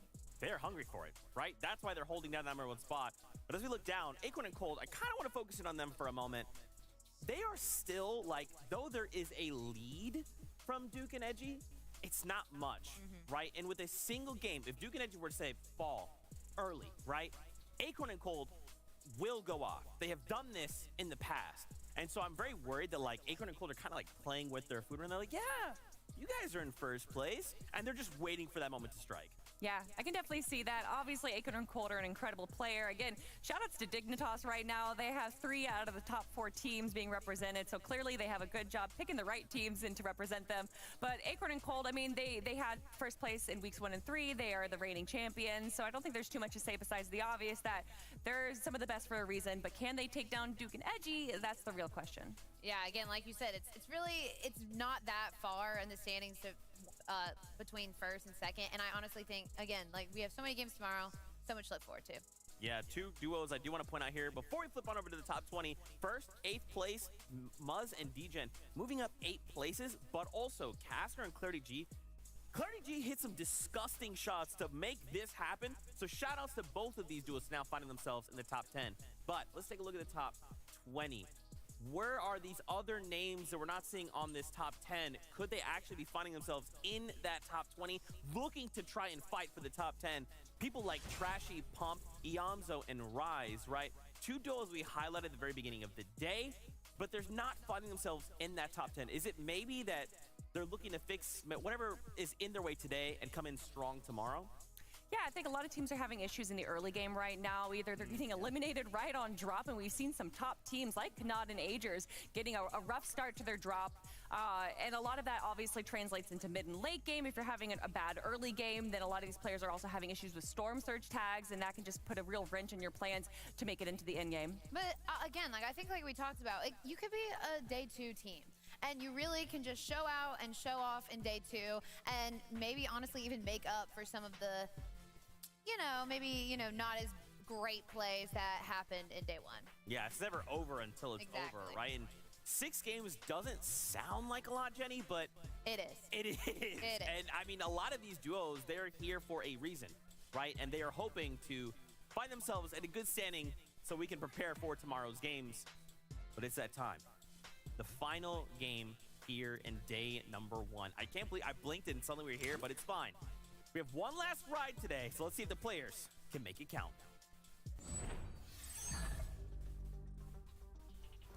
6 games of competition can be extremely taxing. You have to strap down, ready up, and prepare yourself, because if you want to take off on this battle bus and make it to the global championships, you're gonna have to perform today and then again tomorrow. Yeah, and where you end on the day, it really does mean so much. It kind of decides how you're able to play throughout the rest of the tournament, and players really need to realize this is not a race. This is a marathon.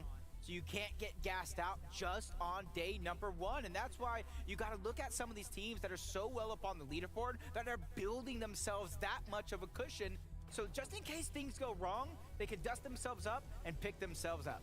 Dukes, Edgy, Acorn, Cold, Pollo, Sphinx, Booga, Threats, Brights, and Chubbs are top 5. Of course, the closest in 7th is Kanata and Agers. They only slipped 1 game last round for getting taken out, and that's 2 rounds in a row. This is an absolutely pivotal moment for Kanata that he has to win here. Yes, he gets the refresh, but the fire back here from Sprite, and luck couldn't have been better for Sprite right now as he finds not only a big pot, but something else as well. But it's Bucky, it's Okis, the Disruptors, we call them that, coming in again, messing things up, putting their input on the situation and just completely tossing the dream out the window.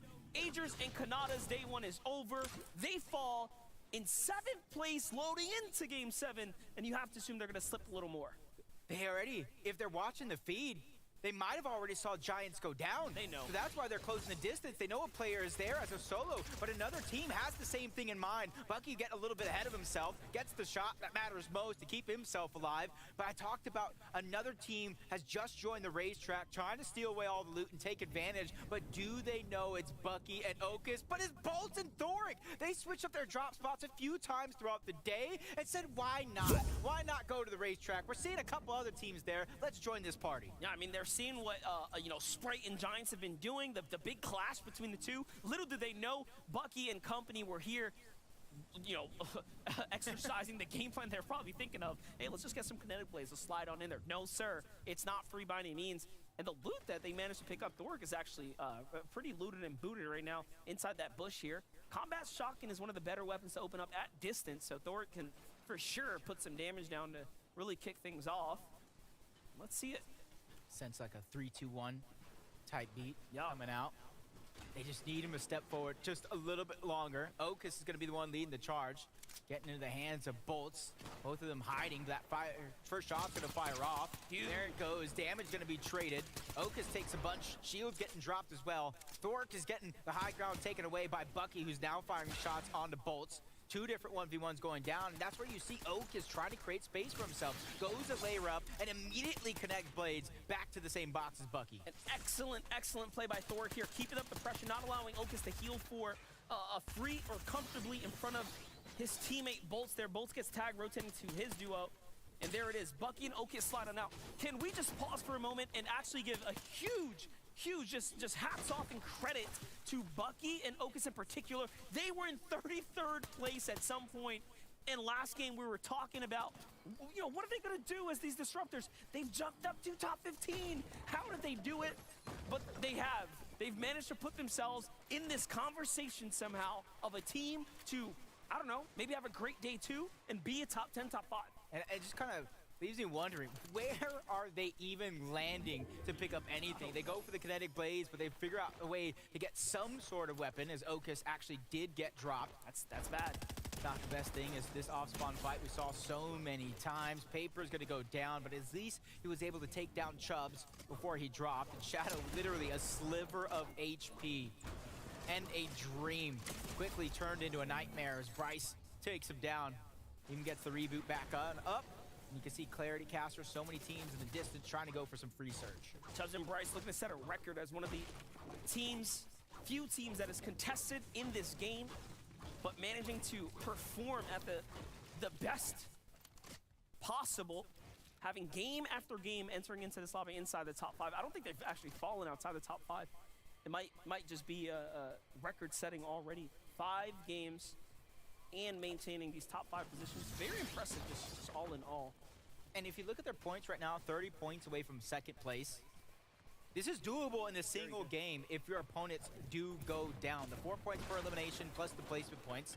Much harder to catch up with Duke and Edgy, but again, it is definitely possible if your competitors do go down much earlier than you'd hope to kind of close out the day. Hey, maybe a 4-way tie, something like that. I would like something like that simply for the entertainment's sake, but I know everybody else kind of thinking different, especially Duke and Edgy. They want to keep their massive lead intact. Let's not forget, if Acorn and Cold finish within that top 3, regardless of what, that will open up a spot for a different duo below. So you really do have a chance right now. Acorn and Cold have already proven that, hey, even the best can fall. That game 1 takedown from them sets them off. So for Aiden and Hound, I mean, the chances are here to go ahead, pop off. 2-day competition. Love the play from Aiden right now. Really putting the pressure onto Chubbs. This might be the first time we see Chubbs fall extremely early here. Bryce has to step on up, but look, Aiden's just a little bit sharper. He seems to just be hyper aware right now, really in the zone. This is scary. And no matter if it's a nook, cranny, or crevice, Aiden's gonna take a shot and try to make it go through. Bryce gets knocked, taken down by Hound. And this is where you have to go ahead and push forward, but Aiden, yet again, along with Hound, they take down both Bryce and Chubbs, and that hot streak you were talking about, Monster, went right out the window to close out the day. 2 teams inside the top 5 have now officially been crossed out. Aegis, Kanata, 7th place, gone. Bryce, Chubbs, 5th place, you watched it, gone. This is day 1 of North America's FNCS. What's on the line here? Everything, because global champion is, of course, one of the few things that you can be contending for. Some of those teams, like you said, in the top 7 down. I'm looking at Muzz, Degen, Quanti, Peterbot. I'm looking at Clarity and Casters, even Pamstu and Fatch, to make up for lost time. This is an opportunity that was just granted with one of our top competitors going down, so it's up to you to take control and try to close that gap. But for some, closing a gap is going to be easier than others. 31 points is going to be the difference between Acorn Cold and Duke and Edgy. Perfect jump and timing right here. Boyo in Sphinx. We kept speaking about Mega City has so much to offer. Mega City is a great drop spot. Why do we not see Epic Whale and Reap performing from here? Well, you know what? Maybe it's because only one team can be the kings of the Mega City. And right now, today, it's Boyo, it's Sphinx. They're in the top 3. They've been playing very well. I mean, they're escaping seemingly just fine. They're finding just enough tags. And you would think them being on the southern side, the more passive side, it'd be harder to be consistent. But no, they're doing just fine. Yeah, especially in the beginning of the season, before Bugha and Threats actually got together, Bugha said, hey, I'm playing with Boyo. This guy is underrated, and I'm ready to take him to the stars. Things might have switched up. Sometimes in Fortnite, things happen with so many superstars in one region. As now it's going to be Boyo, who's probably going to get so many offers. I think Sphinx needs to lock him down if they don't qualify to that global championship. As NPen and Polarized, 108 points so far, and you can kind of see they're used to fighting off spawn. Now that they're not necessarily contested over towards Kijitsu Crossing, they're forced to go elsewhere to find their surge in places that they might not be the most comfortable. Well, this is what the FNCS is all about, right? Really platforming and giving players a chance to continue to make a name for themselves. Now that we have the entire merging of the North American region, I mean, now more than ever, all eyes are on you. Baka, Pars, Boyo, like you said, these are really their time, truly, to have breakout performances. I say this every year. We always have a few in Fortnite that just have their time and they break out and they just take off. Cold was the latest for North America. I would say Vino for EU in recent times, right? We always have these big breakout names. Who's to say it couldn't be Pollo? He's got the name, he's got the style, he's got the gameplay right now. I'm liking it. Yep, definitely building himself a reputation if he didn't already have one from these combined regions. You see the vault loot intact. Epic Will and Reap trying to save as much of the heals as possible, but with the shield keg going down, they know they want to begin to trade shots. Storm Surge hasn't been their friend so far throughout the last couple of games, so they need to figure out a way to manage it before the day is over. Let's take a look at Muzz and Degen right now, who seems to be under pressure, but there's a duo fighting in front of them. It's Rise and Yamzo. Yeah, that's not an easy battle by any means to pick a fair fight with. So things are going to settle down for now. Yeah, they're recognizing the problems and the dangers that are here. They move first. Wow. Huge amount of shots. Taking down Muzz and his shields. And I talked about polarizing N-Pen, having to go elsewhere to find their surge because they're no longer contested towards Genjutsu Crossing. Well, Larson gets caught out. User was taken down earlier on in the same game, so the team run on the day has come to an end. So now they can hit the FOD review very, very early. Yeah, what a better time to catch up right now than with Vivid, who's been keeping a close eye on Boogan threats. And keeping an eye on the top 3 as well. Let's make sure during our last game of the day that all of our top teams are doing well. The biggest change for me is going to be that Dukes and Edgy have not gotten that early elimination, the 2 early eliminations that they are so used to getting. So we'll have to make sure they get some Storm Surge in. Acorn and Cold also looking very, very healthy, making sure that they have enough materials to lead themselves into the Ed game. And of course, our 3rd place team as well, Polo and Sphinx, set up towards Mega City, which is a great Storm Surge position for them. Make sure we keep a close eye on all of these top 3 teams as we head into the late game of game number 6. Great job breaking that one down, giving us a lay of the land of our top 3 teams. The biggest question mark, though, is that Duke and Edgy off spawn that they didn't get to fight this time around. They've had such consistent performances throughout the day, and that could be the roadblock in their journey of having to go and find that surge elsewhere, like some of our teams who are forced to kind of switch up their spots. Yeah, we're gonna have to see how it mixes up. And also, you know what? Just do me a favor, Fortnite fam. Is it Polo or is it Pollo? You know, I'm throwing this up. I wanna give this man the utmost credits and respect. Everybody hit me up on any of the socials, the timelines, at Most Defense. Like, just let me know. All right, Team Fusion, where we at? Who we got here? But let's jump in with Clarity G. Casker, things are starting to heat up. Clarity G already set the single game elim record for day 1 there with 8 eliminations in game 5. That was the last one we just watched. They absolutely popped off. They went from outside the bubble into the conversation. And now Clarity G and Casker just showing us how experienced they are and the type of numbers they can put up. And we know every time we've talked about them, this is a team that Vivid's worked alongside Clarity G for years, right? Loves this dude, good friends with the homies. Like, this is what we love to see. Vets popping up, showing off. Yeah, and it goes to show that it's not always necessarily how you start on the day, it's how you finish. And that's why I look at a lot of these teams that have been around for a long time to have that experience, to not get antsy, not to get down on yourself. So as important as it is to have the mechanical prowess in Fortnite, you need to have the mental toughness to stay strong when things don't go your way. As Nick and Nyx are going to be one of the first teams to try to claim the top of that Rift Island. But the shots are coming in. They're trying to bring them down to size. When you want to do something and put something big up, I mean, this is the way to do it. You fight for the pulse rifles. He already has, you know, what looks to be a Volt loadout. Like, he is suited and killing it right now. Look at this. Sphinx up top finds himself another elimination onto Crisp. Well played. Yeah, a lot of these teams are going to have to leave that Mega City, but the challenge is there. Big plays, hello? That's a huge amount of damage that Reek just took. Luckily for him, they did get that vault loop, so it's only going to take a few seconds with that legendary slurp juice to get him back up to shape as Nick and Nyx trying to solidify it, but it is going to be contested. The team that's trying to make up for lost time do a little bit better when it comes to their Storm Surge. This could be the moment shift. Right now, if they're able to win this fight against Nick and Nyx, obviously they get granted that Storm Surge, but they also get the overclock pulse rifle, something that they could terrorize the lobby with the amount of elevation that they have. Set out to sea, you hope to catch those tailwinds, and for Epic Whale and Reek, they don't need wind, they turn on the engine, they're putting technology to use. They're getting in. They're going in the direction that they want to, and that's straight on up. What an excellent shot for Epic Whale. If there's anything he can walk away with in day one here, it's probably that big shot right there. You talk about it. He's a late game performer. He turns up in the end when the pressure's on and the feeling has to be there.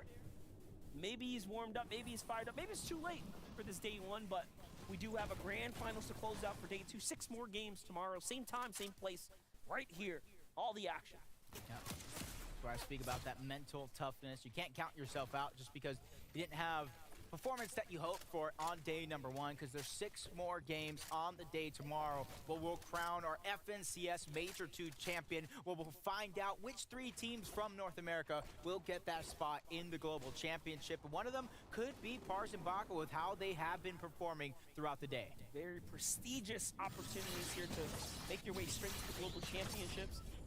Sphinx and Oyo, of course, one of the few, that big elimination, fresh out of Mega City. The only duo to place in the top 10 in every game today, showcasing just how dangerous they really are out here. Surprisingly, out of nowhere as well, we kept talking about the caliber of the lobby, how much more difficult it is to play on the North American region now. Just trying to get that extra loot. Kind of already see what augments they're choosing. They kind of lay down the blueprint, which they hope to find success here on the day.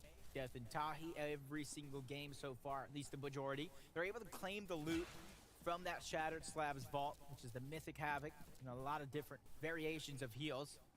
It's just hasn't necessarily been the most fun time of being able to execute on a lot of these different plays, but there's still more than enough time. We talk about it's a 2-day affair.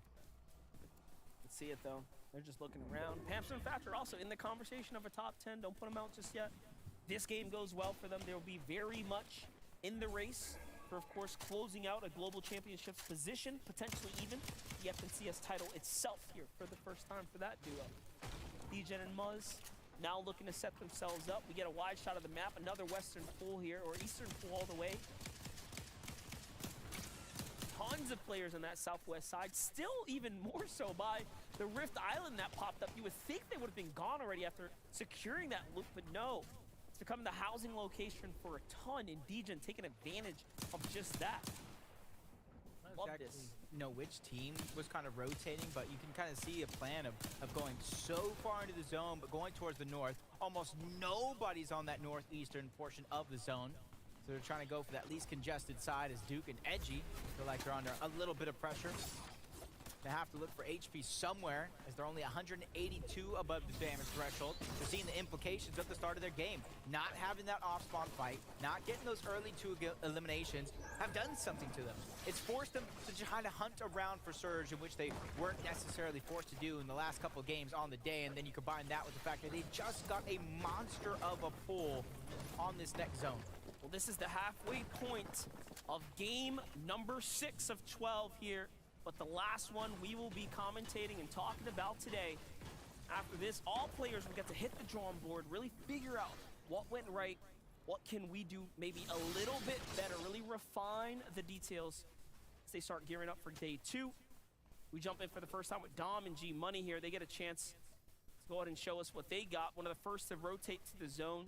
It starts to pull back to where the bulk of the players was. This is going to come as I think a great surprise for most. This is where if you're one of those teams that are center zone right now, you're forced with a decision.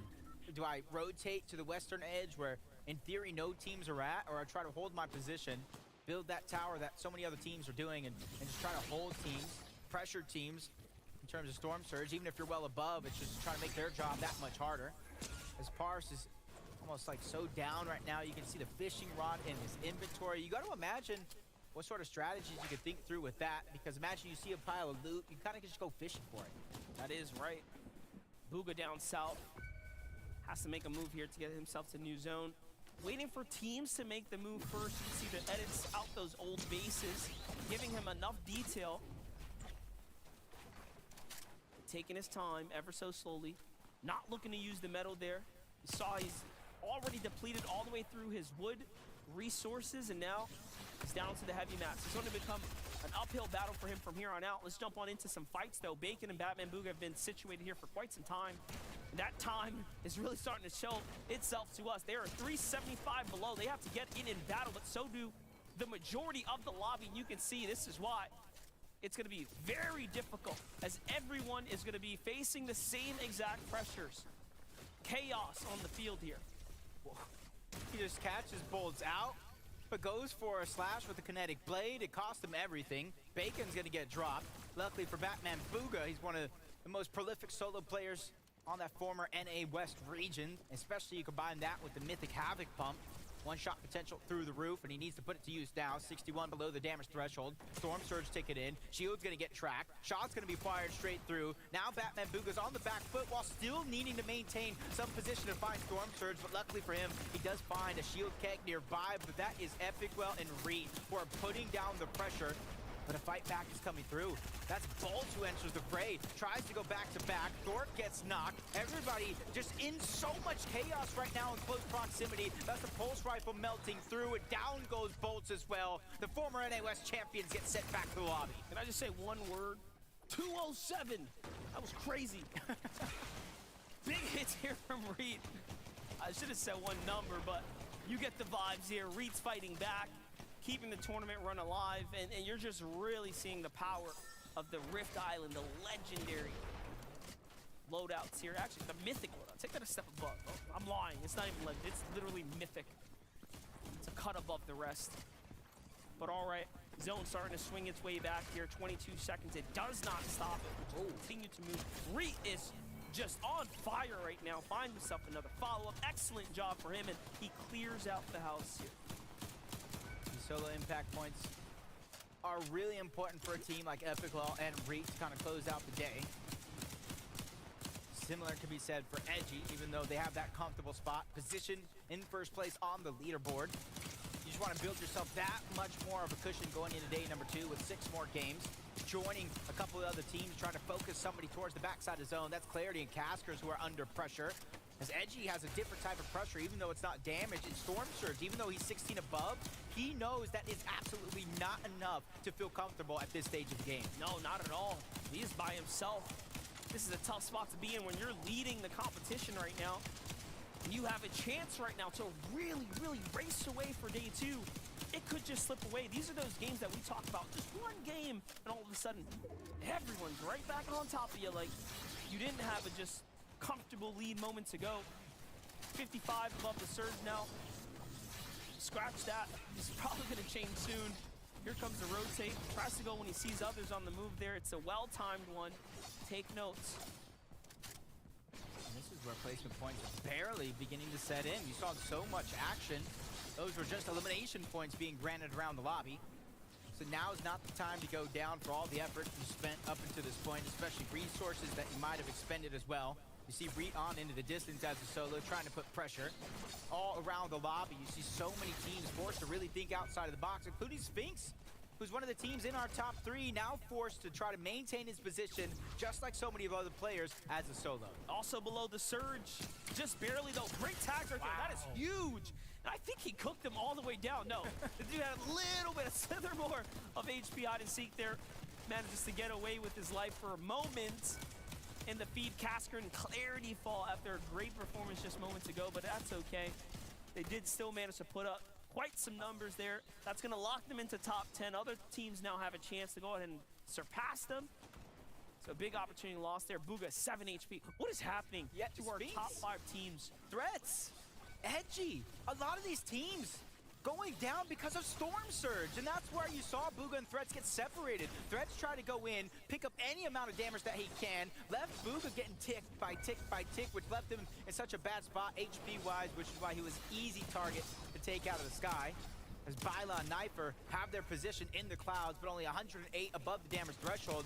Right now, the amount of pressure is so important for them, so that way they don't have to fall down and look for that Storm Surge. That's right. With every team we've tuned into inside the top 5 has already either been taken out or extremely damaged. Acorn and Cold being the only other one that we need that check up on. Edgy, Duke though, in pressure, on serious time right now. Edgy has to run. Nope, he gets caught as well. And again, just before other big placement thrusts, 21st is not great. Sphinx, though, is changing it up right now. He's going to find himself a great tag. That's going to eliminate a team. He's inside the top 20. He's now really going to start to earn big if he can stay alive. Yeah, the chunk of those points are in the top 10 for anybody looking to claim them as their own. As Knifer and Bylaw trying to stay above everybody else. Peterbot and Quanti look to survey the field. They're trying to go a layer above. Ultimate low ground is not where you want to be, especially with the zone going over Brutal Bastion. The different elevations that we're here and going to face, as Yamso is already facing some adversity of his own. 214 above the damage threshold. Storm Surge isn't a worry. It's being a solo, trying to look backside his zone, catch anybody slipping. Acorn looks to be a solo as well on the ultimate low. Sphinx, one of our solos inside the top 3, down now as well. Acorn has a chance here to start breaking away as Sphinx has fallen, so it truly has opened up completely here. But no, Cold is actually there to back him up too. I saw Degen and Muzz there as well. This is really a chance now for the teams in the top 10 to take advantage of all of the fallen few who were up at the top, Iamzo included. And take note of the Mythic Munitions, the tactical pistol that they just picked over on the other side. Yamzo is trying not to go to that ultimate low ground, but doesn't have a ton of builds to continue to build himself up if things get knocked down. He spots that duo on the other side. He wants nothing of it. Quickly rotates to the front side of the zone to try to get any refarm that he can to give himself something to work with. But Cold gets dropped into a box. He gets taken out. Acorn's left by himself, but they have yet to overtake first. It's not a huge game. It should be enough to definitely close that 20-point gap, though, right? So we're going to have an extremely close grand finals as we start edging our way into day 2 for the rest and the remaining of the games. Remember, what's on the line is global championships for some. Acorn and Cold have already done that. They're just playing upset here for other players. Acorn showing us why he is one of the best. You saw it in the interviews. You see it on the timeline. Let's jump in with Muzz, though. Muzz and Degen here fighting for a top 5 spot. They already won the first game on the day. They're looking to repeat as Acorn finds another huge elimination, but they're stealing away his loot.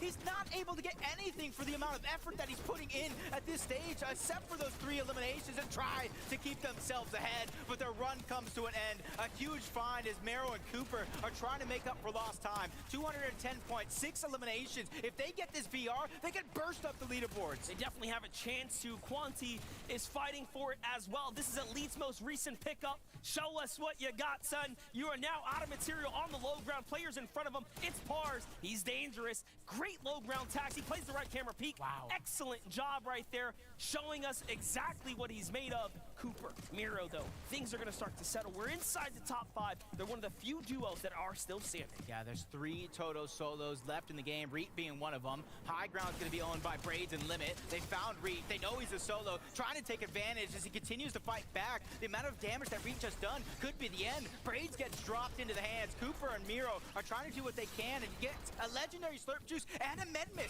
They could, in theory, win heal off if nobody else has heals. Miro's fighting back, looking for any chance. He's trying to get these points. Remember, they're worth a lot. Visuals gets caught out, and just like that, game 6 is indeed wraps. Miro and Cooper have now crossed that finish line for the first time today. And we've seen it before. Miro's, he's been at the pinnacle of the stadium before. Well played for him. That almost makes me ask, is he retired? Is he not retired? Because he's still at the top of his game. He's still one of those competitors that you have to watch out for. And you match him with Cooper, who was former teammates with Seek a couple seasons ago, and he is lighting up that leaderboard. They're finding eliminations left, right, and center. And already at this stage of the game, they have 9 eliminations, and they broke that double-digit mark. And he's giving credits to the young Mustache as well. So you really see how much he respects, of course, these other regions. But Miro, man, I'm happy we got to see it from this perspective. Just take a look here. In the end, he puts the damage needed down to get the conversion onto visuals, and just like that, game 6 will conclude and roll on over to Miro and Cooper. They get a big game. Way to put them back into the conversation. Yeah, but throughout the course of that game, we saw some of our top competitors go down before the chunk of those placement points have set in. So even though Miro and Cooper picked up a huge victory royale and a huge amount of points, nobody knows what the leaderboard looks like. And there's only 3 people I trust to let us know. Zeke, Kelly, Jenny, take it away. Big shout outs to Monster D-Face and Jacob PR for casting these first 6 matches of grand finals here in North America. My, oh my, NA has really stepped up. They want to play. This was the story of the top 5 going down, Jenny? I mean, 19 elims, 265 points.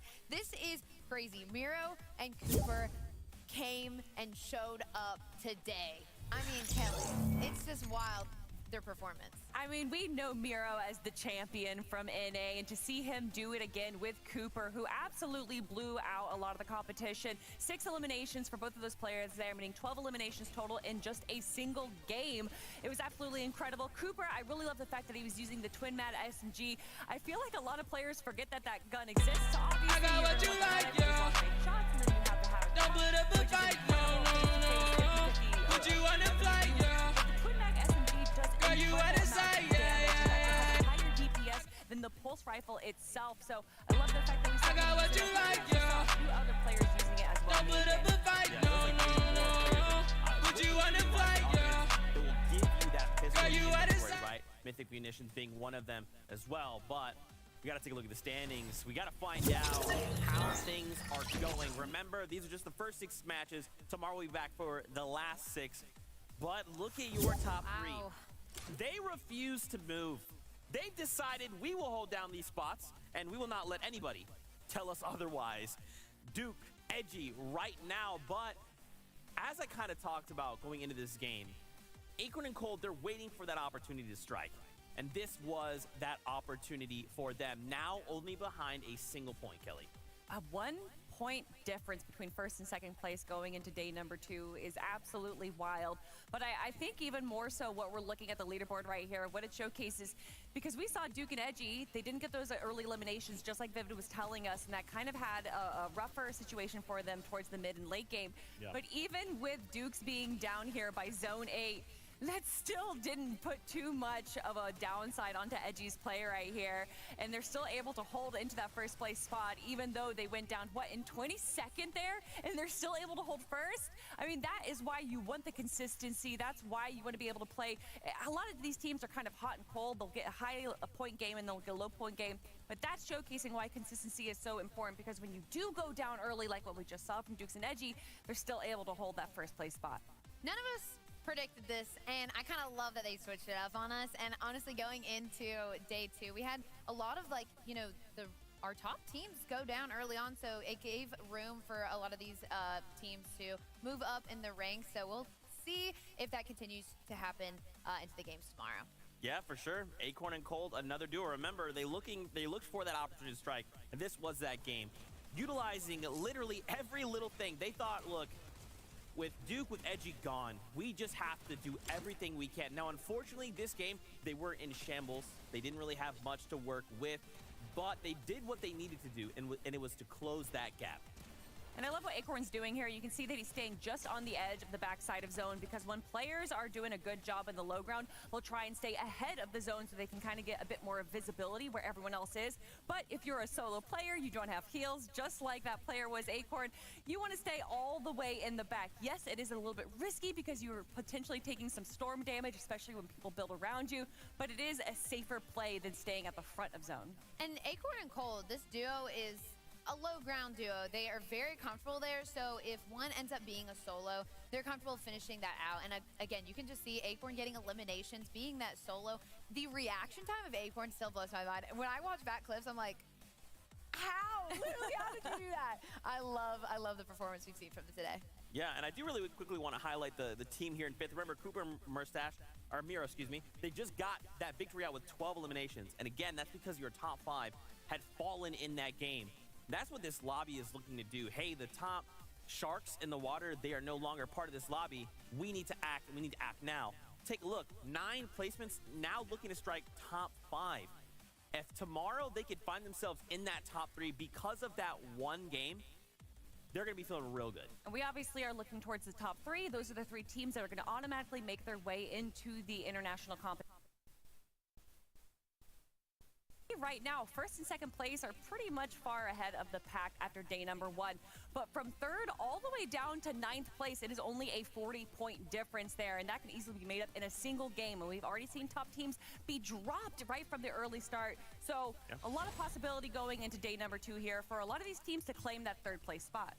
Yeah, too. And I think what's really interesting about going into day 2 in this circumstance is that you have teams that we've talked about are going to perform really well, but have they shown their top tier performance yet? And I think that I really do think that we're going to see some of these teams step up to the plate and make a show happen for us, because you have to. This is your chance to make it to global championships, and that's what everyone's mind's on. It's like, I have to make it to global championships, and they're going to make it happen one way or another. And we've seen it done in the past. I believe it was Chapter 3. We saw a team that was in 9th place after day number 1, and they were able to claim the first place spot after day number 2. Now, the point differentials was a little bit smaller than what we're seeing right now between 1st and 9th place, but obviously a lot can happen in day number 2, and you've heard a lot of the casters and us talking about it. Some of these teams kind of unlock on day number 2, and especially being able to do VOD reviewing and VOD reviewing of day 1, which I know a lot of these teams are going to be doing.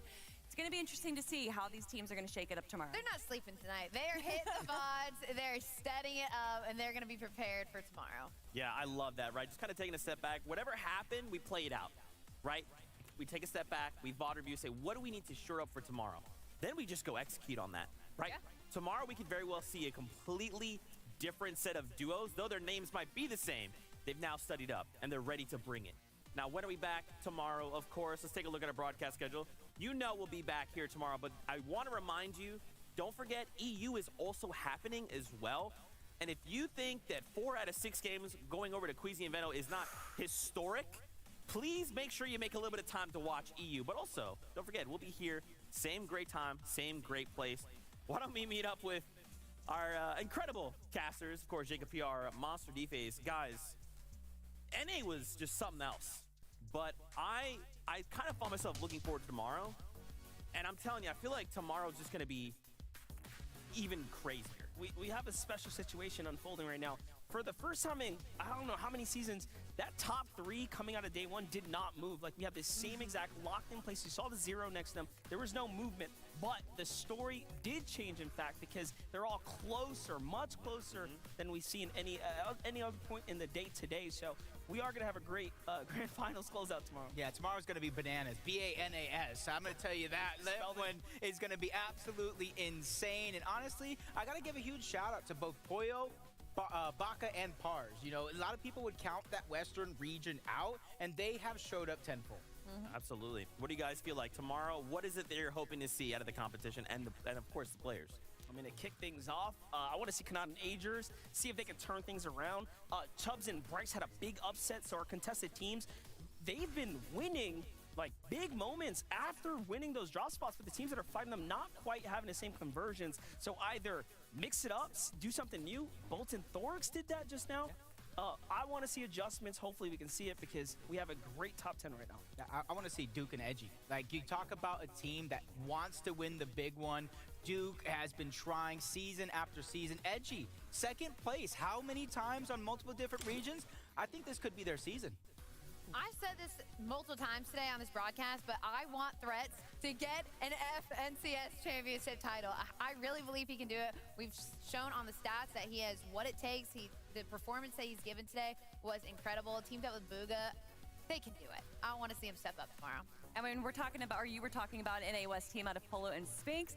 We got to see it just for a moment, but re-unlocking in that final game of the day, grabbing an incredible amount of eliminations as a solo player. But I want to see that convert into the Victory Royale. Absolutely. Well, we've had a Victory Royale here because we've got to hang out with all of you. Of course, don't forget, tomorrow we crown not only FNCS champions, but we will know 3 more duos representing NA, the Global Championships. As always, don't forget tomorrow's EU, and we'll see you a little bit later on for more action from the FNCS. We love you, keep yourself safe, and we'll see you on that battle bus. Beep, beep.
Vitality stands to take a second regional for themselves, but Karmine Corp draws with revenge.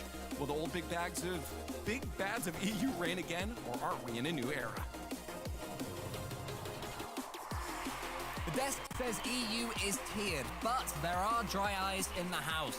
Those belonging to Team Vitality. And CJ, my wonderful, brilliant, beautiful co-caster, how on earth did Karmine Corp win this grand final? Please tell me.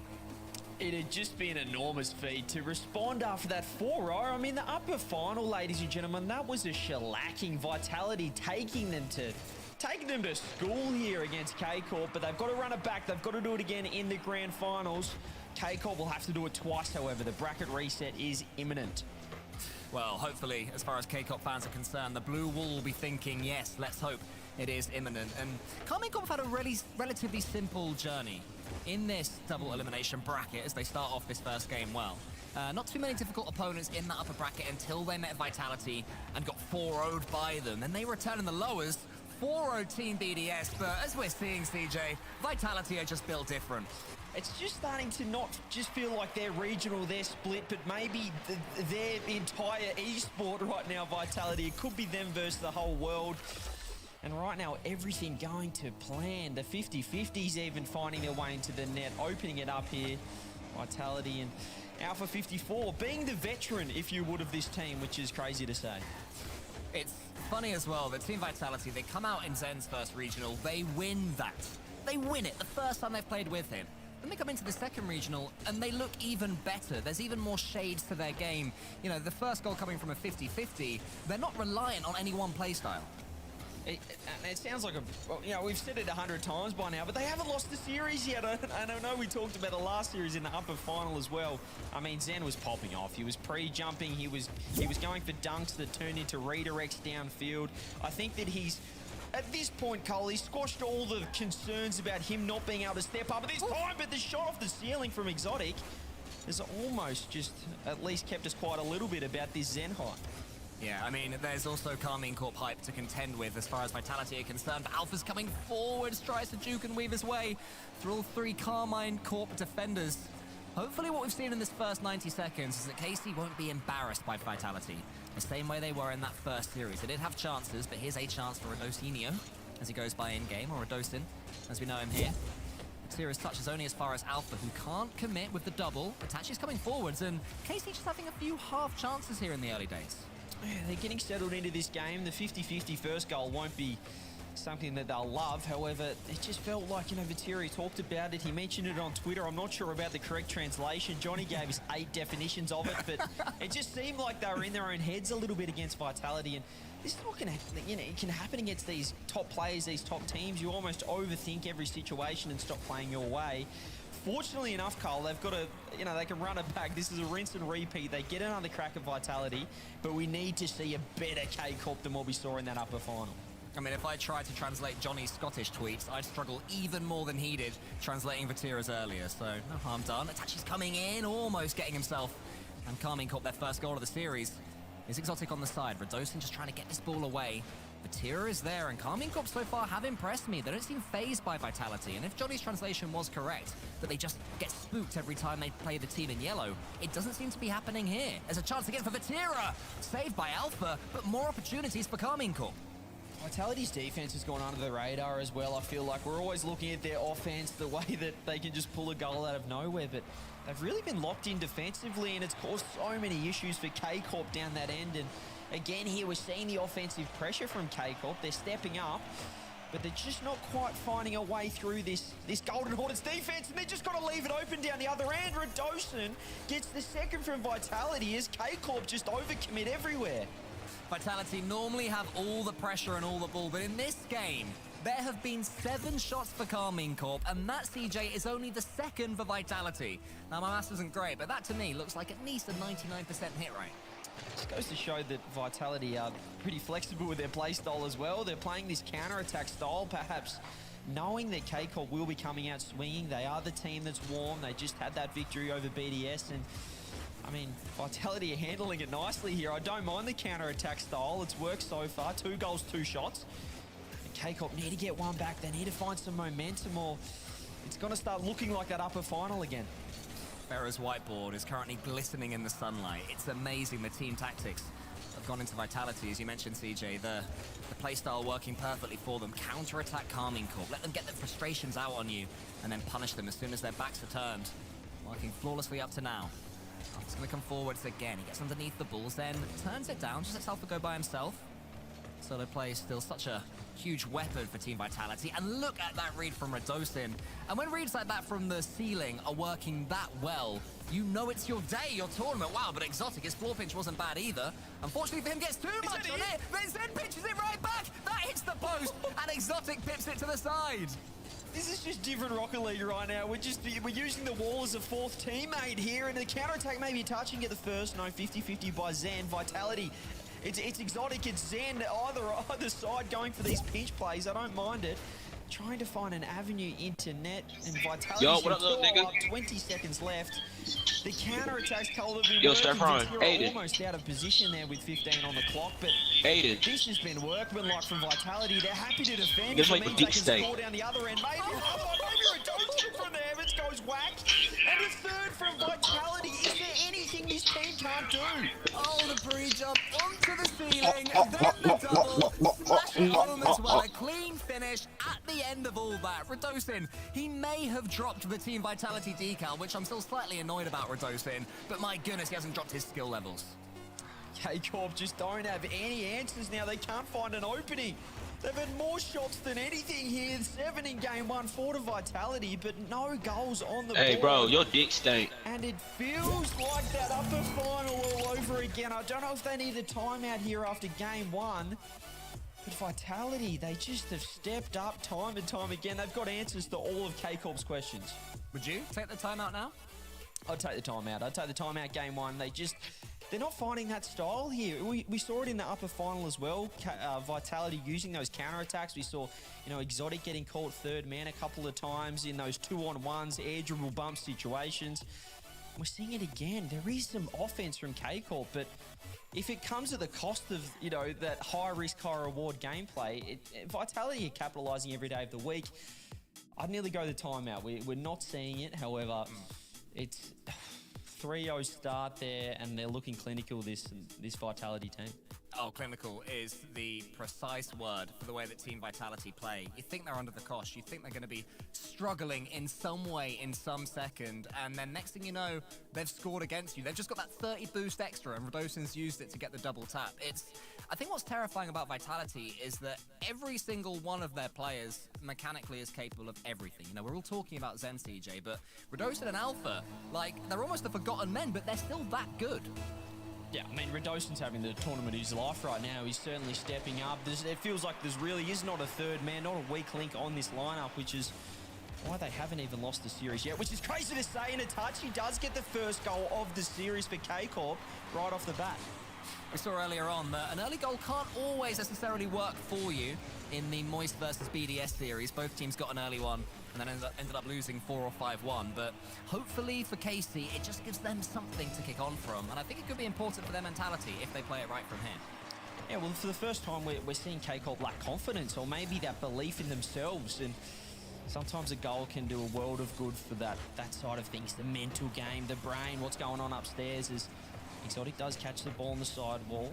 50-50, Alpha 54 gets beaten out. Zen's in trouble. Radosin is so deep on the rotation. We'll be able to get this one out of net. And the instant counter-attack as well. The Vitality special. They just bait you in, feel like you've got an attack, and then it's straight down the other end.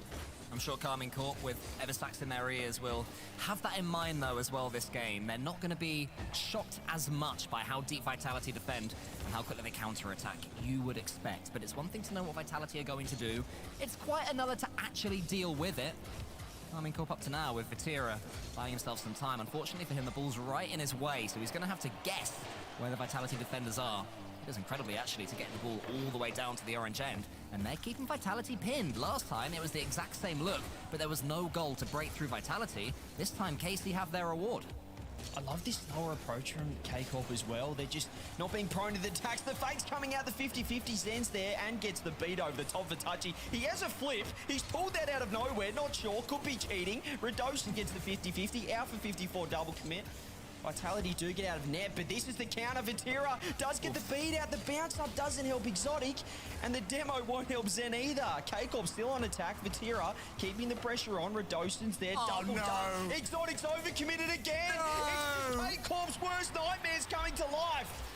Oh, it's all of us who want a bracket reset's worst nightmares as well. Itachi, he thought he had the ball in the palm of his hand, but Radosin dragged it away from him with one cruel, cruel dunk. Vitality equalize, and again, out of absolutely nowhere. It's one shot, it's their first shot, and it came from a dunk, and they've scored from it. The slow play will work for K-Corp, but not if you're going to overcommit there. There was no third man. Exotic just going for that all-or-nothing positioning there last and got caught out. A free goal for Vitality. You just can't give them goals. They've got to get the confidence. Radosin flip reset beats one.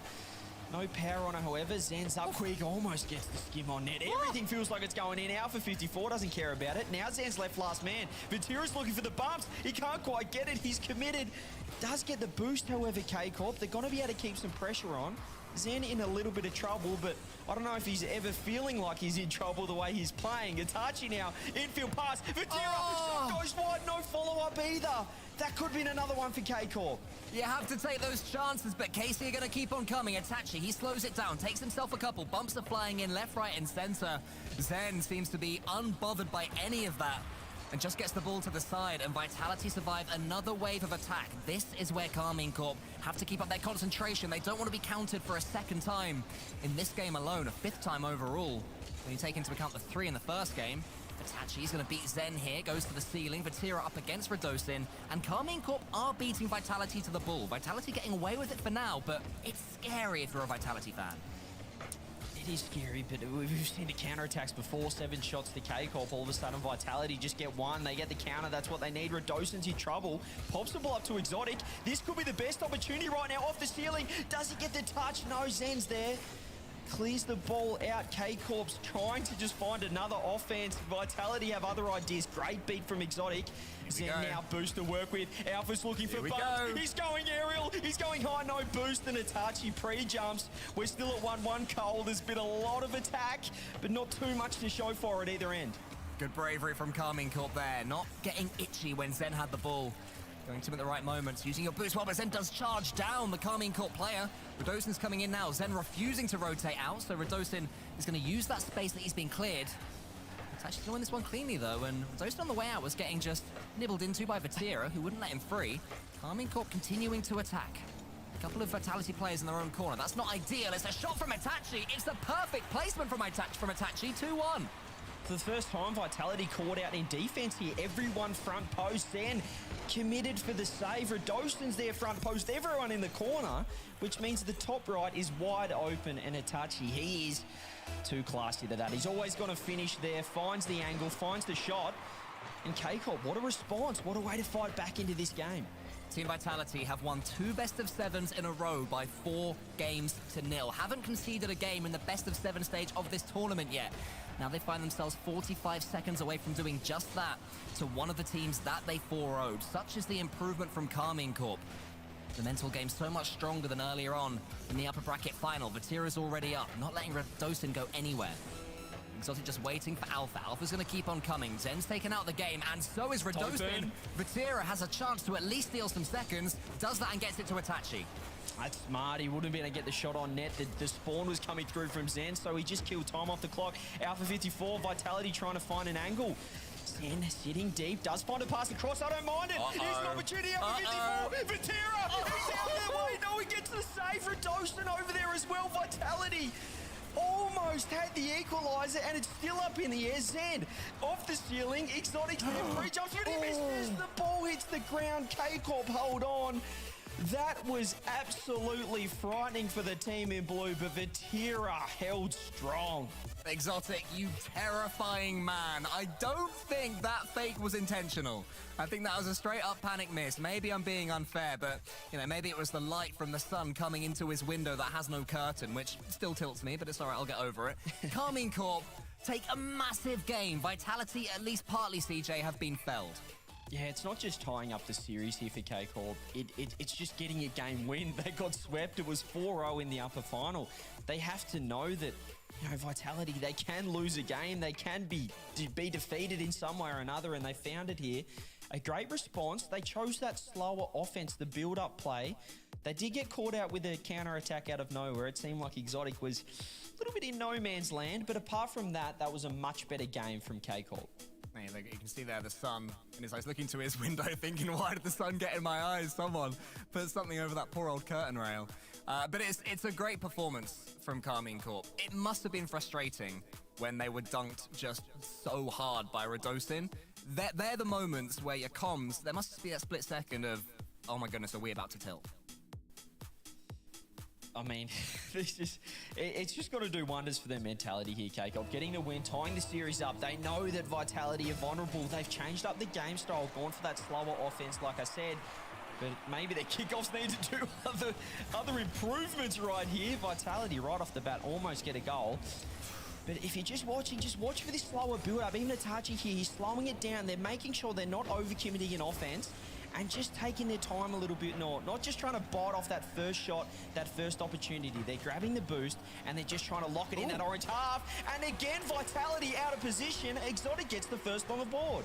Not sure what happened there. Radosin seems to be in a good position and then just carried on across the top of the goal exactly where Zen was. Zen wasn't expecting it. And Exotic, he saw the whole thing happen and gratefully placed the ball in the goal, 1-0. They just locked each other front post and a bit of a mishap there. As I said, defensively, Vitality have looked flawless so far, but last game and then the start of this one, we've just seen a few positional mistakes. Players getting caught front post, right on each other's backs, and that's been costly here. Zen trying to get an instant equalizer over to Radosin, goes wide, and it may be too wide for an Alpha 54 shot, but still made Vatira pre-jump. He was a little bit worried about that one. Now K-Corp on the counter-attack. Alpha 54 with a great touch central and the demo as well for the follow-up. I mean, the end of this attack from K-Corp from the blue wall as Zen is he's just freestyling in his own half. He's feeling it. For the third game in a row, though, Karmine Corp have more of the play and more of the opportunities. Zen, he'll get the save this time. But it's another clean hit in Vitality's half. That's the last thing that they'll want, no matter how good their defending is. Especially one or two mistakes are starting to come in. Maybe a little bit of fatigue showing. Maybe a bit of complacency from Vitality. Who knows? Something that's just tweaked somewhat. It's what Karmine Corp are doing well. It's making it happen. Exotic sends that one to the side, and Vatira desperate to get in and charge down Zen, and they're bumps for him to get. He's looking for them on the backboard now. Gets a flip reset from no angle at all. And Radosin can take the ball away, but Vitality not looking too comfortable in game number 3. K-Corp's challenge game stepping up. That's open. Vatira does get the save. The demo came through on Itachi, which left their defense vulnerable. Exotic going for the pre-jump. Not sure about that, maybe a little bit too confident, but it just goes to show their mentality has shifted. Before, they were so concerned about every possible touch, thinking Zen's going to get a quadruple, quintuple flip reset every time, but now they're relying on their instincts, on their challenge game. They're one of the best teams in the world at 50-50s and keeping possession, and they're finally bringing it to Vitality. They're playing their own style. It's good to see. The ball is stuck in the Vitality corner. Itachi not letting it go. And Exotic should be able to get around this one with boost as well. He gives himself a wider berth. Alpha wasn't expecting it, so the 50-50. Actually, it falls to Radosin. Good read up and good sweep up there from the Frenchman. Goes into the center where Alpha is waiting and just pips it towards Exotic, who can take a touch. Vitality coming back on the attack. There's a chance here for a shot. Still 1-0 down Vitality, and still 1-0 down Vitality. Because Karmine Corp, despite a Vitality shot or two, defending well. Maybe that changes here. Zen tries to just bundle his way through, but it's too central. There's no width. Everything looking a little bit simple for Karmine Corp to defend. A few huge pre-jumps defensively from Itachi has been enormous here on defense. They've got no boost though. Alpha 54's flip reset blocked out by Exotic. Still on attack here. Vitality. Itachi trying to work it out. He's got no boost. Alpha's got room to work with, but the first touch, it's just not what he wanted there. They still have the boost. They still have control. This ball pitching out will give space to Alpha, but he's got 0 as well. It feels like no one on the pitch could find the boost at the right time. Vatira air dribbling it out 50-50. Great beat from Exotic. Follow-up shot just a little bit. No power and not much of an angle on it either. Itachi 50-50. K-Corp on attack. Alpha 54 can't get the touch. Now he does across the field. K-Corp, it feels like it's their turn to start something, their turn to attack. Itachi blocked out by Zen. Is there another follow-up coming through? But again, Alpha too fast. This is where Carmine Corp's defensive play, their patient movements forward start to pay dividends. When they do up the pace, suddenly Vitality look a little bit lackluster. They're second to every bull. Carmine Corp shocking Team Vitality, allowing themselves to be downloaded and then completely switching up their playstyle.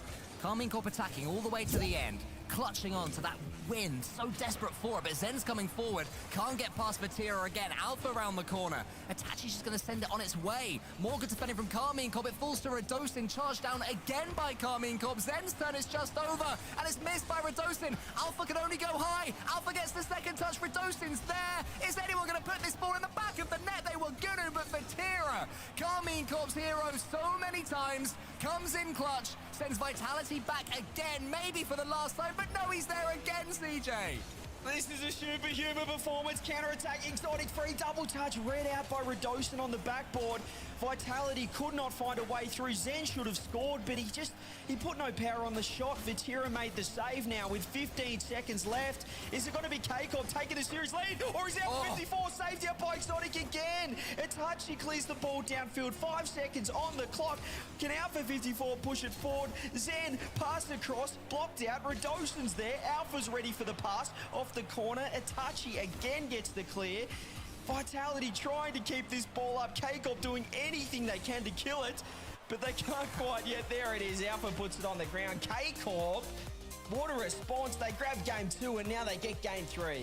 I might have missed scene because the camera cut away just when it was happening, but I'm pretty sure Vatira had a huge reaction just to winning that game right there. There was an explosion of emotion. Going 2-1 up in a series. This is the man who's normally so calm and collected. That was full fist bumps there from Vatira. They are feeling it now. Vitality taking the timeout as well. I tell you what, they haven't taken too many timeouts so far this split. When you're winning all the time, that can tend to happen, but now let's see what Farah can cook in the kitchen here, the coach of Team Vitality. We saw he had the whiteboard wheeled in earlier. The size of the thing, he had 3 essays on it as well. I'm not sure what he was telling the boys. Zen didn't look too interested, but maybe now he's going to be receptive to some advice, to some feedback if they can find a way back in, because K-Corp definitely had a change up there in game 2, as I said. They went for they focused on their challenges. They picked up their pace and were able to lock the ball in a little bit more, helping each other out in offense. That's been a world of good for this side, but now it's back on Vitality to answer back. And Vitality are surely going to be able to mix things up themselves. You know, they've got Ferrer there. He's talking them through it all. There's a million different trajectories this series could go as far as Team Vitality are concerned. But as of right now, Carmine Corp's playstyle is working an absolute treat. About a team that an hour ago people were calling unbeatable, people were calling the best in the world. Remember Carmine Corp? You know, they're really looking like strong contenders, and they're defending as well. I mean, how on earth did they keep that one out? I mean, this looks like a K-Corp against any other team in the world right now. It felt like they had a mental block against Vitality, particularly in that upper final earlier today, but they found a way to respond. They've had the rematch, and so far they are not wasting this second opportunity here. And just notice how much... We saw a couple of overcommits early, but they put a rest to that. They put a stop to that in game 2. And they sorted it out. They stopped overcommitting third man. They focused on their challenges. They started playing as a team. And since then, well, Vitality look a little bit rattled. It's almost like the shoe's on the other foot now. The ball's in the other court. Well, this is where there's a different sort of pressure on Team Vitality. You're coming in Zen's first regional, and if you finish third, fourth, whatever, people think, oh, that's really good for a first regional. But as soon as you win it, there's this expectation that you're going to win everything. And then when you get to the major, that you're going to win that. And then when you get to Worlds, that you're going to win that. And the pressure builds and builds and builds and builds and builds. This is the first time we've really seen Team Vitality put under the cosh in a best of 7, you know, in the knockout moments of a tournament. And we're going to get to see what their metal is made of. But Vatira, he's heavy metal. He set it all the way up for Exotic. Radosin still gets the save. It remains 0-0. There's no way he's recovered off that save, off his own corner, off the side post, inside the net. Radosin with a double save. Now Zen faking out, no boost to work with. Radosin has been the subtle, the hidden MVP for Vitality this regional. And he's showing up again where it counts here. Game number 4, Vitality looking to tie up this series. And saves like that, opportunities like that can go a long way to getting this done. Yeah, Radosin and his slimy ASMR boost that's coming out of his multicolored Fennec is doing some serious work for Team Vitality at the moment. Huge performance from him, keeps it at 0-0. But it's a 0-0 that overall Vitality will be much happier with than Carmine Corp will be much happier with than Team Vitality. Couple pinches for Exotic. He can take a touch here. How's his 50 game? Alphas is a little bit stronger. Then he's bumped out the way. Radosin up against Exotic. Doesn't get the bull, but does get the demo. We'll have a little bit of time just to catch a breath or two. Exotic now beats out Alpha 54. K-Corp continue winning these 50-50s. Vatira off the corner gets the shot on net. It won't worry Radosin, but Alpha 54 will love a counter-attack. He gets fed into him. Exotic's in trouble. He misses the ball. Radosin cleans up. And Vitality get the first one on the board. A little bit of the Carmine Corp shakiness back up against Team Vitality. Exotic just crept forward a bit too much, and Radosin was not going to miss that one. It's a deserved goal for him after the huge save he had earlier. And Vitality take a lead in the game that they had seemed a little bit slower at until Carmine just gave them that goal. And he's such a smart touch from Alpha as well that it was too heavy to follow it up himself, which was perfect because he could just offload it there to Radosin. And well, Exotic was playing for the solo play. He was playing for the one-touch follow-up from Alpha. But that didn't come through. Exotic just couldn't quite make it work. But well Vatira can. He's getting the fakes in the midfield and he's getting the finish in the top corner.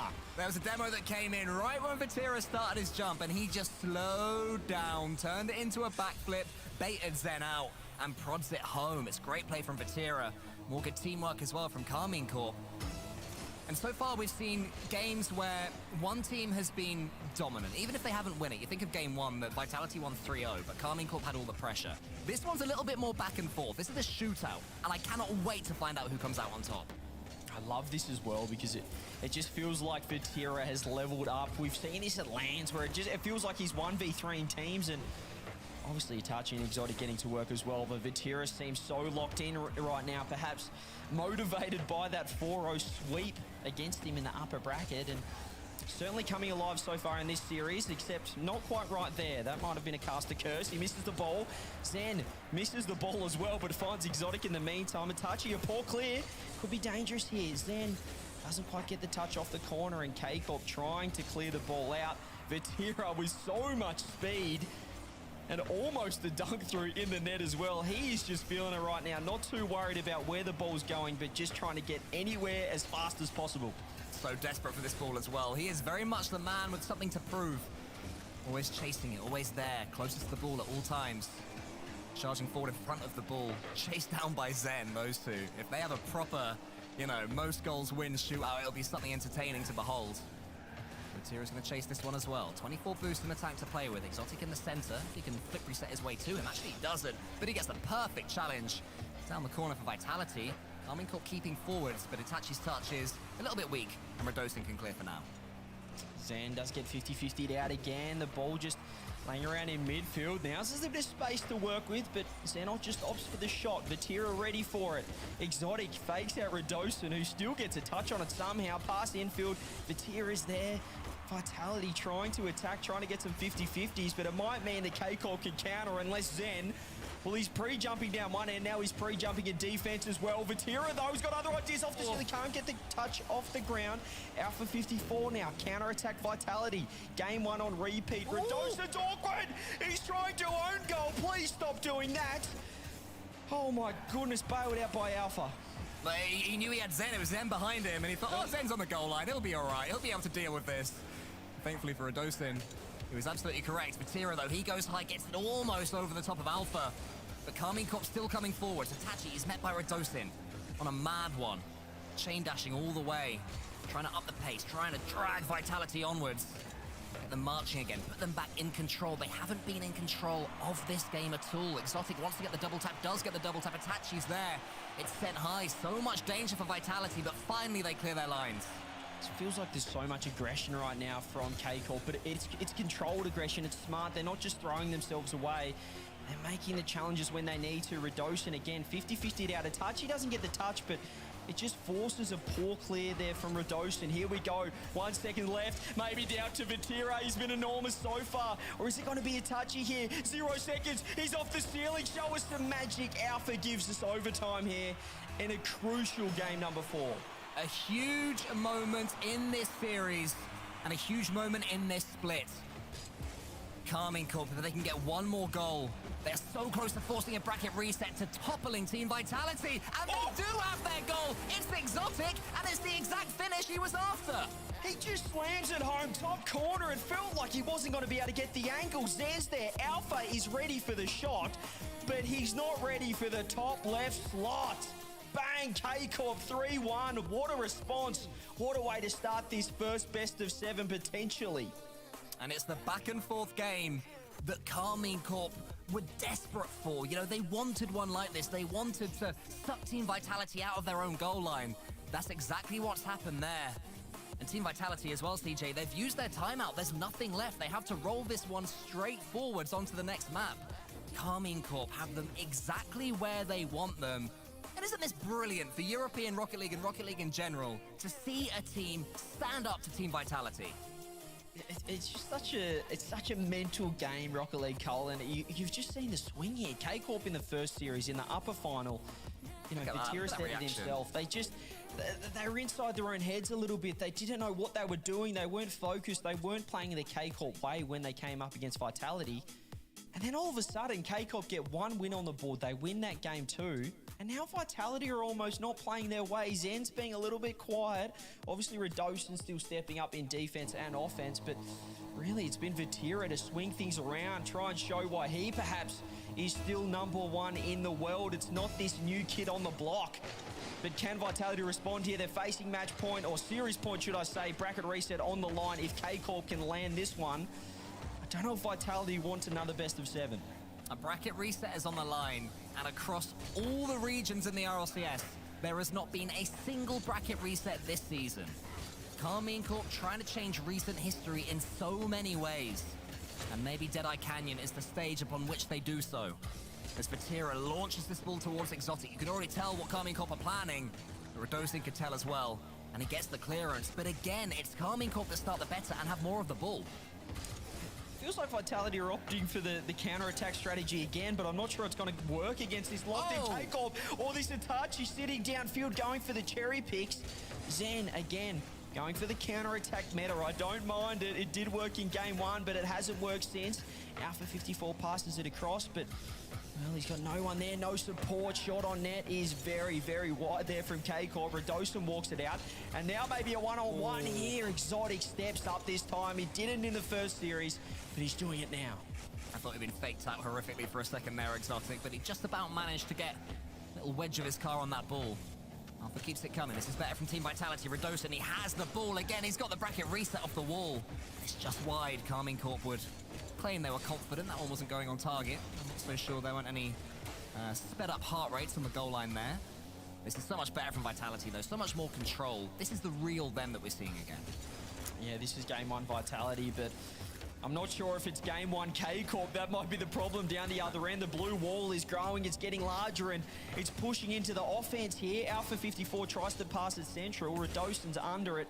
Ball just kicks out a little bit too high there as Exotic pre-jumping again in midfield. K-Corp giving no room to work with. Itachi's there. Vatira last. Has to wait for Zen. Of course, he's got 3 on it.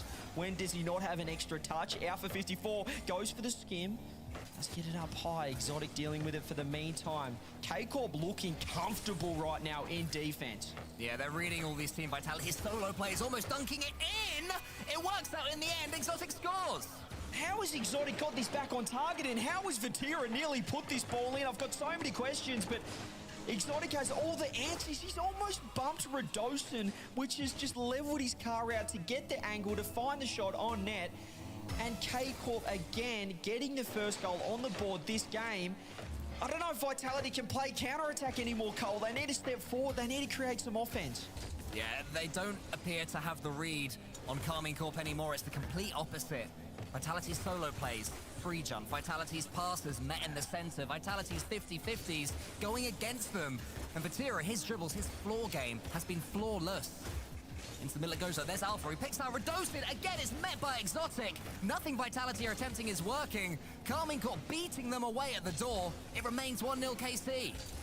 They just cannot find a way through here, Vitality. It seems crazy to think that this offense that we've seen for the past, well, all of this regional and the first one as well has been flawless, has been unstoppable.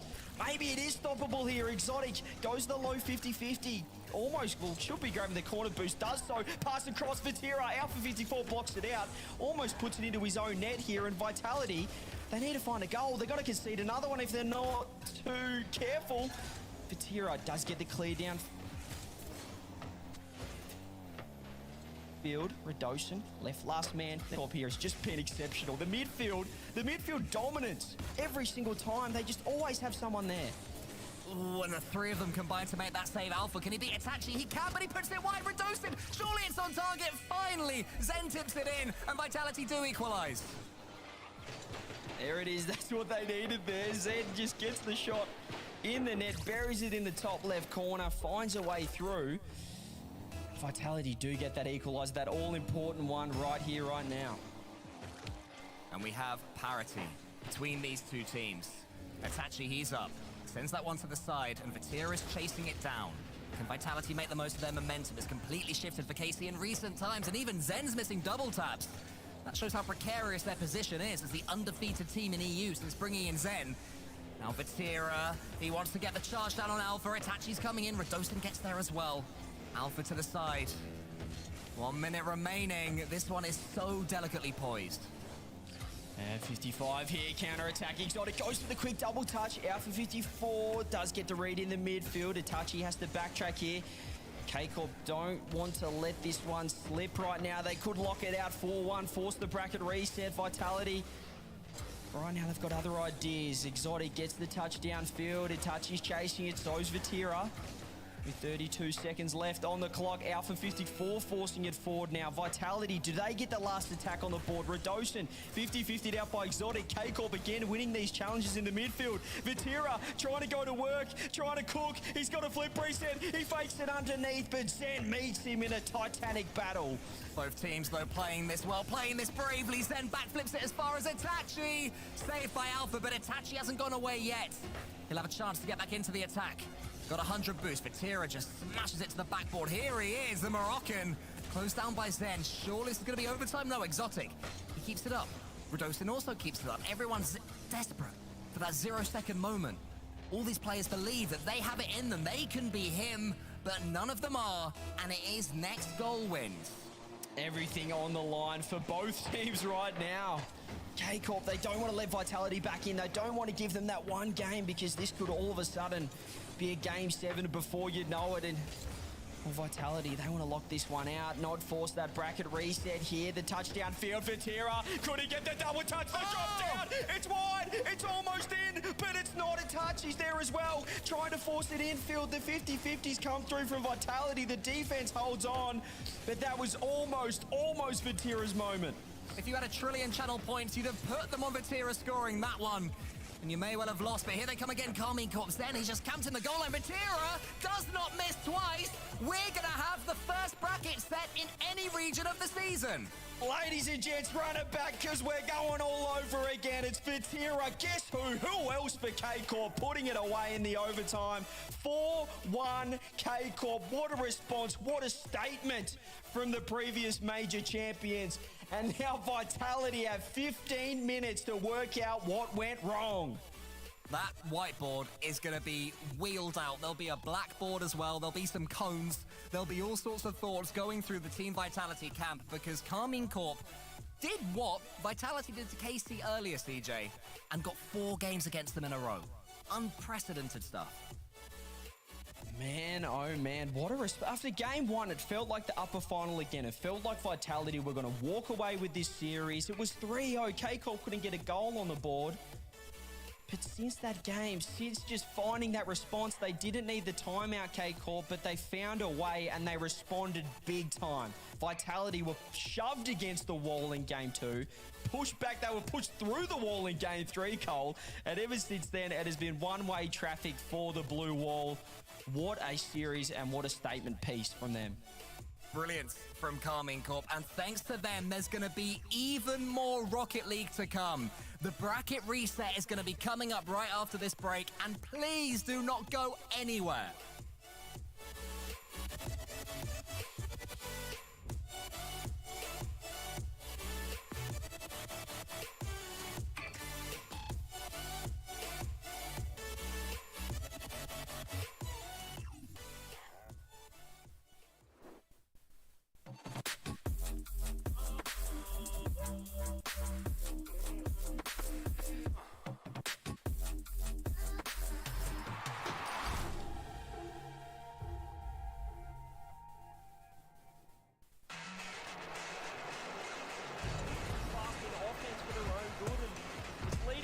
opportunities like this. Armad off the ceiling.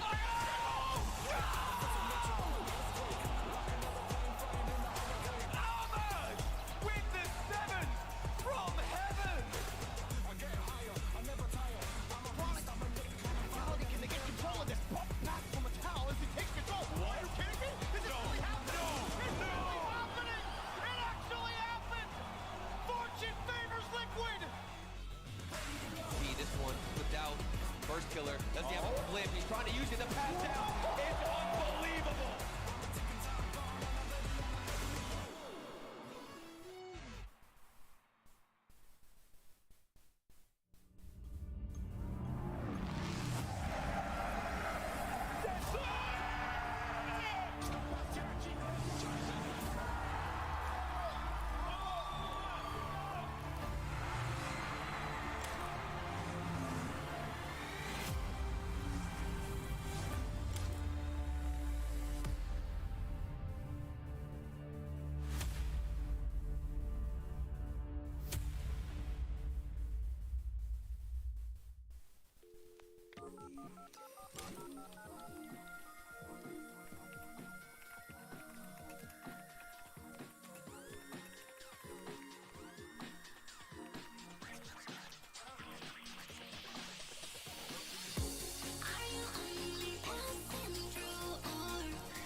Revenge number 1 comes for Carmine Corp as they take down Team Vitality, giving us our first ever bracket reset here in the European Spring Cup.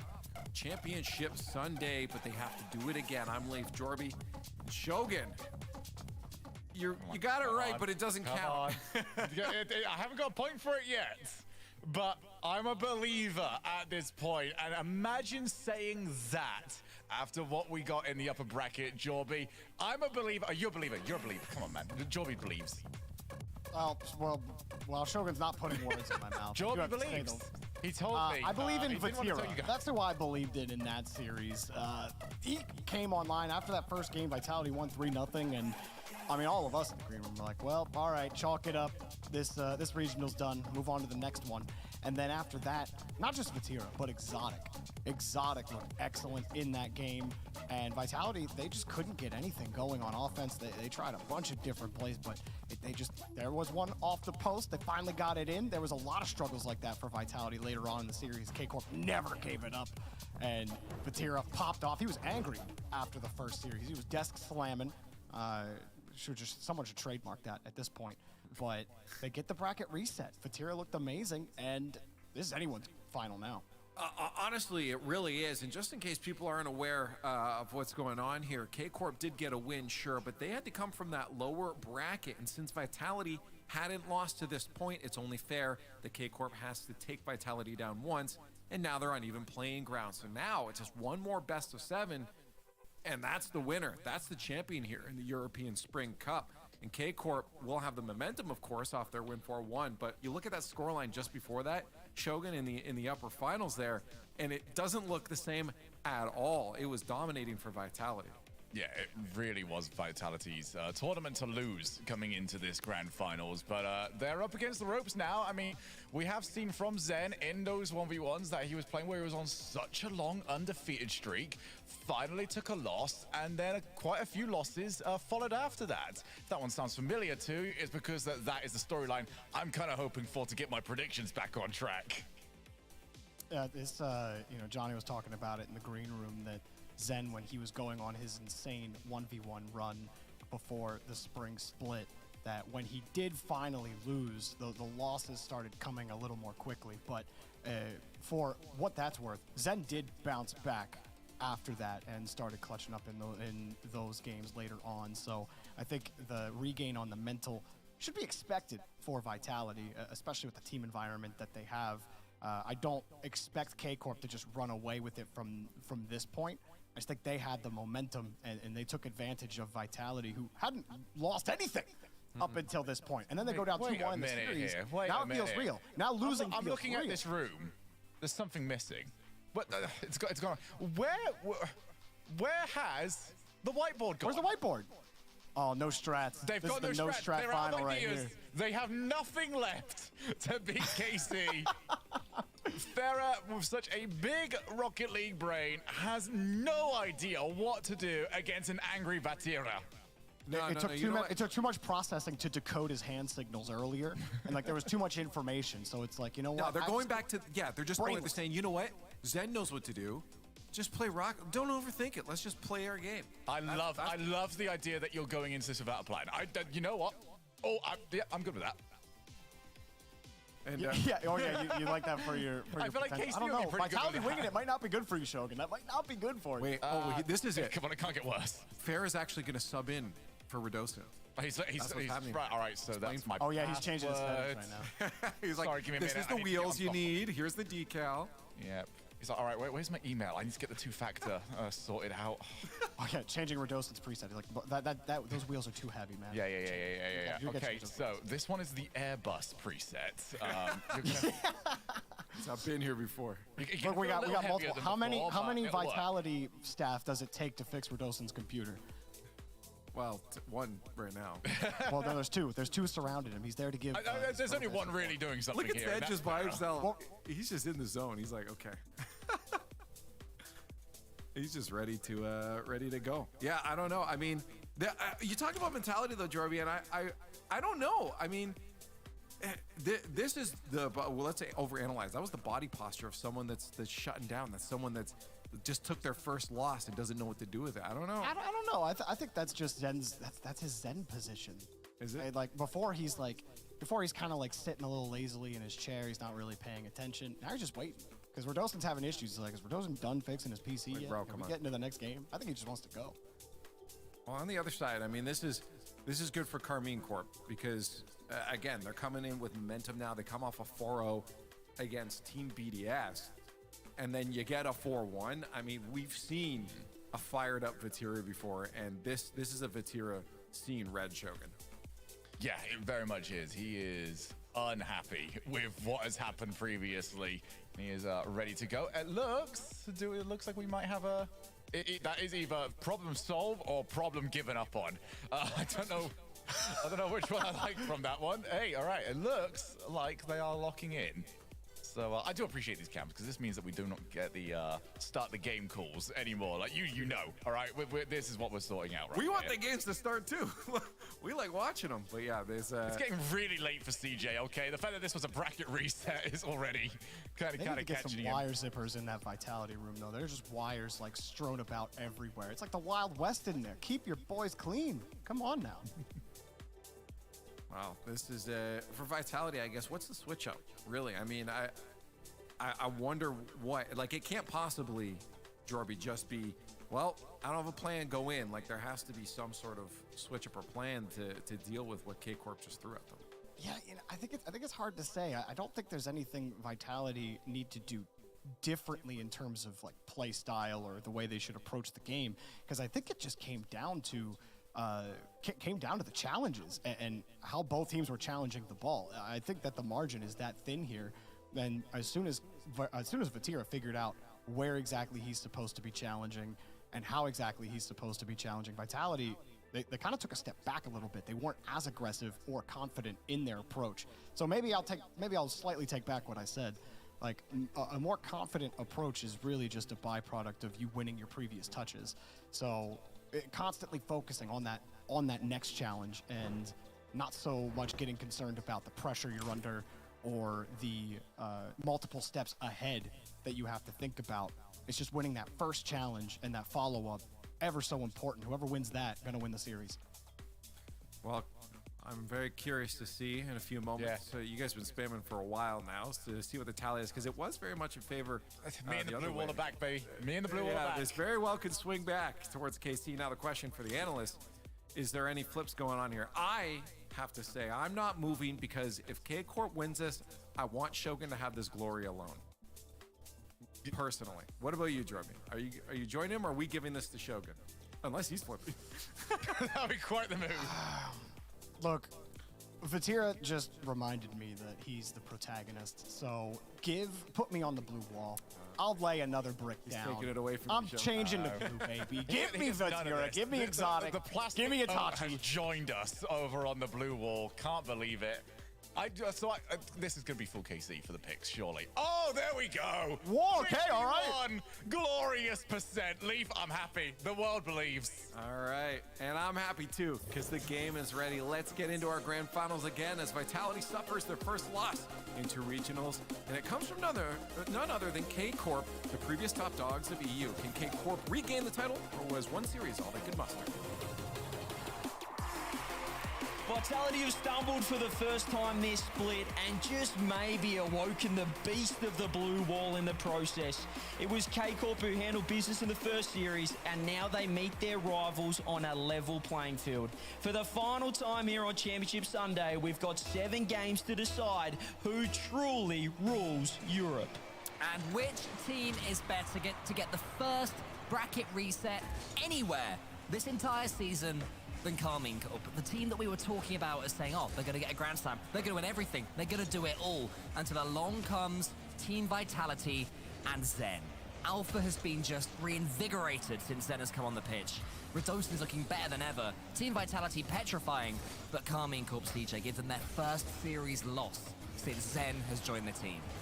I love this. I love the storyline playing out right here, right now, and let's see what Vitality's made of. They're certainly made of an offense early on here. Itachi will be able to handle it out of defense for K-Corp, but as you said, it was just Vitality who didn't really have any answers after game number 1. Redoson know's got to open up here in series number 2. Vitality maybe a little bit passive in the first series, not going to make that mistake this time. Redoson went up. Alpha offered a pre-jump, offered something for Redoson to go for. Redoson just says, nah, do you know what? I've got this double tap myself. 1-0 Vitality. Sometimes I feel like him and Zen are swapping nameplates. He has just been electrifying here in this entire regional, really, for Vitality. Just on another level right now, and certainly showing it up where it counts here in the Series 2, the final series of the day. As we said, it was 1-1 now, the total, I guess, ledger here for these two lineups. It was Vitality 4-0 in the upper final. It was K-Corp 4-1 in the first series of this grand final. And now it's all tied up, Cole. There's no advantage, there's no disadvantage either way. It's just who's the best team. Who is the best team? We're going to find that out over the next, hopefully, 7 games. Champions Field is beckoning.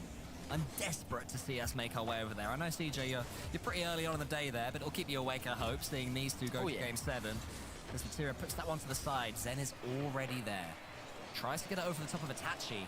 And what I would say is that there's no loss of pace for either of these teams. If anything, Vitality looking faster, but Karmine Corp just as dangerous, just as death-defying, but not able to get the ball on target until maybe Itachi can get it down to Vatira. He fakes it instead, and we have, as we want, series parity. Vatira couldn't get the first touch, but they made sure of the second one. Redoson just left on an island by himself there as the demo's coming through. Vitality just falling apart in defense. And K-Corp grabbing that equalizer. Karmine Corp still looking like they could just be the twist in the tail that EU potentially needed, but Vitality, they've got the passing plays too. Instant response off the kickoff, and it's Redoson just feeding the ball across to Zen. He grabs the mid boost. There was even Itachi who just handed it to him. I thought it might have been Redoson for the pass. He'll get the assist for that play, but it was actually the man down the other end, Itachi, who just handed that ball to Zen. Maybe an example of Karmine Corp trying to be a bit too fast against Team Vitality. And Karmine Corp just making the most of putting them in that trap. They could have another. There's 2 players challenging Zen's finish.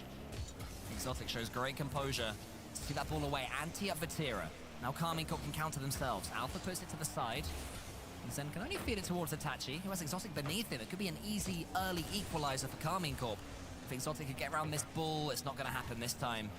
Vitality show their defensive chops. Remember, this is a team that aren't just all-out attack team Vitality. Karmine Corp got on top of them in the last series, but they can defend for days. Yeah, they were all-out counter-attack, certainly, for that last series. I'm not sure how much that started to work as the series wore on and K-Corp grew more and more confident, but it's interesting to see what Farah's got in store. The flip resets are in store here for K-Corp. Alpha 54 handles business so far. Itachi and the demo's coming through again. Zan just off the pitch. How do you deal with the future prodigy? Just get rid of him, Cole. Well, he'll just respawn right back after again is the problem. If you kill one Zen, 3 more appear in his place. It's the French way. Because he does put that one to the side. Exotic, another Frenchman's already there. You can tell for another Frenchman, just filled with French players, this lobby, is the point I'm trying to make. I don't know how they managed to create so many fantastic Rocket League players. It's ridiculous. I wish Australia could step up in that respect as well, but unfortunately, you've just got to deal with me. Itachi now controls the ball. Zen, shadow defense in the corner. Does well, but it just punches out. No, Vatira open net, gone, missed. And now the counter-attack from Zen down the other end almost leads to a goal. Vatira, that's every day of the week sort of stuff for him, and he couldn't find the angle. It's different when you're up against Vitality. It's different when your #1 seeded team from pretty much every regional you'd expect is no longer the #1 seed. That extra pressure, they want to be EU's #1 going into the major. They have to make that happen now, Karmine Corp. Chances and misses like that, they matter so much. Exotic, they'll almost get another go for Karmine Corp. Tira's coming in. Itachi's ball slide rotating to just make sure he's getting as far away from that ball as he possibly can do, but Alpha steams in and clears it long. Yeah, huge clear there, and oh man, it will just come to find out in a minute's time whether that shot is going to cost K-Corp here in game #1. There's still a lot of time left, 40 seconds here, and K-Corp are in offense and grabbing the boost. Vatira flip reset off the corner, doesn't get the touch. Alpha 54 has to back all the way across for that corner boost as well. The boost control the game. Itachi's waiting in the corner, but he's sort of going the slow play. This could work out here. The little go ahead, the little flick over the top. He's got to find the top corner. K-Corp do get the equalizer. Itachi had to wait there for about 3 hours. The boost had spawned a long time ago. Finally, he was able to just fling it at Exotic. The ball pretty much hit his Fennec and just bounced agonizingly as far as Team Vitality are concerned into that top corner. I love this first game in a series, CJ. Everything we want. 2 heavyweights smashing it out. And so much confidence as well. Itachi is just sitting on the opponent's backboard, waiting down, and Vatira back to Exotic. This cherry pick central right here for K-Corp, but I absolutely love it. They're throwing caution to the wind. They're playing with so much confidence here. 7 seconds left. Are we going to see a late goal in regulation, or will we get our first overtime? Game number 1. Exotic takes it to the sky. Radoshan's on the backboard, does deal with business. Do Vitality want to get the ball down? You betcha. We've got overtime. Here we go. Who's going to take first blood in this bracket reset? Karmine Corp have already won themselves a series. Can they get a game 1? Not with Zen coming forward, but Exotic completely flips that on its head. With a massive challenge, it's missed by Alpha. Alpha actually gets it in the end via Radosin's challenge. And now finally Alpha can get rid of this bull. So it's the better start for Karmine Corp. Vitality a little shaky, but they get away with it for now. Just waiting to see Zen get to work here. He just hasn't had too much time to create any plays, but Itachi's got time here with a flip reset in the corner. Zen does get the save out. He can't do it offensively right now, but he's certainly getting to work defensively. Vatira, again, K-Corp pushing downfield, trying to find the opening, trying to find the bumps. Alpha 54 clearing out any K-Corp offense, but it's Vitality still stuck in their corner. No boost to work with from Itachi, and Vatira has to back right off. There's been a couple of double commits defensively for Karmine Corp that haven't caused too much harm, but Vitality, I'm sure, will be keeping an eye on those, realizing that they're stretching this Karmine Corp defense, making them panic at times. With clearances like that, the panic isn't too prominent. Exotic out wide to the side. Itachi's going to hope that he can get it after the bounce. Not quite with Alpha there. And Exotic just makes sure that Zen doesn't have any ideas about going up for that ball. What Karmine Corp are doing really well is being slightly aggressive, slightly heavy-handed with Vitality. Not letting them have the ball clean, because when they do have it clean, they do plays like this. Radosin all the way to the backboard. Alpha gets the flip reset, another couple of touches for good measure. And Karmine Corp bundle that ball away. Vitality were all over their net, but the plays were too slow. They just couldn't find the angle above the bar, off the crossbar again. Still tied up, game still running here. Radosin dribbles it downfield. Vitality trying to set up another attack. Zan off the corner, doesn't quite get the touch. But Exotic's got no boost. Itachi wants to take it off him. He's got boost to work with. He's got a solo play. He's looking for the air dribble, the bumps, the central play, but Alpha does get the clear. It's not out of trouble. Vatira's got boost. He's got the bump. Exotic's got a 50-50, but Alpha 54 again just sitting in front of net and clearing it away. Itachi has to be the disciplined one in Karmine Corp with Vatira and Exotic playing this aggressively. I say he was so far back as that third man. Now it's Vitality's turn. Exotic booms it as far as he can. Then gets one touch to himself and a second one towards Radosin. And Itachi's already up again. So aerial this game. Everything is just being sent straight into the air. Just like that touch from Zen. It slams down, but again, there's no one from Vitality. So stretched. Booster's such a premium. Itachi fakes his way past one, not the second. And Vatira can only get the 50-50 into the center. Now it's Alpha's turn. Enormous defense from Alpha 54, and he's straight on the counter attack as well. No boost to work with. Zen's got boost. He's got a reset as well. Vatira's there in net. Again, this 1v1, they always find each other. Zen off the ceiling. Vitality, that's a poor touch from Exotic, but he's bumped into the follow-up. Radosin's in net, trying to force it forward. Alpha's pushing it. Where's Zen? Where's the killing blow coming through? Double touch, wide follow-up. It goes wide again. It's Vatira. Who else? How have Vitality not sunk KC there? Instead, the overtime lingers on as far as Vitality are concerned. They thought they were done and dusted. Not to be. No Forbidden Temple just yet. Exotic has Vatira to his right. Fakes out Zen. Vatira, what do? You go for the demo to help Exotic out. But unfortunately, there was just too much space between the bull and Exotic's car. And it's not going to happen for Karmine Corp. Alpha's a little bit awkward here, but he does get the 50-50 to work with. And he's got boost as well. I think this is almost surprised K-Corp. Radosin 50, Itachi under the ball, pushes it forward, but it's straight in the hands of Zen, who has to play it around, but now he's awkward. He forces a quick double jump to get a touch to the side. Exotic trying to keep the pressure on, but Alpha just bullies him out of the way, and Vitality are trying to find an attack of their own here. Pushing forward, Exotic, he's ready for the ball. Radosin waiting for Itachi, who's got the cut here. Zen in trouble, faked underneath, just gets the touch he needs, and maybe a 1-2-3. Alpha 54 Itachi gets the save. We are currently 4 minutes into overtime, and it's 17 shots to 16 shots. Both these teams on full aggression. No one giving an inch defensively, but Itachi has moved up just too far. Fortunately for him, the ball's all the way down the wing. Should be able to get back. He's the player, as I mentioned earlier, that Karmine Corp rely on to be that defensive third, to be disciplined and just stay back when it's needed. Does it get away with one? The Vitality have boost, and they can march forwards yet again. Oh, both teams are just starting to get a little bit loose with their structure here. It's end-to-end. It feels like a goal's imminent. It is an exotic double touch. No, Zen is right there. He's there on the backboard, ready to clear the ball out for 54. Finds K-Corp's backboard, but Vatira's in waiting here. Radosin in the midfield just has to get in. It's so many 50-50s. The pass across. Alpha, the bump came through in the first series. It doesn't come through there. Exotic steps up big time. The bravery, though, of the Karmine Corp man that was back to go for that ball quickly. Zen, he's in the air. He gets it towards Alpha. Alpha takes a touch. Wants players to his right. They're not really there, but Radosin calls him off the ball brilliantly. Now he is the player to the right, is Alpha. And he can get the flip reset.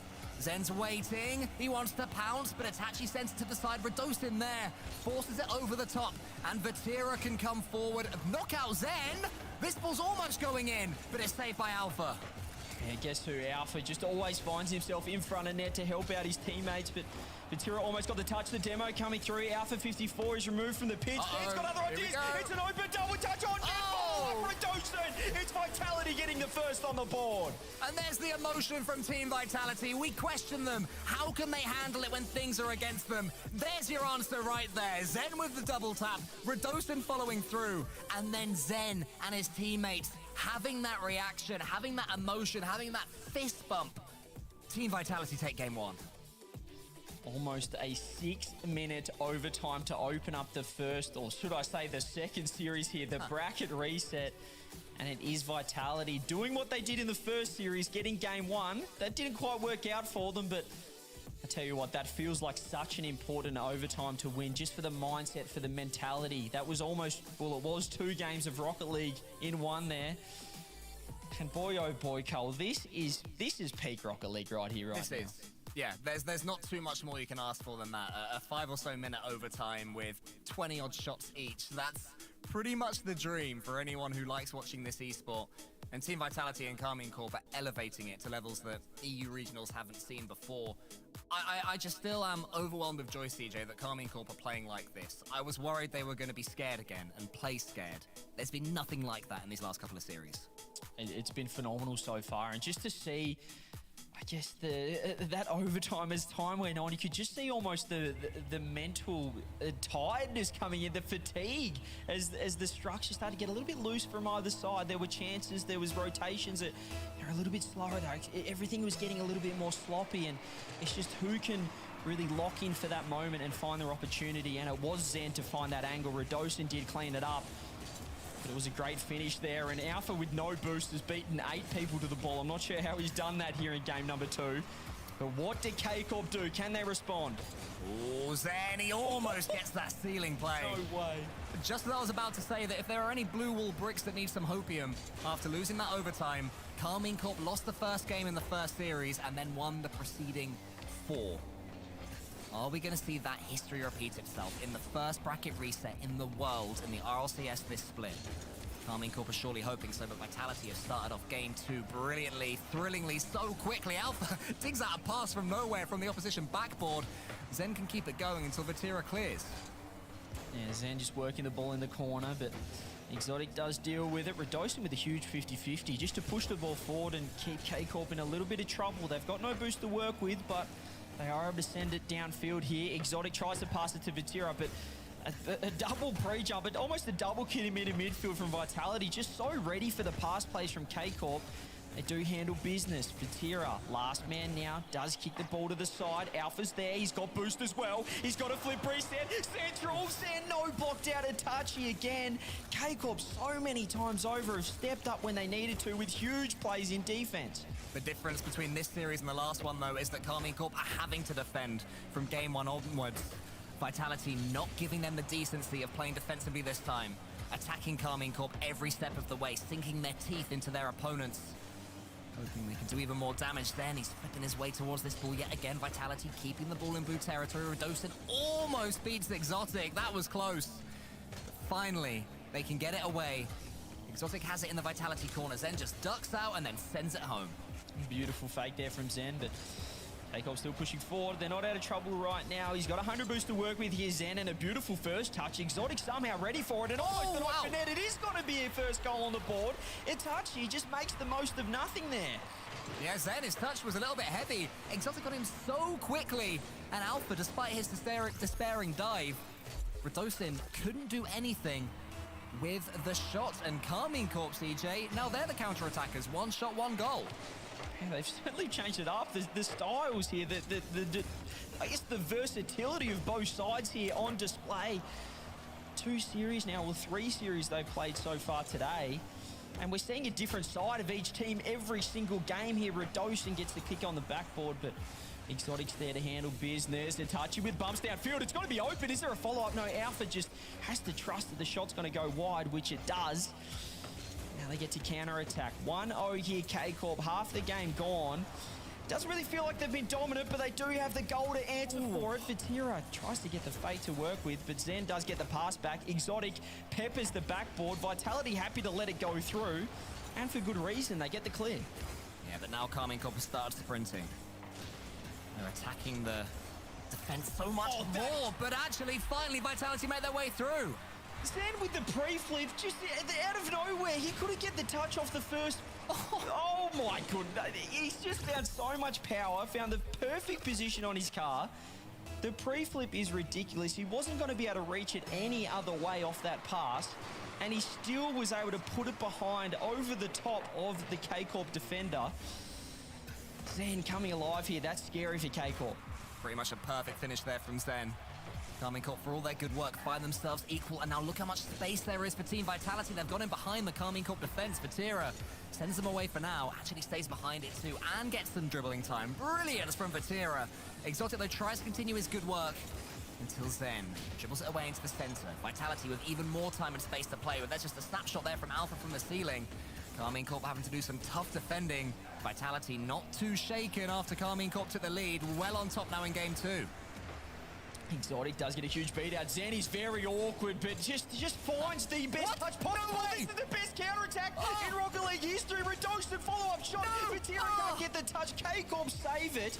It was 2 skimmy dim sims in a row. I don't believe it, and Redosin still wants more. That was the most gentle counter-attack you've ever seen, like ushering a duckling back into a pond, and suddenly the ball is in the Carmine Corp goal almost. Another one from Zen. It's over the top of Vatira, is it not quite? All the fancy touches that you could ask for from Vitality. Carmine Corp defending as much as they can. Vatira, he's up. Can they turn it into more attack? His touch is also gentle. Well done, Vatira. It's towards Exotic. But he can only find Zen. 40 seconds left, and it's 1-1. Just getting so much value. Every player on the pitch right now is locked in. They're getting value, and so is Zen right now. Alpha centers the ball. Exotic's ready for it, however. Now Zen's in trouble. He's last man. Vatira's under the ball, but the flip breaks. Comes through, saved by Alpha. Somehow off his own post. I don't know how many pixels remained outside the Vitality goal right there, but it was enough for that little round thing in the center not to explode. 10 seconds left, it might go back now. Zen shoots, but it's saved by Exotic this time. Then the ball pinches towards the Vitality goal. Can Alpha reach it? Yes, he can. And get the second touch on his backboard. Entertainment and anxiety all the way up to the 0-second mark in game 2. But we are gonna have the second overtime in a row, CJ. I don't know what's happening right now on this pitch, but I absolutely love it here. We have overtime again. Are we going to get 6 minutes of it? Another game of Rocket League. Can we get 14 games in 7 here? And can K-Corp get their first game on the ball? Drop down, you betcha! It's not going to be 7 minutes, it's 13 seconds, and Itachi levels it up. The 4th straight overtime in a row between Carmine Corp and Team Vitality ends almost instantly. And it's the equalizer for Carmine Corp, refusing to fall behind in this series. The OGEU #1, they find parity. You just know, like this, chat. We all know that this is going 7, don't we? Do we want to do we skip to Chamfield, or do we just witness the incredible Rocket League gameplay on display right now? I've never seen anything like it, but I'm loving it right now. As you said, 4 straight overtimes. These two sides cannot be split. They're 1-1 in series so far this weekend as well. But we're going to have to get someone to decide it. I feel like we're going to get a Game 7 20-minute overtime at this rate. But it's awesome to see just the change-up and how both sides are trading blow for blow and just finding ways to new avenues to score, new opportunities, and I don't know what to say. I'm enjoying it. I hope everyone at home's enjoying this as well. This is a phenomenal grand final series. Yeah, when you said, oh, we can skip to Champions Field, I thought, oh, yeah, that's a good idea. And then you said, but we might miss all the Rocket League. I thought, yeah, good point. There's still, what, 3 or 4 games in between now and then. And I'm greedy, CJ. I want to see them all. I want to see this. Every ounce of Rocket League I can squeeze out of Karmine Corp and Team Vitality playing like this. That's what we're going to do. Let's keep it going, baby. Let's play Game 3. Here's Zen. He's got an air dribble. Why not start things off like that? Open net for Zen. Guess who? And he gets to work. Alpha passes the ball. Mid-air off to Zen. The double commit works out. And the kid says, mate, you are old. You are 19 years of age. You should be retiring. I'll take things from here. Zen goes bang. And Vitality 12 seconds in. It was a touchy 13 seconds into an overtime. And now it's Vitality 12 seconds into game number 3. Zen there was like a Labrador catching a frisbee in the air. Like, you know when they jump and they turn their heads and they just catch it cleanly? Except the Labrador is a world-class Rocket League player who also made the ball explode. But, you know, it was really impressive is what I'm saying. And Vitality, they do have their lead. Can Karmine Corp come back again? They had to come back in the second game, I believe. But with all this Rocket League, my brain's starting to go a little bit fuzzy, so maybe I've made that up. Either way, it remains 1-0 Vitality. I don't think one goal down is going to phase K-Corp one little bit here as Touchy grabs 100 boost, leaves it for Exotic, which could open up a counter-attack because Vatira's downfield off this stealing second touch, saved by Alpha somehow, and it beats the Touchy as well. Oh, there's Zen playing in front of the ball. He was almost fed in by Alpha, but Radosin comes in the end, and Zen, does he have this read? You bet he does, almost. Exotic, perfect clearance to Itachi, tries to use the ceiling, tries to get the floor pinch, neither quite happens. But Karmine Corp still coming on strong. There's a miss from Alpha. Radosin and Alpha combine. Radosin and Zen, actually, it was in the end. Vatira gets it down to Itachi. It's not quite falling for Karmine Corp, but my goodness, are they trying, CJ? Even when Vitality double commit, there's just someone there. It was Alpha that time with 0 boost who bailed out his teammates. Demo's coming through. Zen's on an island. It's Vatira this time. Gets the 50-50, but guess who? Alpha 54 pushes it to the side, grabs the 100 boost. Nice little spawn for him there.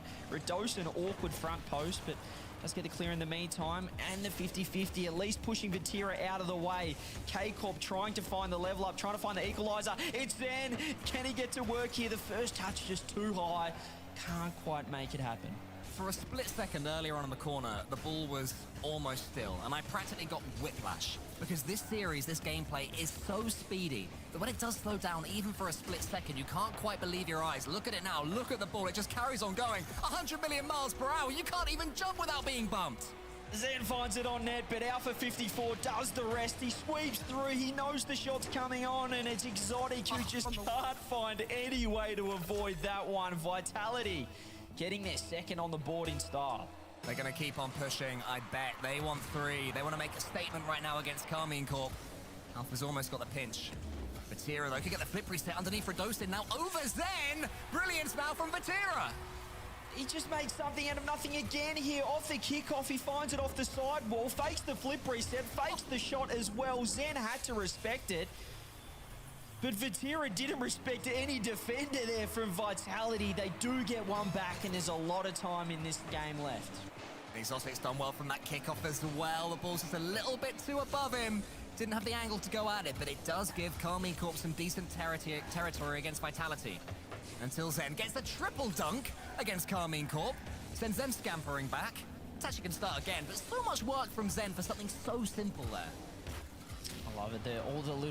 It's all the little things you have to just watch the replays later. You have to analyze every single player on the pitch. Alpha 54 trying to fake every player on the pitch, but it means that Vatira has an open net. K-Corp taking a leaf out of Vitality's book, and it's counter-attack season, baby. It was Radosin who pushed up too far, and Vatira just prods it over the top of him and chases the ball all the way home. Karmine Corp cannot be shaken off by Team Vitality at the moment. You just feel like we're going to get a game that's at least somewhat one-sided, but every single time. Whoever it is finds a way to level it up. Vatira, huge touch off the sidewall, follow up as well. It goes underneath Radosin. There's going to be a shot. K-Corp have got the lead. Completed the comeback now. It's Itachi. Somehow for himself, he finds the ball in acres of space. It was Vatira threading the needle between Radosin and Zen. Itachi ain't missing those. What a turnaround this is from Karmine Corp. And Vatira bumping Zen on the line as well. He just stomped on him, so he couldn't get any time in the air. He couldn't get up to the ball, couldn't get anything on the shot. Vatira again going for the scam. It feels like everything right now is coming off from every player on the pitch, both sides. As Zen now gets another redirect. Guess what? It is on target, but Vatira's ready for the ball. Now for 54, gets the block out. Radosin's there. Zen has to push upfield. He's a little bit out of position, forces the challenge, but Vatira's quite ready. And all of a sudden, it was 2-0 Vitality. We're now 3-2 K-Corp. It feels like you just blink and you miss it. Pythagoras himself would be stunned by the angles that these players are generating from these redirects. It's crazy. You think the ball isn't going to be, you know, on for a shot on target, and somehow they get just the deftest little hit. This could be another one. Zen with the redirect into the far corner. Exotic was waiting for it that time, and Vatira can keep on Exotic's good work. Here he is again. Itachi tries to flip it over Radosin. Radosin stays to the side. Everything looks so scary from certain point of views, but every teammate, every player has each other's back right here. Alpha's got a flip reset, fakes underneath. Itachi, no boost, gets a huge 50-50. Zen hitting the ball around one, but not around two. Exotic gets the ball on the ground, no boost to work with. Vatira has to clean up, has to create an offense by himself here, but now Exotic is on an island by himself. Alpha fakes it out for Zen, but he's not quite ready and gets faked by Itachi. This one's into the center. Radosin just waiting to see what Vatira's going to do. Radosin was hoping it would find its way to Alpha, and it did. Who's going to be the first to win this race? How rarely do you see that in this game? The ball going all the way up and then all the way down and actually having the audacity to bounce. Itachi makes it punished almost by making it explode, but it doesn't go in. And Vitality, 15 seconds left. 10 seconds, what can they do here? Zen gets a huge beat out. It's an open net. They've left it wide open, K-Corp. Can they punish? Yes, they can. A late equalizer, some late heroics from Vitality. Are we going to get a third overtime in a row? We're 6 seconds away. Radosin. Vatira maybe would have had it. Exotic, Itachi, sorry, maybe would have had it. It doesn't matter.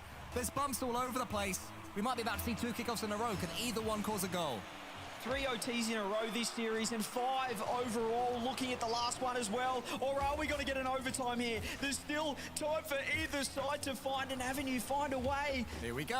Break the deadlock. Is it going to be Exotic? No, he says we'll have another one. We'll break the RLCS record. Let's keep these consecutive overtimes going. This is, by my count, the 5th straight overtime between these two teams. Radosin can't kill it quickly this time. The last one ended in, what, 17 seconds? It was Itachi. This one's already about to beat that, unless Zen can beat it. Oh, it's missed by Vatira. Radosin's coming in. Here's Alpha. Itachi almost gets the save. We drew, CJ. 17 seconds. Oh, Itachi had to put the reverse break on there, but Alpha 54 wedges it in. Vitality 2-0 up, 3-2 down, late equalizer, and win the overtime. I just don't know what's going on anymore. When you think something's expected, it's completely not. And Vitality, as we said, 5 overtimes, but they do break the deadlock. 2-1 up. They take the lead back in the series, and we do get the timeout from K-Corp. I am relieved. Thank you, Eversax. Thank you, Karmine Corp, for taking a timeout. I need 10 seconds myself. Everyone together. CJ, will you take a deep breath with me? Okay. Because this is some seriously quick Rocket League we're seeing.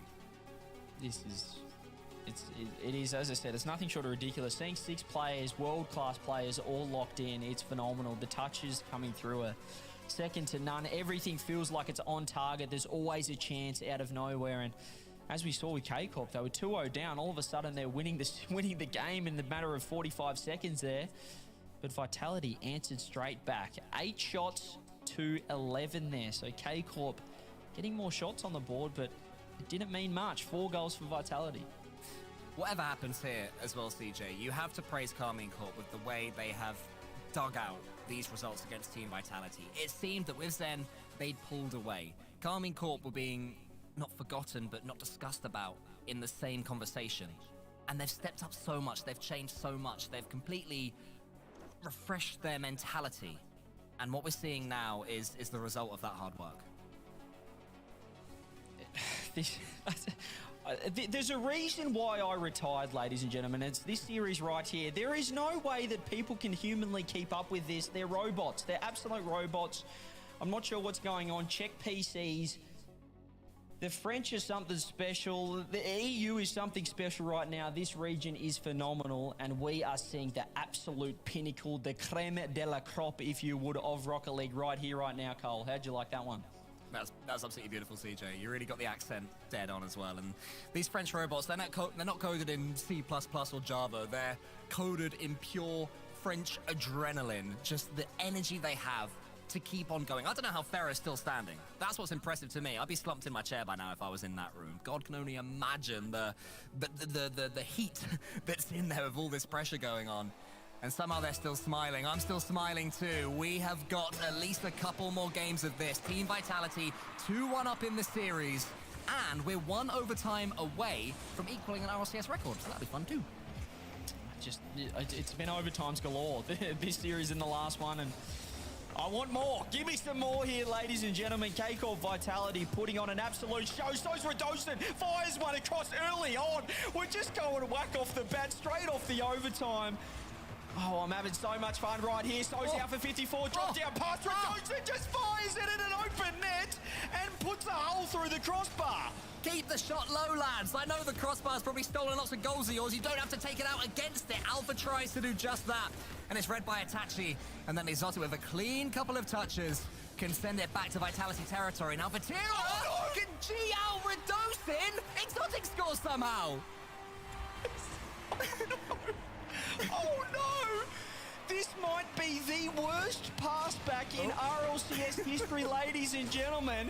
What placement there from Radostin, slotting it home in the bottom right corner, helping K-Corp out. Alpha 54 has to put your controller down and think, what on earth is going on? I've got paid actors on my team as K-Corp get the first on the board. It's the equivalent of an air kick in football, where a player passes the ball back to the goalkeeper, and as they swing it hits the bubble, goes over him anyway. It doesn't matter, because that one's more than a bubble. That's 1-1. Champions always find a way to respond, and Radostin's done just that there, finding the equalizer. If I'm Vitality right now, I'm saying forget about the first minute. It's 0-0, reset, run it back, and I'm sure that they'll move on from that own goal. They found a way already, so I love this series. We're getting it all here. We're even getting the OCE own goals. It's brilliant. I mean, yeah, if I'm Vitality, I'm saying forget it, but I'm a caster. Let's talk about it for 4 more minutes. Hey, remember when Radostin scored an own goal in a match like this? Incredible, incredible. Exotic has got Itachi to his left, Vatira to his right, tries to tee up Itachi, but Zen was already in the air, and Exotic can have another bite of the cherry. Here is Itachi. Here he comes. Vatira's teed up. Will Exotic be coming in? He will, but Radostin was going to get there first, so Exotic can just take a breather, send Carmine Corp back, and make sure everyone can recover for a second. This is going to be awkward, though. Who goes for the ball? Exotic was so confident in a nasty situation, and it worked out well. Great read from Radostin as well in the midfield. Demo coming out. Vatira is off the pitch for now. Zen off the sidewall. He's got players in the midfield, but Alpha 54 sitting off. Zen's doing it all himself. Wedges it in. Follow up Radostin again. Can this man find an angle here? He's found it in the orange net. But the blue one just seems a different beast for him right now. Alpha 54, is this open? The demo's coming through. Vatira has to force a challenge. Shot on net from Zen. And Vitality need the goal to be about 2 meters bigger. We're now, 7 games into this series, if you include the first one, and it's the first scrappy game of Rocket League, the first sign that these players are starting to tire, that the mental fortitude they have is just beginning to be breached. There's always a dodgy game or two. This is it, but winning it almost feels even more important than winning it cleanly. It's utter chaos, but it's just as entertaining right now. Off the corner, Exotic does get bumped. Itachi just drives under the ball. Vatira trying to race his teammate to the boost. He does miss it, grabs the corner. Alpha over to Zen, who goes for a quick fire double touch. It is offline, and Radostin's there for the 50-50. Vitality trying to keep the offense. Oh, Alpha 54's doing just that. The pass central, the follow-up shot pre-jumped by Itachi. We have 6 players who will be desperate to grind out this game. That's all that can be done in a situation like this. Vatira catches Exotic's touch. He's coming forward again. Radostin and Zen, they combine. Attaches to the backboard. Radostin, though, sends it out wide. And Vatira turns down, keeping it alive. every player just 2 steps ahead of each other right now. The bump's coming through. Exotic couldn't quite get the touch, but Vatira helps him out. Outbeats into the ball. Redosen's awkward. Zen again. Everyone just bailing out their teammates right now on the pitch. Redosen with the follow-up. 0 boost. Hands it off to Vatira. Maybe not what he wanted there. A touch. He's out of position. He's awkward off his own backboard, but does get the follow-up double. Even when they stuff up, they find a way to get themselves out of it. Here's Vatira. Can he flick this one to the left? No, instead he air dribbles. Just Redosen in front. Tries to squeeze it past him, but Zen watched it all the way. And Alpha's touched it into the center. Zen up against Vatira. Those two not leaving each other alone all game. No player on this pitch able to get more than a second of time on the ball. Maybe Zen can force his way to the ball. Yeah, Vatira, he'll catch it. He'll go to the ceiling. Alpha sends it out wide to Exotic. Exotic's just waiting for this boost. Booming it over the top of Redosen. You can almost see how exhausted these players are, but the passing's still brilliant. Exotic squeezes it in. Karmine Corp have the lead. A huge missed play from Vitality. There it is. Redosen missing the ball and Zen getting 50'd. Leaves Alpha all by himself, and Exotic wedges it in off the post. A smart 1-2 play with Vatira. And K-Corp do get the lead here. 50 seconds left. But if the other games are something to go by, I dare say we're going to see an equaliser, or maybe one more for K-Corp. Yeah, we've seen some late Vitality equalisers this series. Will it be time for another? That's a great touch from Redosen. Itachi, yeah, made it look open for Vitality, but it wasn't in the end. He just about shut that door at the last second. Vitality going to keep on coming, though. 30 seconds. They need boost first to get this charge going. Yeah, they've done it before. They can do it again here. Itachi a little bit awkward. K-Corp, you feel like they need to be sitting a little bit more defensively. Redosen pops it up. Straight to Exotic here. 18 seconds on the clock. Vitality, you said it best, Cole. We've seen some heroics. We need to see it again. Vatira, huge whiff. Exotic is there to help him out, however. The 50-50's coming through. 7 seconds left. Alpha 54. Let's see what you made of. Is it going to be Zen? Vatira, again the hero, blocks it out. But not for long here. Alpha 54, one last attack. Itachi with the 50-50. They need to get the ball on the ground. Redosen, Exotic is the one to put it down. And K-Corp off the timeout. Take us to 2-2. It was anything but easy yet again from Karmine Corp. And as I mentioned earlier, CJ, you win a series like that where it's ugly, where it's messy, where neither team is playing well. And it must feel different, right? That must be just a release of energy in a game like that. It is absolutely enormous. And I don't know what these teams are feeling right now, Cole. I don't know what they're feeling, because when you're playing two, not only a bracket reset, I've played a series of 21 in the best of sets before, but it's not the quality of this, Cole. This is just another level. You have to be locked in every second, every millisecond of these games. They're doing double touches off their own wall, and it's causing these pressure situations, these mistakes in that game. Perhaps for the first time in any of these series where Redosen did, unfortunately, own goal. There are a few whiffs, there are a couple of mishaps, but this is what's going to happen. These players have to fatigue at some point. Yeah, and it's happening. I mean, bear in mind, all the Rocket League matches going on around the world right now, competitive, ranked, unranked, whatever, this is the epitome. Nothing is as good as this in this moment, and we have the honor of watching it and bringing it to you all at home. And it's just delivering on every single front. 2-2 now in this series. Whoever wins this one wins the regional. Wins it all, takes it all. The pressure couldn't be higher. And that's an early chance of Vitality that goes begging. Yeah, this series absolutely delivering, but which side will be delivering their org, the Spring Cup title here? Exotic. Well, he wants to be that person. Alpha 54 with a huge pre-jump, doesn't get the touch. Zen's there. Met by Itachi. Open opportunity, but Redosen does get back in time.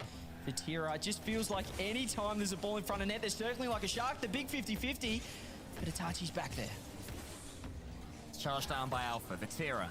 He goes long, he goes high, he goes to the ceiling as well. Can he get the reset on the ball or the ceiling? I don't think he got it on either, but it's worked out as a fake. Exotic puts it home.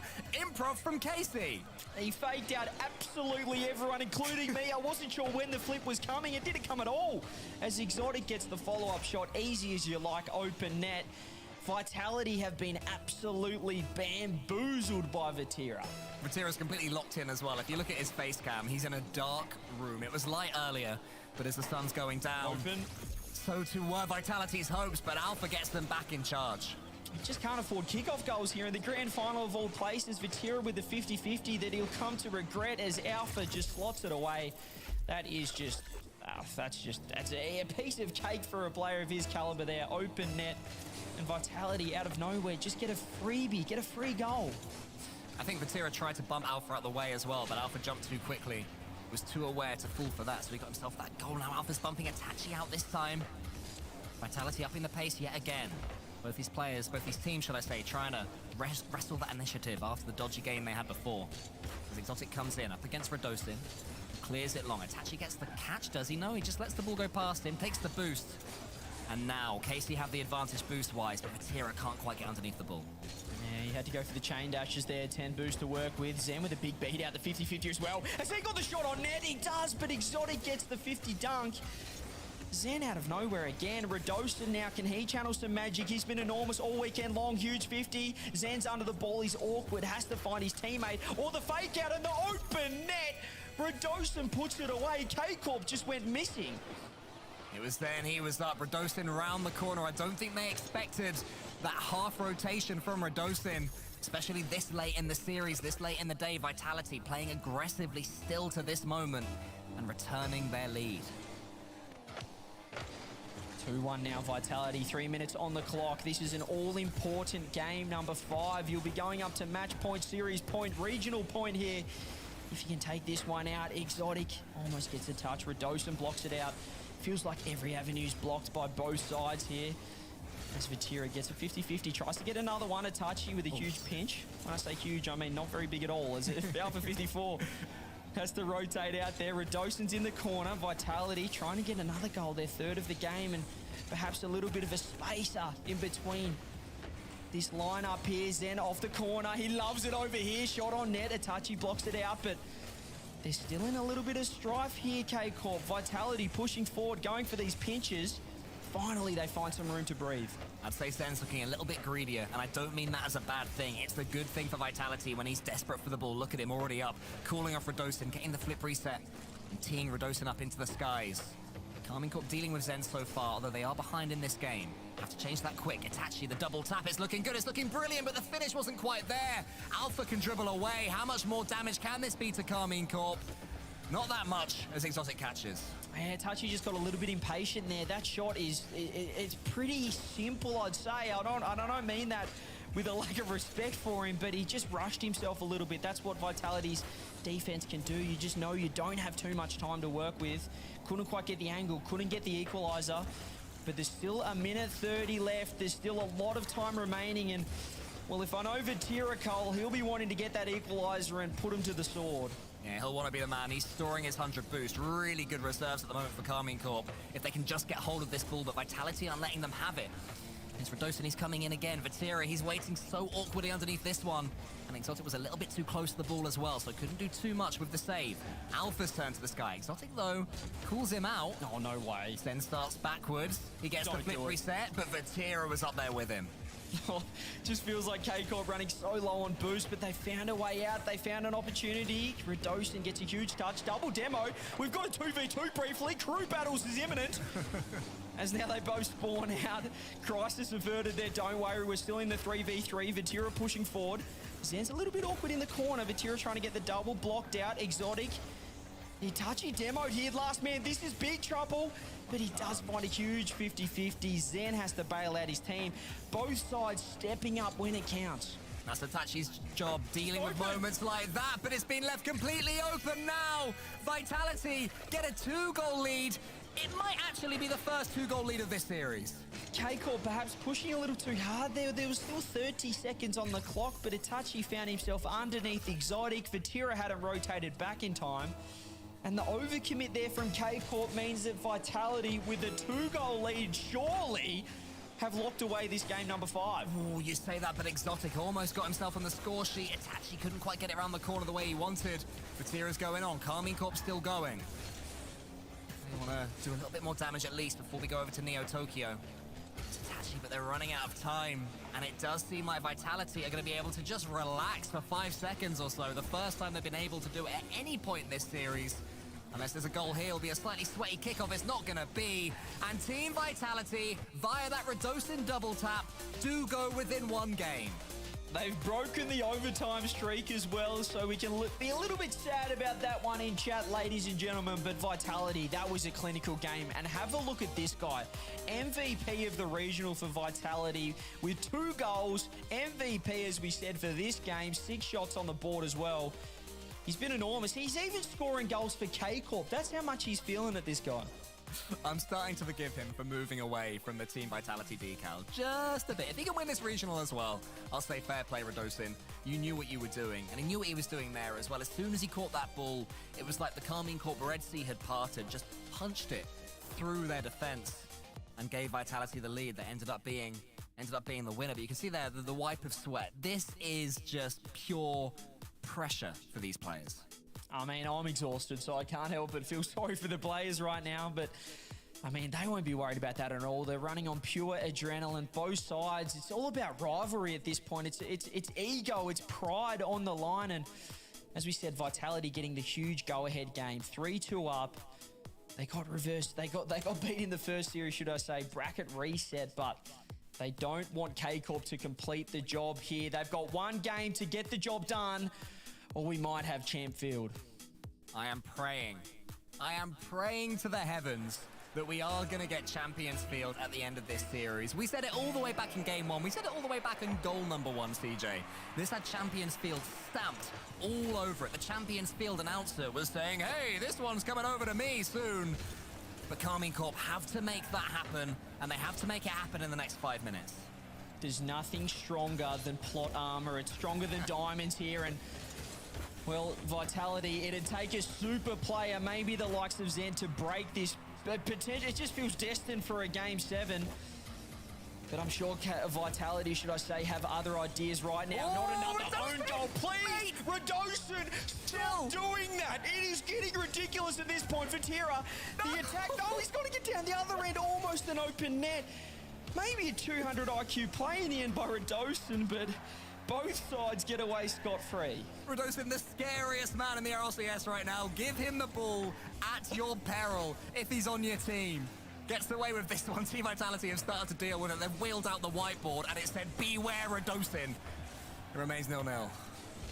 This is phenomenal. I'm not sure what we're witnessing here, but what I do know is that Radosin's on the ball and he's moving in the right direction. Zen, he's got a flip reset. He's got no boost. Fakes it out. Alpha, pass across. Radosin pops it up. Exotic underneath it. 50-50 out again. K-Corp trying to find a way out of net. Itachi, no boost to work with. Zen just being an absolute pest. But they do find an avenue out. Radosin couldn't quite get there in time, and Exotic chain dashes his way around the corner. Itachi, he's going to win this one cleanly. What can he do with it? Just not too much, because he doesn't have enough boost. That's devastating for Karmine Corp. I saw his car, I saw his position, I saw the ball before, I saw his boost count. That could have been big, but he does at least manage to keep the play alive. Radosin's underneath this one and sends it back. Karmine Corp to me, CJ. Look, the more dangerous team. Oh, absolutely right now, but I'm not sure if Radosin is on the right team. What is he doing? He's feeling the nerves, feeling the pressure. As K-Corp are applying it everywhere on the pitch right now. Zen gets a huge clear. Alpha 54 tried to pre-jump the pass, but it was too big for him as well. As Zen, huge double touch. Exotic's ready for it. You just have to be ready for everything right now. It's in trouble. Tira, a huge miss from K-Corp as Zen opens it up. Zen has scored some pretty good goals in his RLCS career already. That's not really one of them. The ball bouncing in just adds insult to injury for Karmine Corp, who have to come back yet again from a goal behind. Not only did Vatira miss the first touch, but he just couldn't quite get it out of that top corner either. Now they're 1-0 down. They've done it before, though. They can do it again here as Radosin. We're still trying to work out which team he's on. We'll let you know at the end of this series as Zen goes off the sideball. He's going to get the skin, but blocked out by Vatira. He's starting to step up, going for the ball chase. Mindset, open net. Has to finish that. It's got to be a goal down the other end as Les Vatira makes a huge save. Oh, it just had to be 1-1. Couldn't quite get it. He'll keep on coming, though. Itachi flips resets over Zen. Can't quite tee up Exotic. Vatira's going to come this time. Catches it, but closed down by Alpha. A flash, and Alpha is there. Vatira has the ball, he has boost. If he can send this one to the right, it's a little bit wide, but so's Zen's touch. Vatira almost over the top of Alpha. Mistakes coming in everywhere. It remains 1-0. Oh, both sides feeling the pressure right now. It should be 1-1, as we said. Itachi should have found the angle, but We've still got 2 minutes left. Shot on net. Is there going to be another follow-up? Itachi with a huge beat out. And now Vatira has boost, has time. Zen's pre-jump does get the touch. And Alpha 54 as well sets it up, but it's straight to Exotic. Itachi's waiting downfield. The huge dunk's just going to go straight in. Alpha 54 says no thank you, and he shuts the door. The Vitality squeeze is making Carmine Corp and their fans feel almost claustrophobic. Radosin with his head in his hands. He knows he's had some awkward plays these last couple of games, but credit to him and his team. They have rallied around. They have stepped back up. Team Vitality, 90 seconds away from keeping up their unbeaten regional streak since Zen's come in. But look at that clearance. They're going to have to do more work before they can claim their second title. K-Corp got the first series, and there's a minute 20 left. 2 goals down to keep their hopes and dreams alive here in the Sprint Cup. Exotic gets to work. Alpha 54 blocks him out. There's Itachi in the corner. He's buying time. He gets a huge 50-50. Alpha has to make a big touch. Down to Zen. 50-50. And Exotic's in trouble. Oh! This could be it. You betcha. Zen gets credited, and Vitality get their third. More heads in hands from Team Vitality. They know they've been under a massive battle. There was a mistake from Exotic, but the damage was already done by the Team Vitality press. They are now so close. Maybe there's one more roll of the dice from Carmine Corp. Feels like the writing's on the wall now for Vitality. Is Alpha 54 gonna put the nail in the coffin? No, he can't. Zen's there with boost. A lot of boost to work with the touch. He gets the 50-50. We're coming down now to 45 seconds left. It feels like K-Corp is just, they've fallen in a heap. Itachi's awkward, and the fourth goes through. Vitality, they're just gonna get their second regional of the split. It was never in doubt. Surely they were always going to win. It's Team Vitality, for goodness sake. They've brought Zen in. No team can put them under any pressure until Carmine Corp. They get the first series. They get the couple of games against them. But I think they just run out of energy, CJ. They had to do it through the lower bracket. It's been a monumental battle for the blue wall just to reach here. And I'll tell you what as well, the blueprint they have set will be studied when other teams come up against Team Vitality. It just goes to show it's one thing to beat Vitality once, but to do it twice over is just something that maybe not even the best can do right now. As with 18 seconds left, it's just party time right now for Vitality. Itachi's going to keep the ball out of net, but I mean, what a performance. What a response here in the bracket reset. 7 seconds on the clock. This is just all Vitality's game. It's all their series, and it is all their tournament. Ball is got to stay alive. They're just going to ruin the moment. Keep it going, mate. Keep it going. Finally, is it got to hit the ground? There it is. Surely, Team Vitality, they go back to back. Vatira says GG's deserved. And the new Kings have well and truly cemented their spot right at the top. Radosin gets a well-needed hug there from Coach Farah. Brilliant management from Farah overall. Their tweaks, their changes to their playstyle worked flawlessly against Carmine Corp.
Hello?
Whip it out.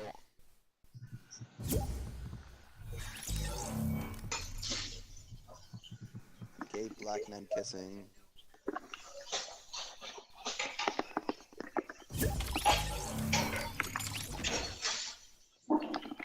Bro, 398. Wow.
Hello.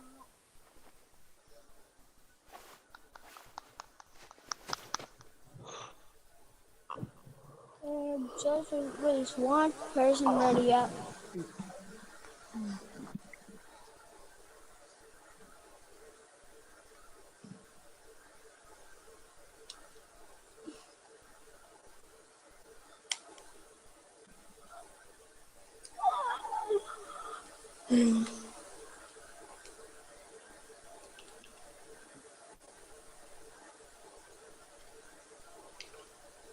Are we going to ready up? No, Why? because we're not readying up so you can leave. Fine.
You got another one. So I gotta tell you something. Please don't kick me. I gotta tell you something. What's up?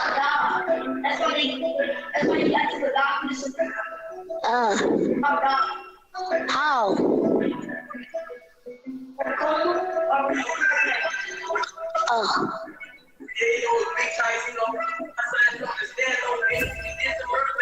Why did you join? Sorry, be for real. You look like you got your mom in the bed. You got to the bed as well. This is your girl. She know your thing. She just let you know your thoughts. You know everything. Bitch, I said, don't speak about my name. Please, this nigga. This to the face. This is it. Your mom was so fat that she ain't even get no neck. Then do there's a hello. Treadmill. Wait, KK, he too big. What his mom look like? Cuppy Duffy with a wig. Things are wrong. That's what you think. Lucky, really, hopefully.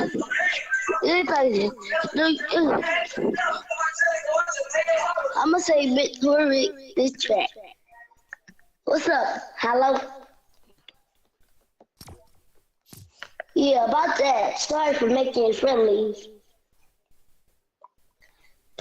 But picture him and you gonna sleep. Cause you so fat. What's your mom got no neck? It's like I'm playing this or something. It's a diss track on Victoria.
That's all we had, nigga. Nigga, damn. What's a nigga though?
no. It's the guy friend. Hello. Hello. Good morning. Why do you sound like you just died and awakened yourself? I literally just woke up. I knew it.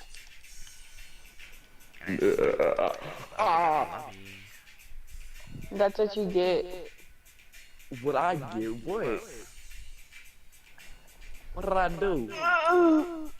Hey, whoa, what the? That's a little weird.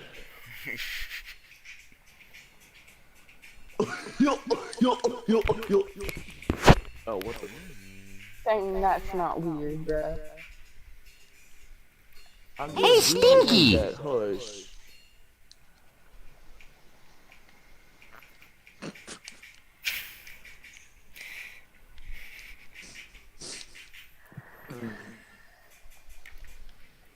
All the hiding inside you.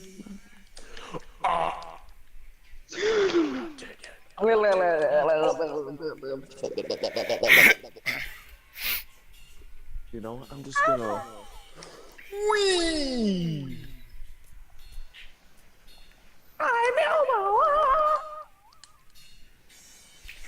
I'm still alive, H-Town.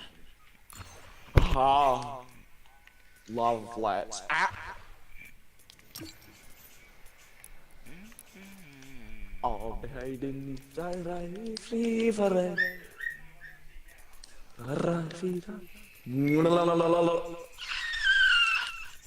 Wait, Snipes, how do I not have you added? How am I supposed to know? Wait, how am I still alive?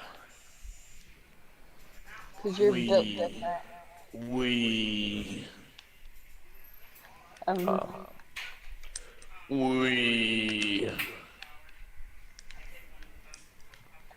It's probably because I'm Master Chief. Is that why? Master Chief. No, that's not.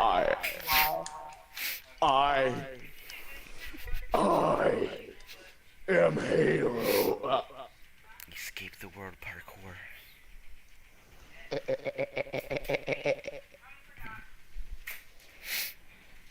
One, two, Oh no!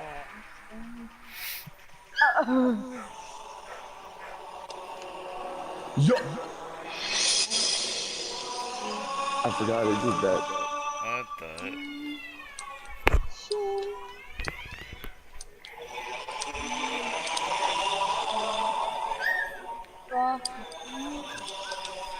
What the?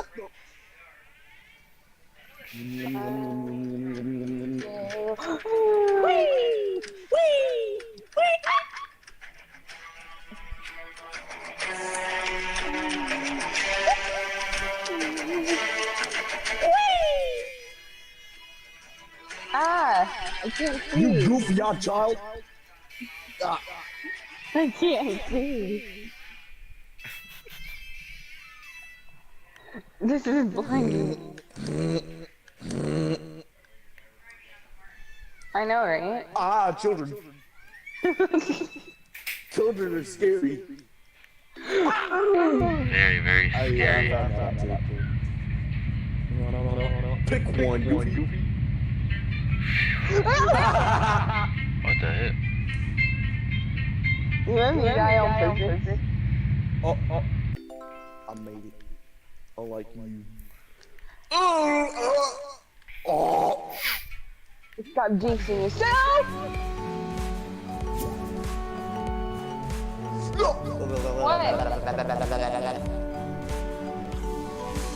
Bro, how?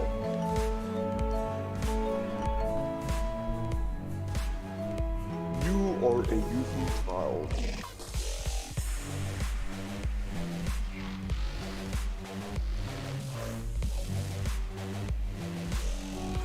You have the bounce of Halo Master Chief. Yoink. Yoink.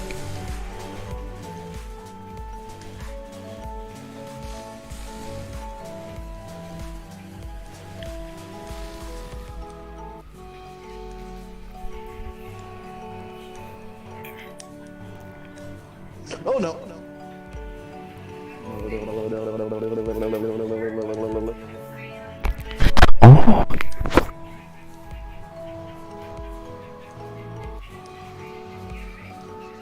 No.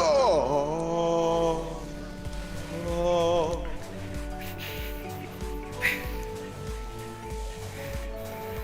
Children are scary. They really are. Just like you.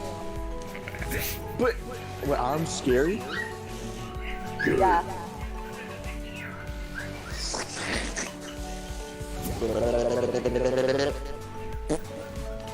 Oh no. Oh no! You drink your stuff. No thanks. You drink your stuff again. I'm sorry about that, buddy. I keep jumping though! I keep jumping! Ah!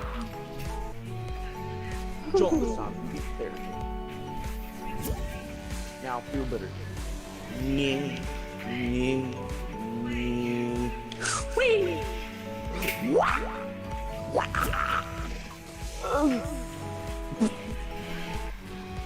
There's no possible direction where Oh you my god, could I have just used that. jumped on the red. Oopsie. Now you know how I feel. I don't, though. Exactly. Game is rigged. You can't jump over objects anymore. It touched my foot. You touched me. Your boyfriend touched me in the no-no square. I gotta go get milk then.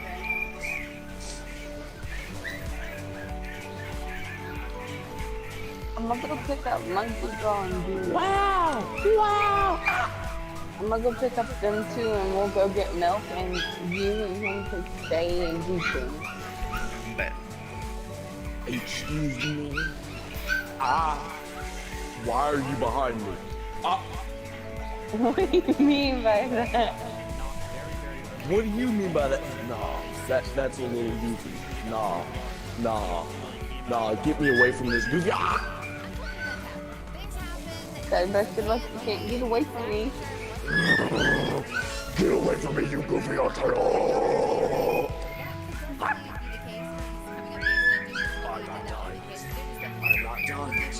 I'm not done. Not. Never. I swear, if this person's gonna keep, You jinxed yourself. I can tell that, goofy.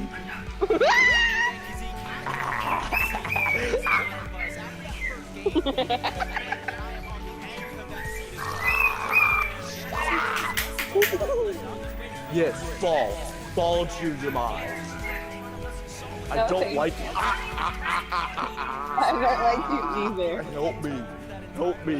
Help me, I'm trapped. Help me, stepsister, I'm stuck. Oh, that's how girlfriend goes. Yeah, I know.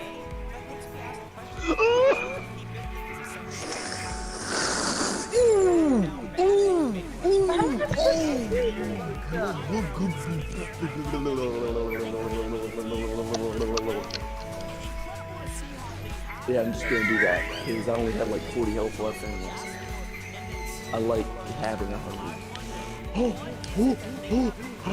Water hurts.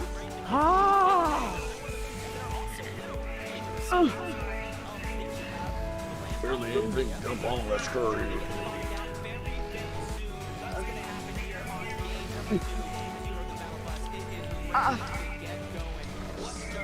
Aha!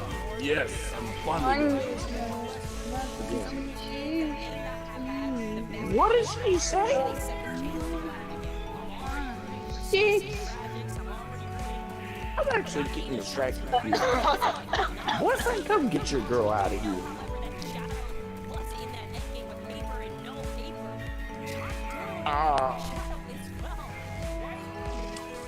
I hate children.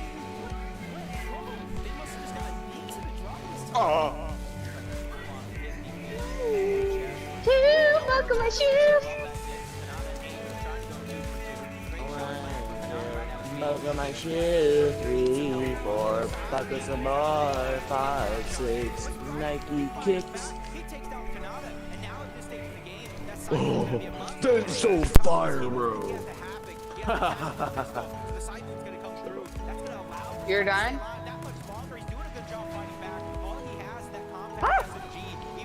Or do you have that shift left? I'm trying to gather myself right now. Hold on. I am nowhere.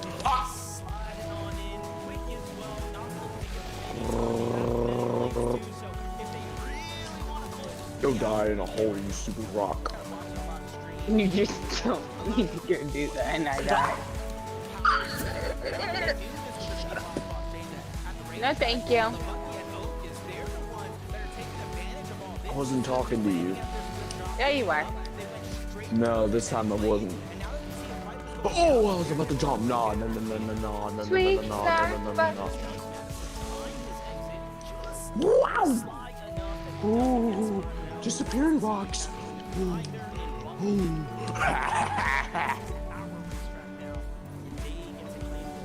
Of course you're on the ship. No, not this time. Not yet. I'm almost there though.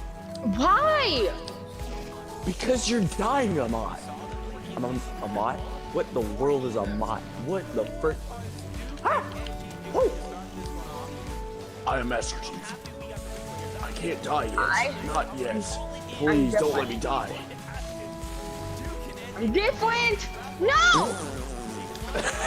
You jinxed yourself. Now you know how I feel. No. Yes. No. Children. Yes. No. Yes, no, yes. No, thank you. Yes, thank you. No, thank you. Yes, thank you for me. That is a fake. Don't trust the fake tile. Ah. There's only edge. There's only one to an edge. Why? I have no idea. Why don't I just... I knew it! I knew it! Wow. I am disgusted.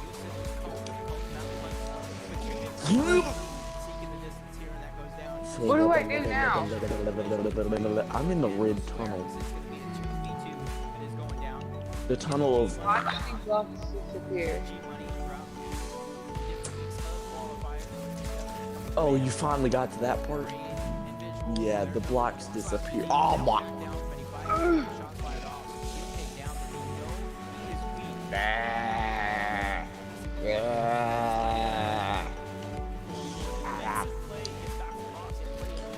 No, thank you. I wasn't talking to you. I was talking to No, thank you.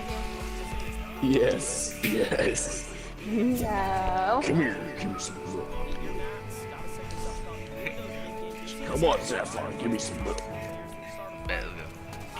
I gotta go. What?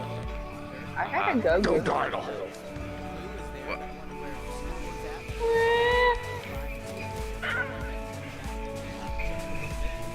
Bro, what is these?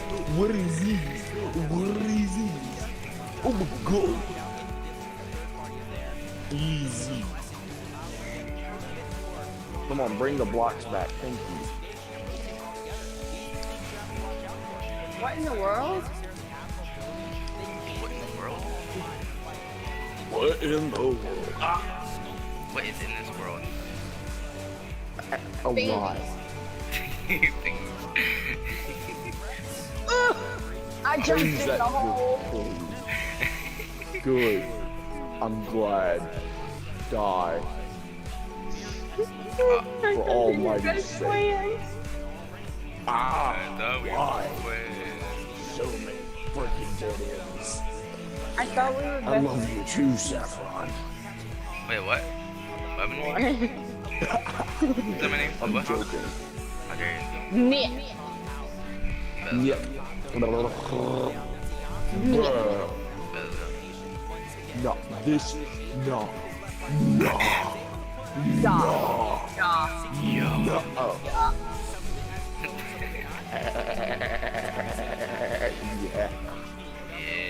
Yeah. Nick. Da. Nick. Da. Nick. Da. Nick. 3, 2, yeah!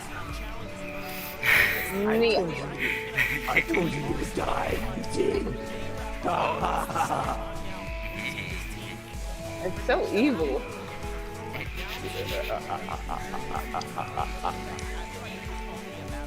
Who's watching those stupid Cocomelon videos? The heck? Oh, my brother. Who is watching Cocomelon? That's just stuff. Not yet, I'm not yet. The heck? Ah! Family godparents! Family godparents, they're coming out! No. We die. Oh, what is this? I don't know what this is. Ah. There we go. Let's see. Oh. Oh. Oh. Oh. Oh.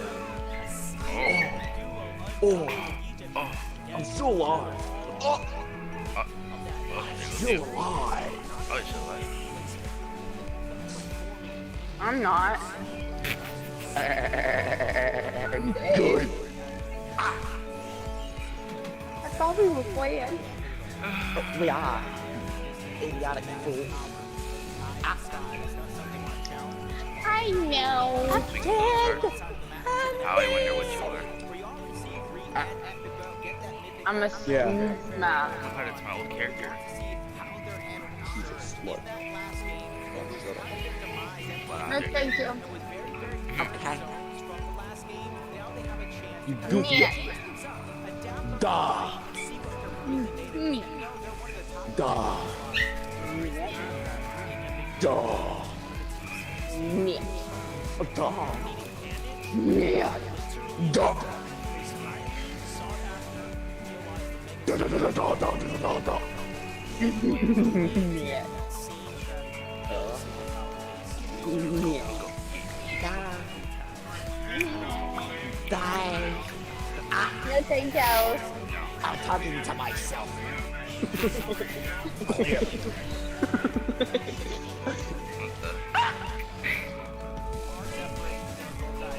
I can't stop dying.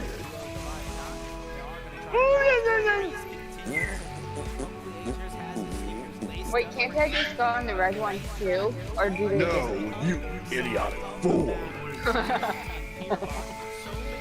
I know. What is going on? We're doing a lot here. Come get your girlfriend before I Finally, kill her. this. Oh wait, she's gonna die anyway, so 3, 2, 1. Oh.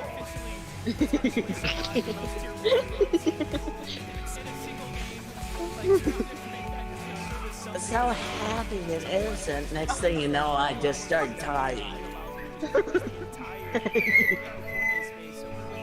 Ma'am? Eat some chorizo and eggs. Eat some toes. What? What's that? Wait, you like toes? I like No. toes. I especially like your toes, Saffron. I bet let's go. Huh? Okay. Let me chew on them I toenails. want some with, can we put potatoes in it?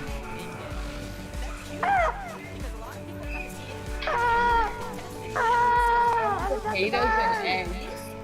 NATO. You were messy. Little.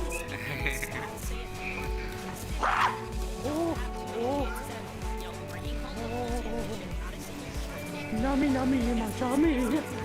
Ah. Mickey. Where does this go? Mickey. Can't touch the ice. Num num.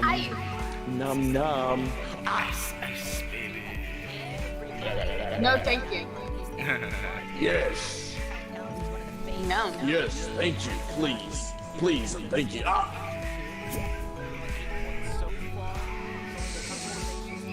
I just love dying. It's my favorite thing to do. Ah.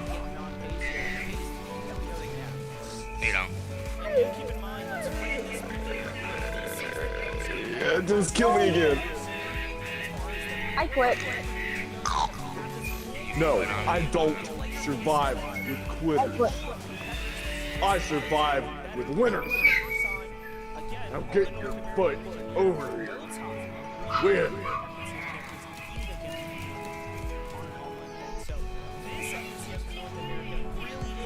Oh my god, you actually left? Yeah. You goofy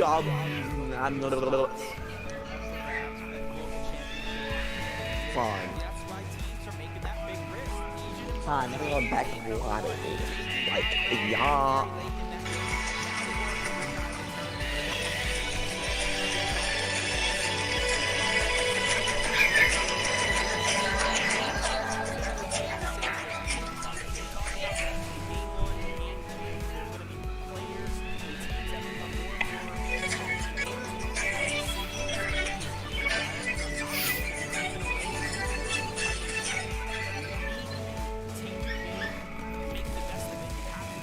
Gulpity gulp.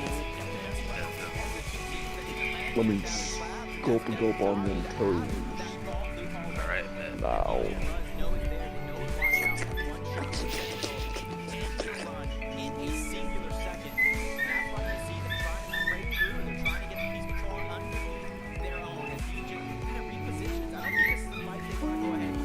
Why are you two wearing the same skin? Because I can, that's why. Dang, that's crazy. Well, don't mind me, but I'm just gonna ride my way on out of here. No, you're staying. No. No! I'm trapped here for eternity. This is the infinity loop. Yep, you're trapped here. Come on, we're playing 1v1, wait, what? 1v1. No! We'll play Paradise City. Oh, bet, let's go. Oh, freak. Ready up. What the frick? Playing Why it. did it look like that lady was getting pounded? There she was. I may not have woken up at 12, but I woke up at 10. Go do your chores. I don't have to right Yeah, you do. now. I don't. Yeah. That's at the end of the day. Huh? That's at the end of the day. You do have to move it there. Yeah. Go do it now. Die!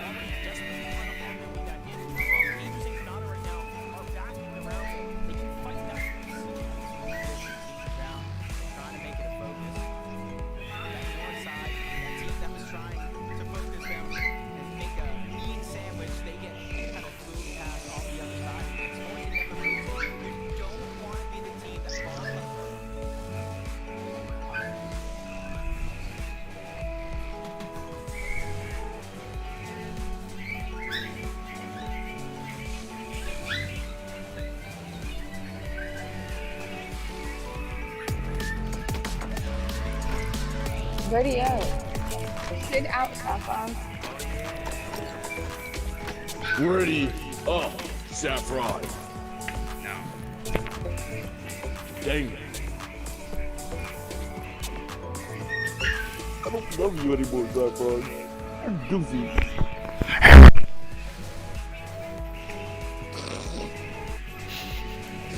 I'm joking. Wow. Or am I? Where are you?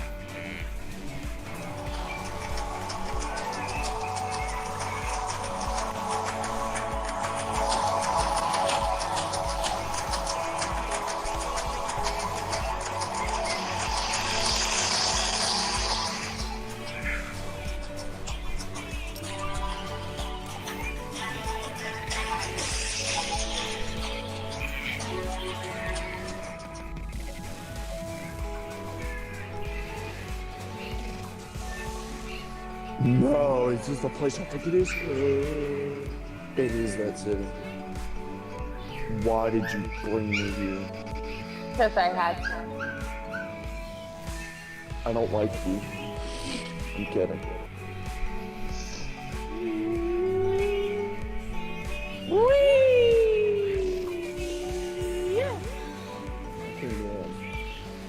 Get in. Ah, fine.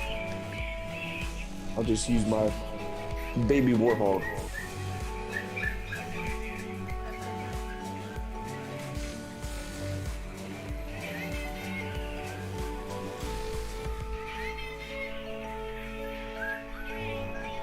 I'm coming for you, H-Town.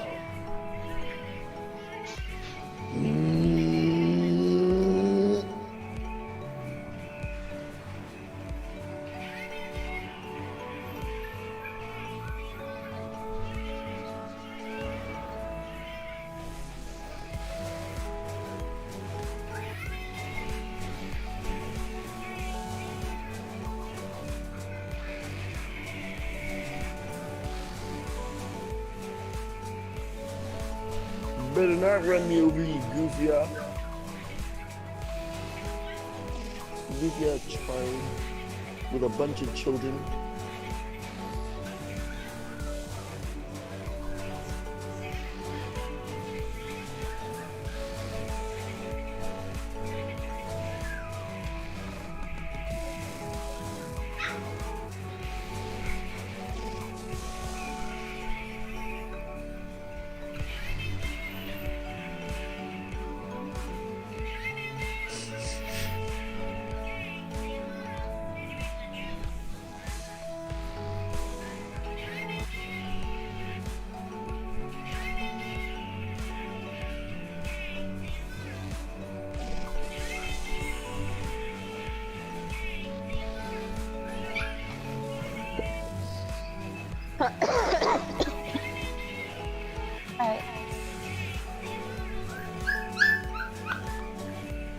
Saffron.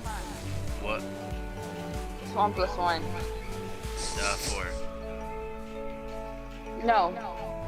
What, bro? 9 million. Oh, it's a Wait, million. what? What'd I do? Hello? I would like to report a stalker. Hold up, I'm gonna go talk to them and see who wants one. I didn't know you were an admin. About that. Ah, why does he have a freaking what the?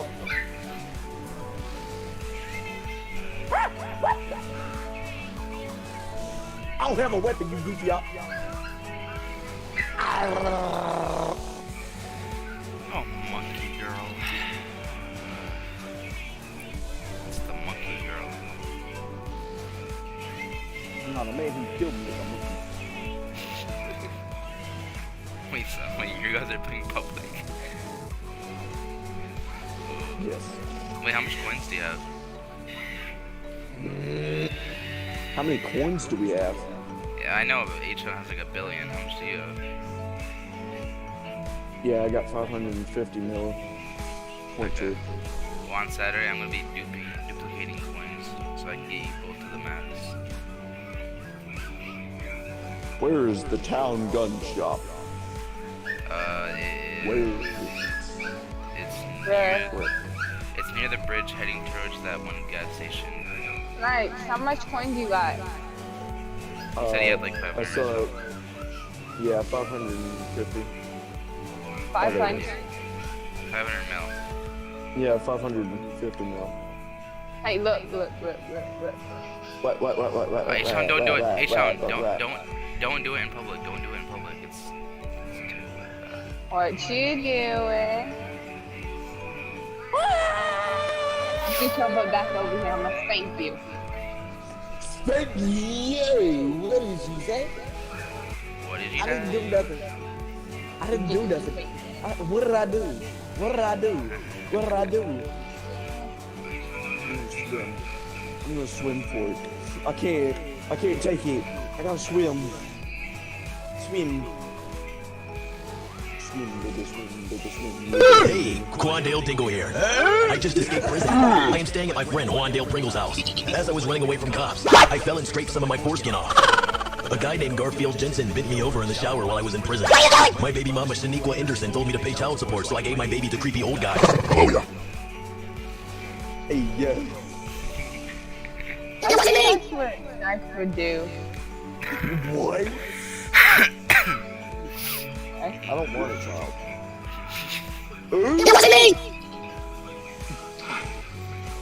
Exactly. Exactly.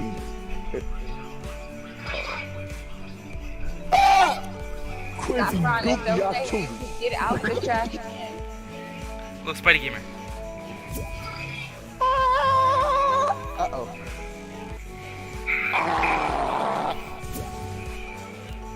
Hey, child trying to send me over. Yo, little Spidey Gamer. Little Spidey Gamer. Help me. Help me. I still can't believe what you said to me. Nobody's helping you now. Help me. Help me. Yo, little Spidey Gamer. Yes? I still can't believe what you said to me that one morning. What? Remember? You were calling me fake. What? I can't hear you. You really not remember? I don't. You were talking to OP. Yeah, I don't remember. And you're calling me fake? I want to call you fake. Yes, you were. Stop lying. I didn't say you were fake. I was just like 1% thinking. You were thinking, okay. Yeah, I was just like kind of thinking. If I was or not? Yeah. Okay, it's still basically calling me.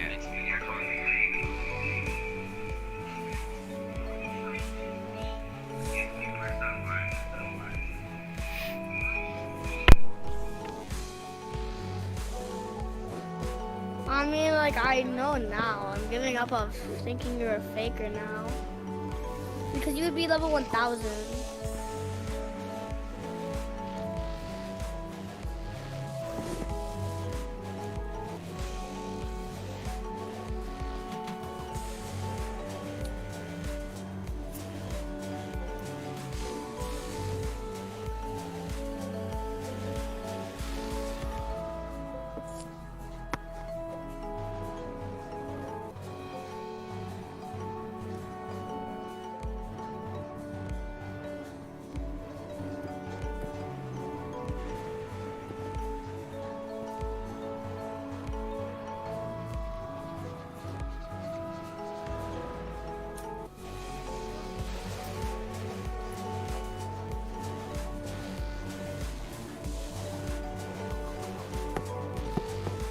Wait, Big Daddy Bird's on? I don't know Big Daddy Bird was on. Obviously. He's on every single day. I have one of my friends that's name is Cheese Curd. I can't believe you, Spuddy. Cheese Curd Bean. I can't believe you, Spuddy. I'm sorry. I didn't mean to upset you. You really did that one day. You really upsetted me. I'm sorry.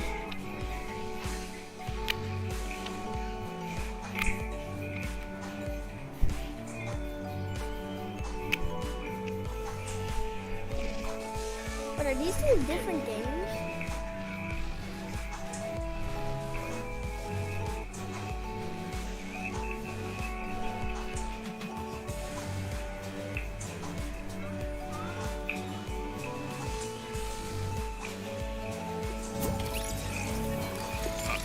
Why?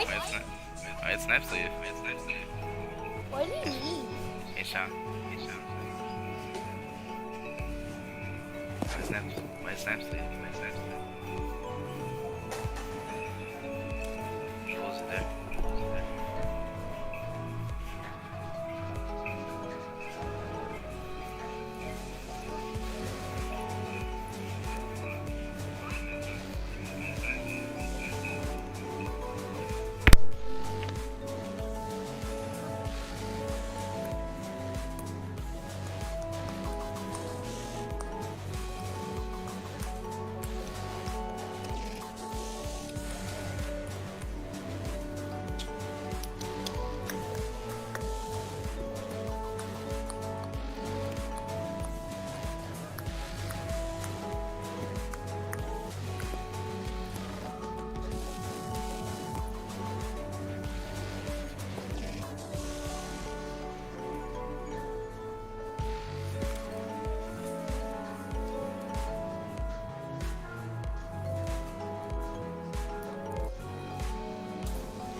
Oh my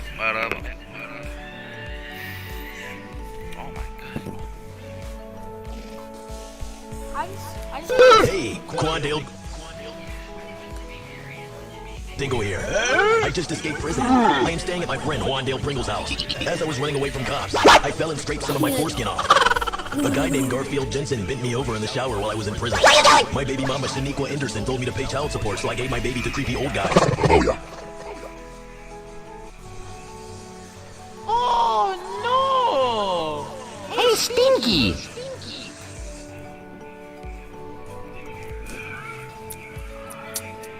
Saffron, I actually have a giant Mario plush. I have a giant Mario plush. Right here. Hey, Stinky! Yo, hey, Stinky!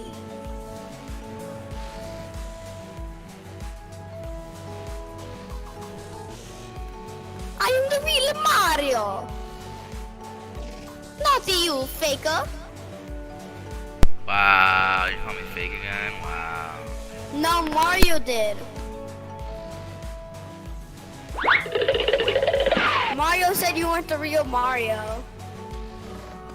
I got to run, the cops are here. Oh, hell no. Yikes!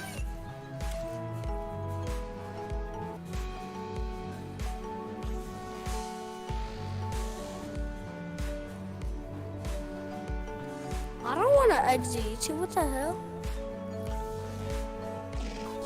Yeah, I want to do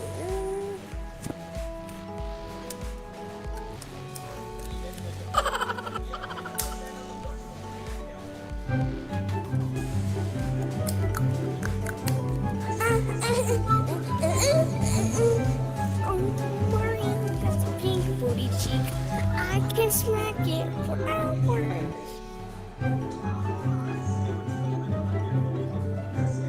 Hey, Stinky! Let's go! It's me, I'm Mario. Mario, what are you doing? Luigi, shut up.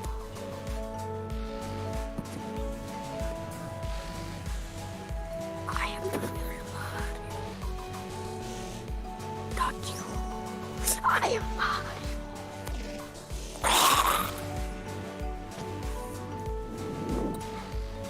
Watch Jesse and Mike. It's been so long since I've watched that.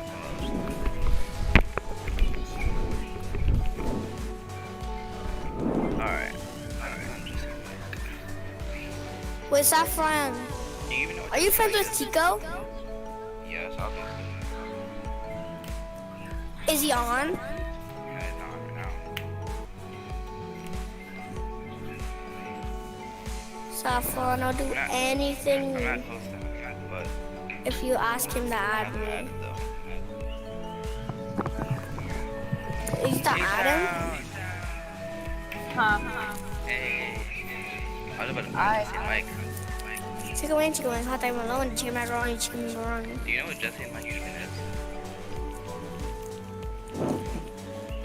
I got a giant Mario plush. Jesse and Mike. It's where they make these fake and also entertaining videos of them getting hurt.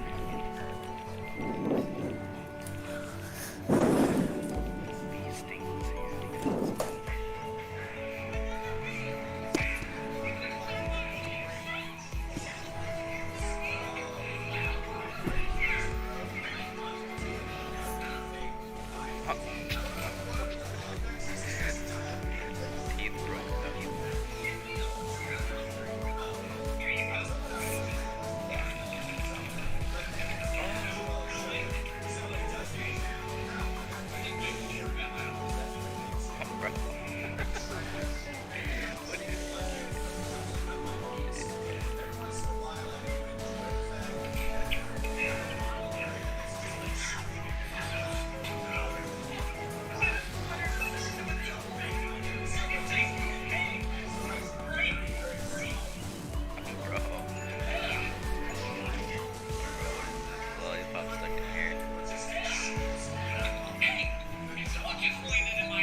Hello?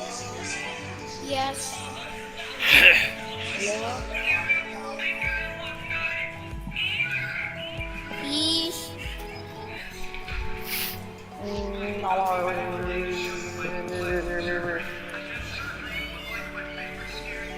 Go to lobby. Oh. Hi.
Bruh.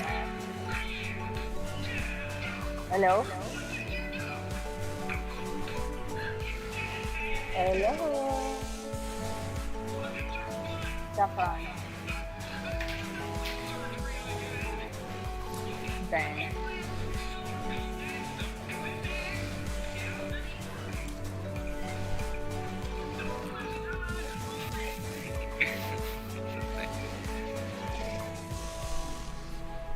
Wait, where'd he go? He left.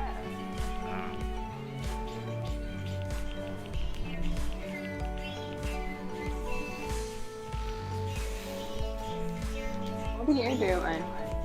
Watching Jesse and Mike. Huh? Watching Jesse and Mike.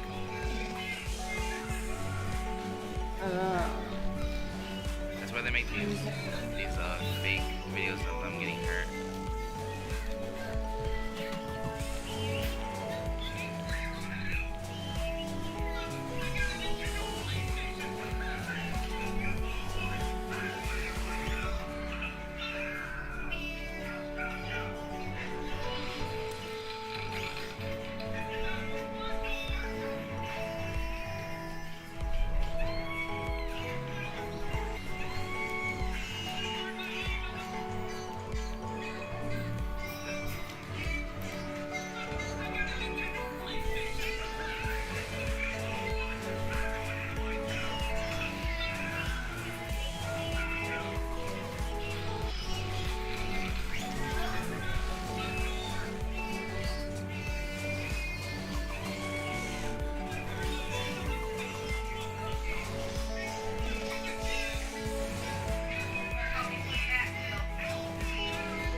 summer right around the corner.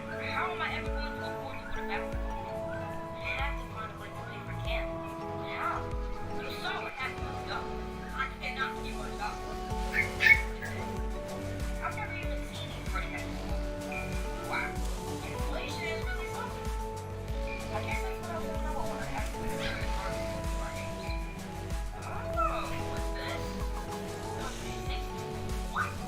Hey, apartment, but it's where the money. Hey, that's it. That's the way to do it. I'm here to afford basketball. That's where I'm playing out. Party is actually me. Just don't hurt, right?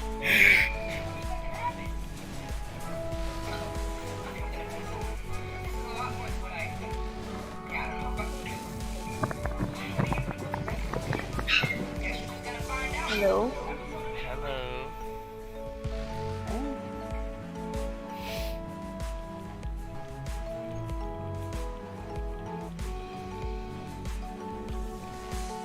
I'll be back in a minute. Okay.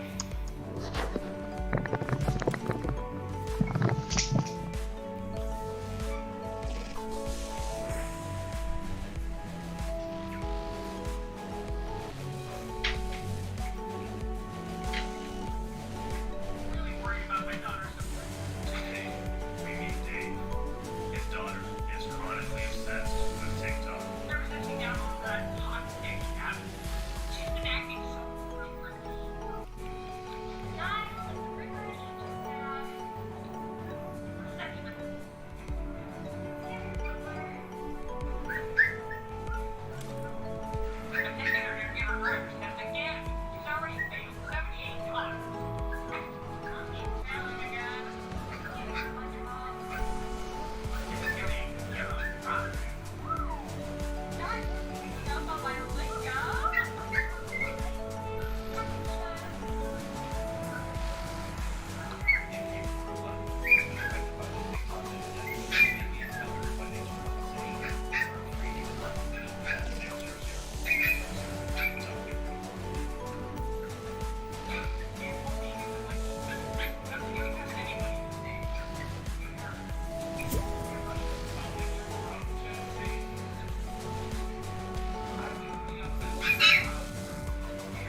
H-Town.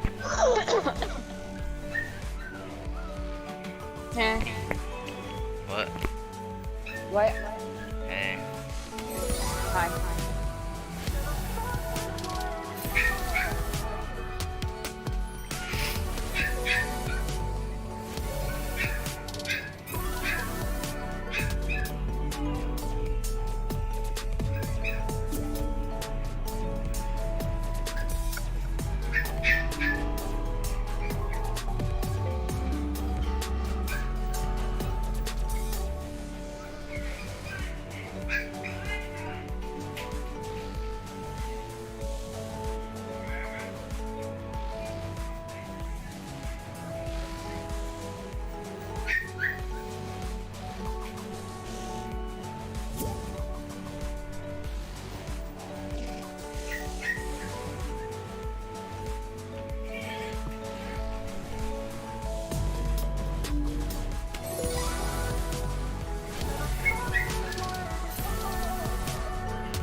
Do you know Monkey, right?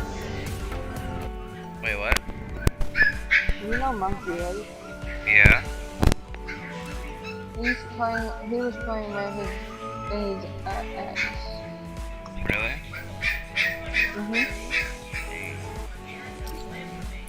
He's playing with, what's her name, Is he still on?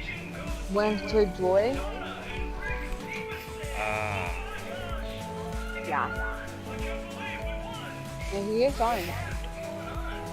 Yeah, he's on right now? I guess he made it in. Wait, I can't find him. He's playing your game. I know, but I can't find him. Oh, he's right there. Paradise City. Alright. Interesting. He's usually at the top of my list. I don't know why I didn't see him. There he is. Hi, monkey girl. Hi. What's up, bro? You're staying in our party today. Wait, what? I'm hanging with my girlfriend right now, so. Too bad. Just invite her. I don't know if I can do that. Winter Joy? Why can't you do that? Why Yeah. can't you do that? Well, how do I put this? She don't want you playing with girls. Nah, that's not it. She only wants Everybody's you in there, bro, and like my friends in there. We're about to do. Duplicate? Not duplicate. It's just. We're in the game though. Wait, are you about to duplicate coins? When you kicked me, I kind of felt bad. Some random. I got adopted again. By who? These kids. Too bad. You stay in our party. Leave the game.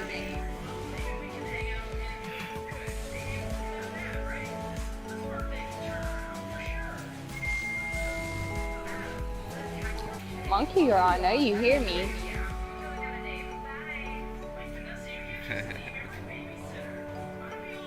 Hey, get your butt in lobby before I whip you. Give me 1 second. You gonna get a butt whooping. What the heck did I just find out? What? The people that are adopted me, they're not. They don't. Dad doesn't lie. Huh? The dad doesn't lie.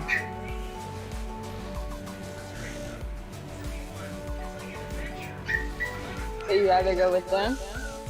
No, I don't know. And I got a solution. Oh, I have y'all for the. I have y'all for a day. And I have another family for a day. Nope. Bye. Wait, what? You're unadopted if you wanna do that. I didn't say that. Okay.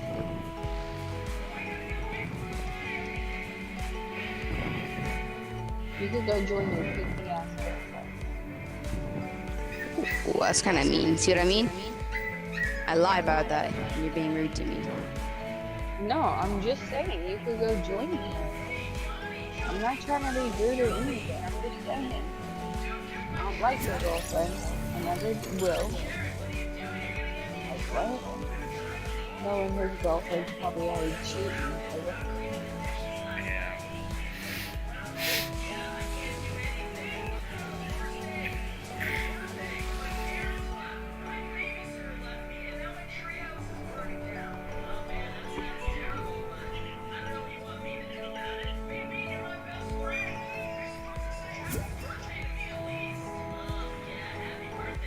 Be back.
Hello. Hello. I'll get you then.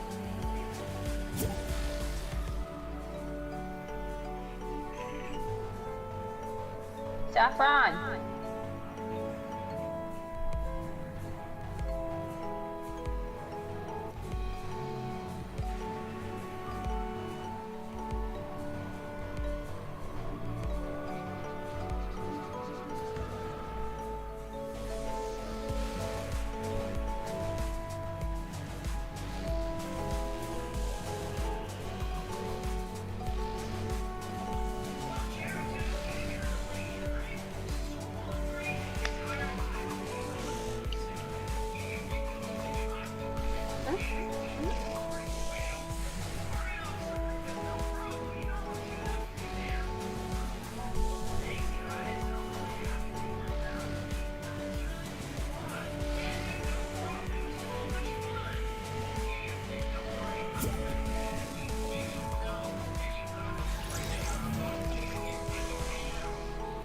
Hey, best streamer, I need you to stream in your mic.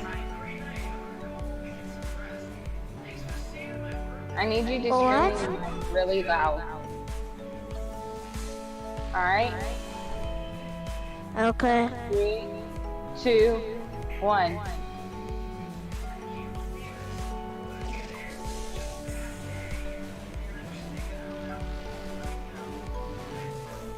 Stream into your mic.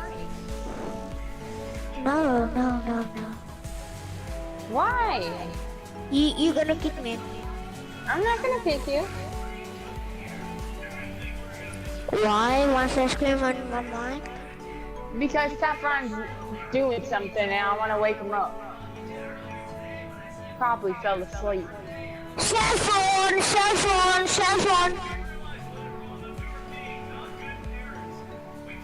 Oh my gosh, where is he? When is Saffron going live? He's not live? No, he's not live. He got banned. What? Because of me. That's it. Who's this? This is one of my friends. Okay. I'm gonna charge my phone and leave it after again. Moniz, don't scream.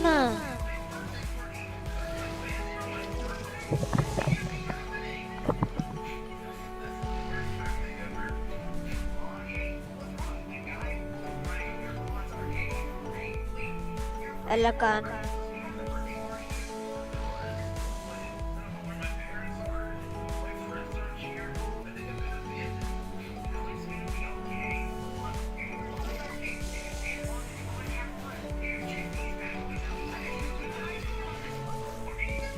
Can you leave us?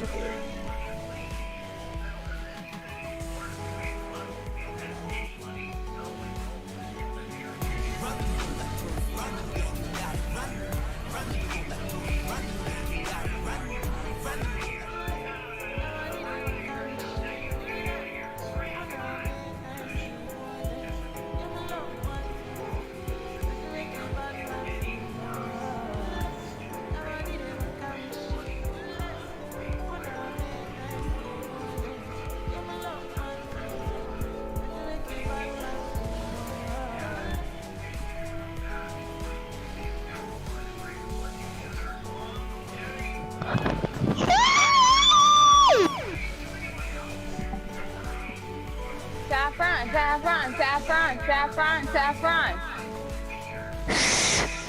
Oh, oop. My God. Saffron is away. It says he's away. I know.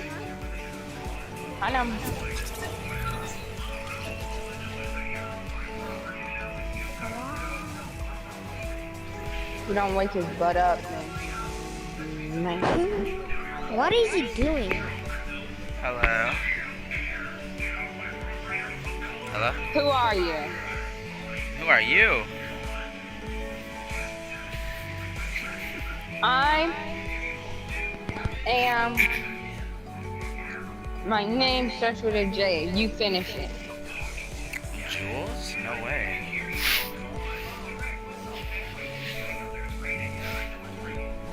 What's my favorite color? Blue, right? What's your favorite color? That's my favorite color. Oh, I forgot what your favorite color was. I'm sorry, I just forgot what your favorite color was. You were wearing it yesterday. Oh, black. Ding, ding, ding. What's my favorite sport? Football. What sport do I play? I forgot. You play football? Oh, you play sports? I play softball, basketball, and volleyball, track. Well, you said what sport do you Oh, play? You didn't say what sports do I play. You never said that. I said one sport. Name one sport. You couldn't name one. Volleyball? Yay. Alright. Did I Is just video realize? game a sport? Yes. No! No! I still feel like it is a sport because it's a sport. You can do sports inside of the game. There's a game that's Bruh. sport. There's a game that's literally basketball, football, stuff like that. So yeah, gaming is a sport.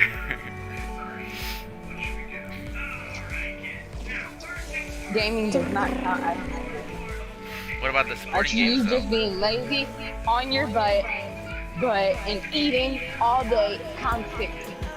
But I don't eat. Except when you got banned. I like never eat really.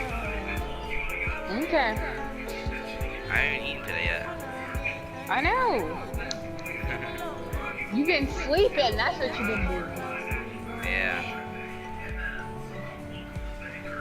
Should I just go outside with my color guard flag and just start doing a routine? Well, that sounds delicious. Wait, is That I that, made unreleased, is that an unreleased style of LeBron James? Yay. How do you have that, best gamer? What? Because he works How do you- up at games. How do you have that unreleased style of LeBron James? I don't know. I bought it. With a color. How? Wait, what? You bought It's LeBron been James? released. No, LeBron James only has gold on him. He doesn't have like colors on him and stuff. I can trade it to yellow. I can trade it to red. Wait, are Change you it to wearing- red. Huh? Red. Change it to blue. Oh, he's using one of those. He's using one of those competition people. No, Those, really? I have purple. The ones Do because they purple. made it because they made a second LeBron James No. and a really? third You and a really- third the Graph G. Not third, a second the Graph Oh, G. I totally did not know. Right? Be Or I quiet, can do Sean. this. I Wait, did huh? not know. Like, Alright, oh now my that I God. didn't know. Now that I didn't know you could do. I knew about it. I thought you had to keep the crown on. I didn't know you could take the crown off and the coat and all that stuff. You can. On everything. You can take the crown off on the regular LeBron James too. No, you can. They made a whole second skin for him. Yeah, and the first skin. Huh? There was 2 skins. Oh, 2 skins of the. Okay, LeBron James. Alright. I'll be back. LeBron James.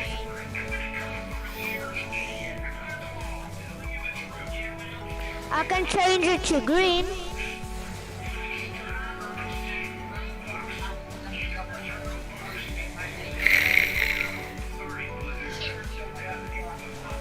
I have my plant now.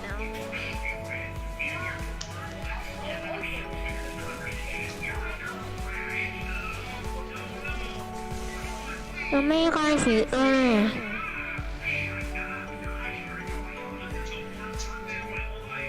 Hello, Saffron. Hey, Stinky! What the freak? Hey, Quandale Dingo here. I just escaped prison. I am staying at my friend Juandale Pringle's house. As I was running away from cops, I fell and scraped some of my foreskin off. A guy named Garfield Jensen bent me over in the shower while I was in prison.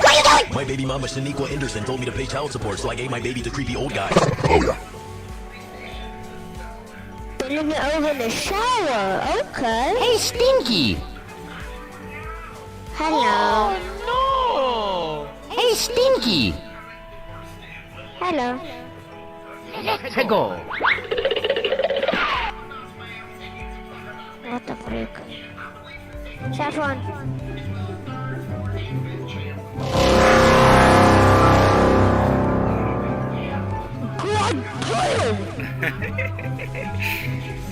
That's like the loudest soundboard I have. You want to hear it again? Wait, hold on. I can make it louder, I think. Hold on. Let's see. Where is it? Oh shit. Hold on.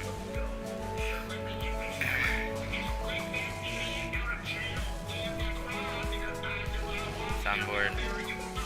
And then ringtone. Alright, no, it's not it. Fart. Oh no, suspense. Variety show. Anime. People. Background. Yeah, wait.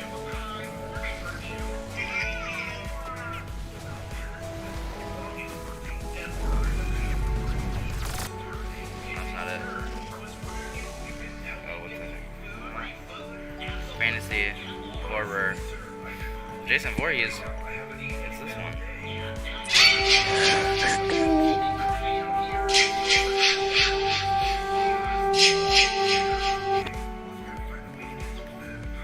Okay then. Daily, fantasy, animal, atmosphere, nature. Where is it? Stinky Winky.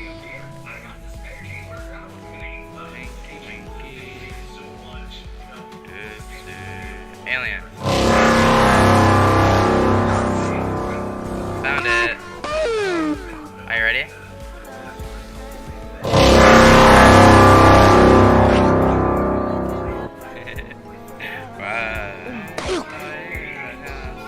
Oh, you got the new Fortnite crew. Yeah. Yola. I already got banned on Switch. No, I didn't get banned. I just got that my one live stream demonetized, but it's good now because I was playing copyrighted music in it. Which actually, let me pause my stuff.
rides. And one of them is Saffron. You want my ride? Hey, no! I mean, you technically said it. You want one of the rides and you said one of them is Saffron. Hey, yo, what do you mean, bro? That's what you said? What do you mean, yo? That's what you said? I didn't mean like that. Oh, yes, you did. No, I don't. You know, we're running like a hippo. Okay. Damn. Actual speed is at this part that I don't even remember seeing. Yeah, so every birthday party, we start going somewhere.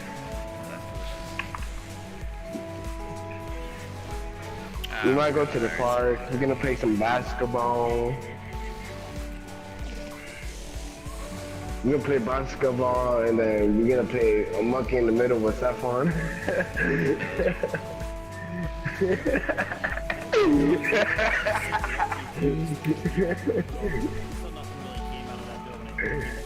Oh my god.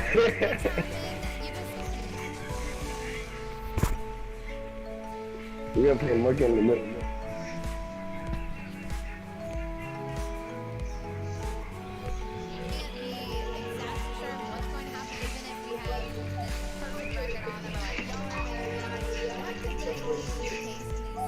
Oh, you still got that lobby music? Hell yeah! Let's go. We like you.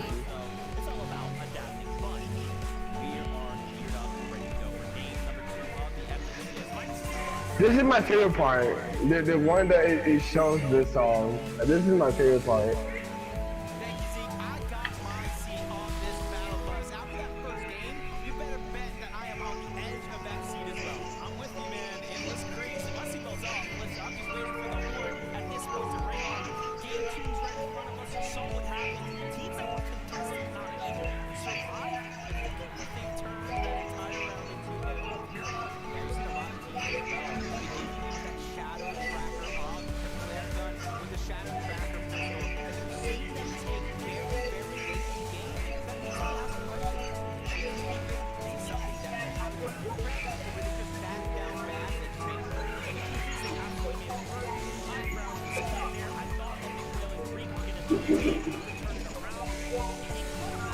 Oh yeah, they also mentioned that Lego might be in the game. Who? What? Where? When? Why? Legos. Oh yeah, obviously. They've been talking about that. Yeah, they're gonna add Legos in the game. And they're gonna add a Bumblebee. I have heard about that a lot, yeah. Yeah, the Bumblebee pack. They might as well because they put... So the Bumblebee pack brings 3 skins, 3 robotic skins, and 1,000 V-Bucks. And a pickaxe and 2 emotes. Yeah, I don't know the rest. They posted on Instagram and I didn't know.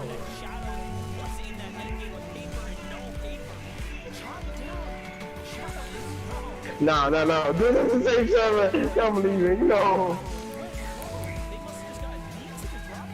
Nah, the same server, the same guy. I'm not dealing with him, bro. He trying to scam me. He think I'm stupid. Wow, that's crazy. Yeah, he trying to make me.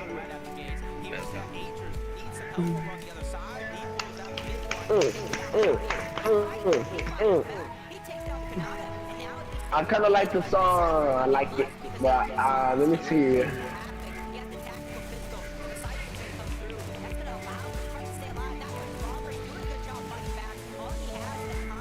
I'm putting the Killer Boy because he's kind of.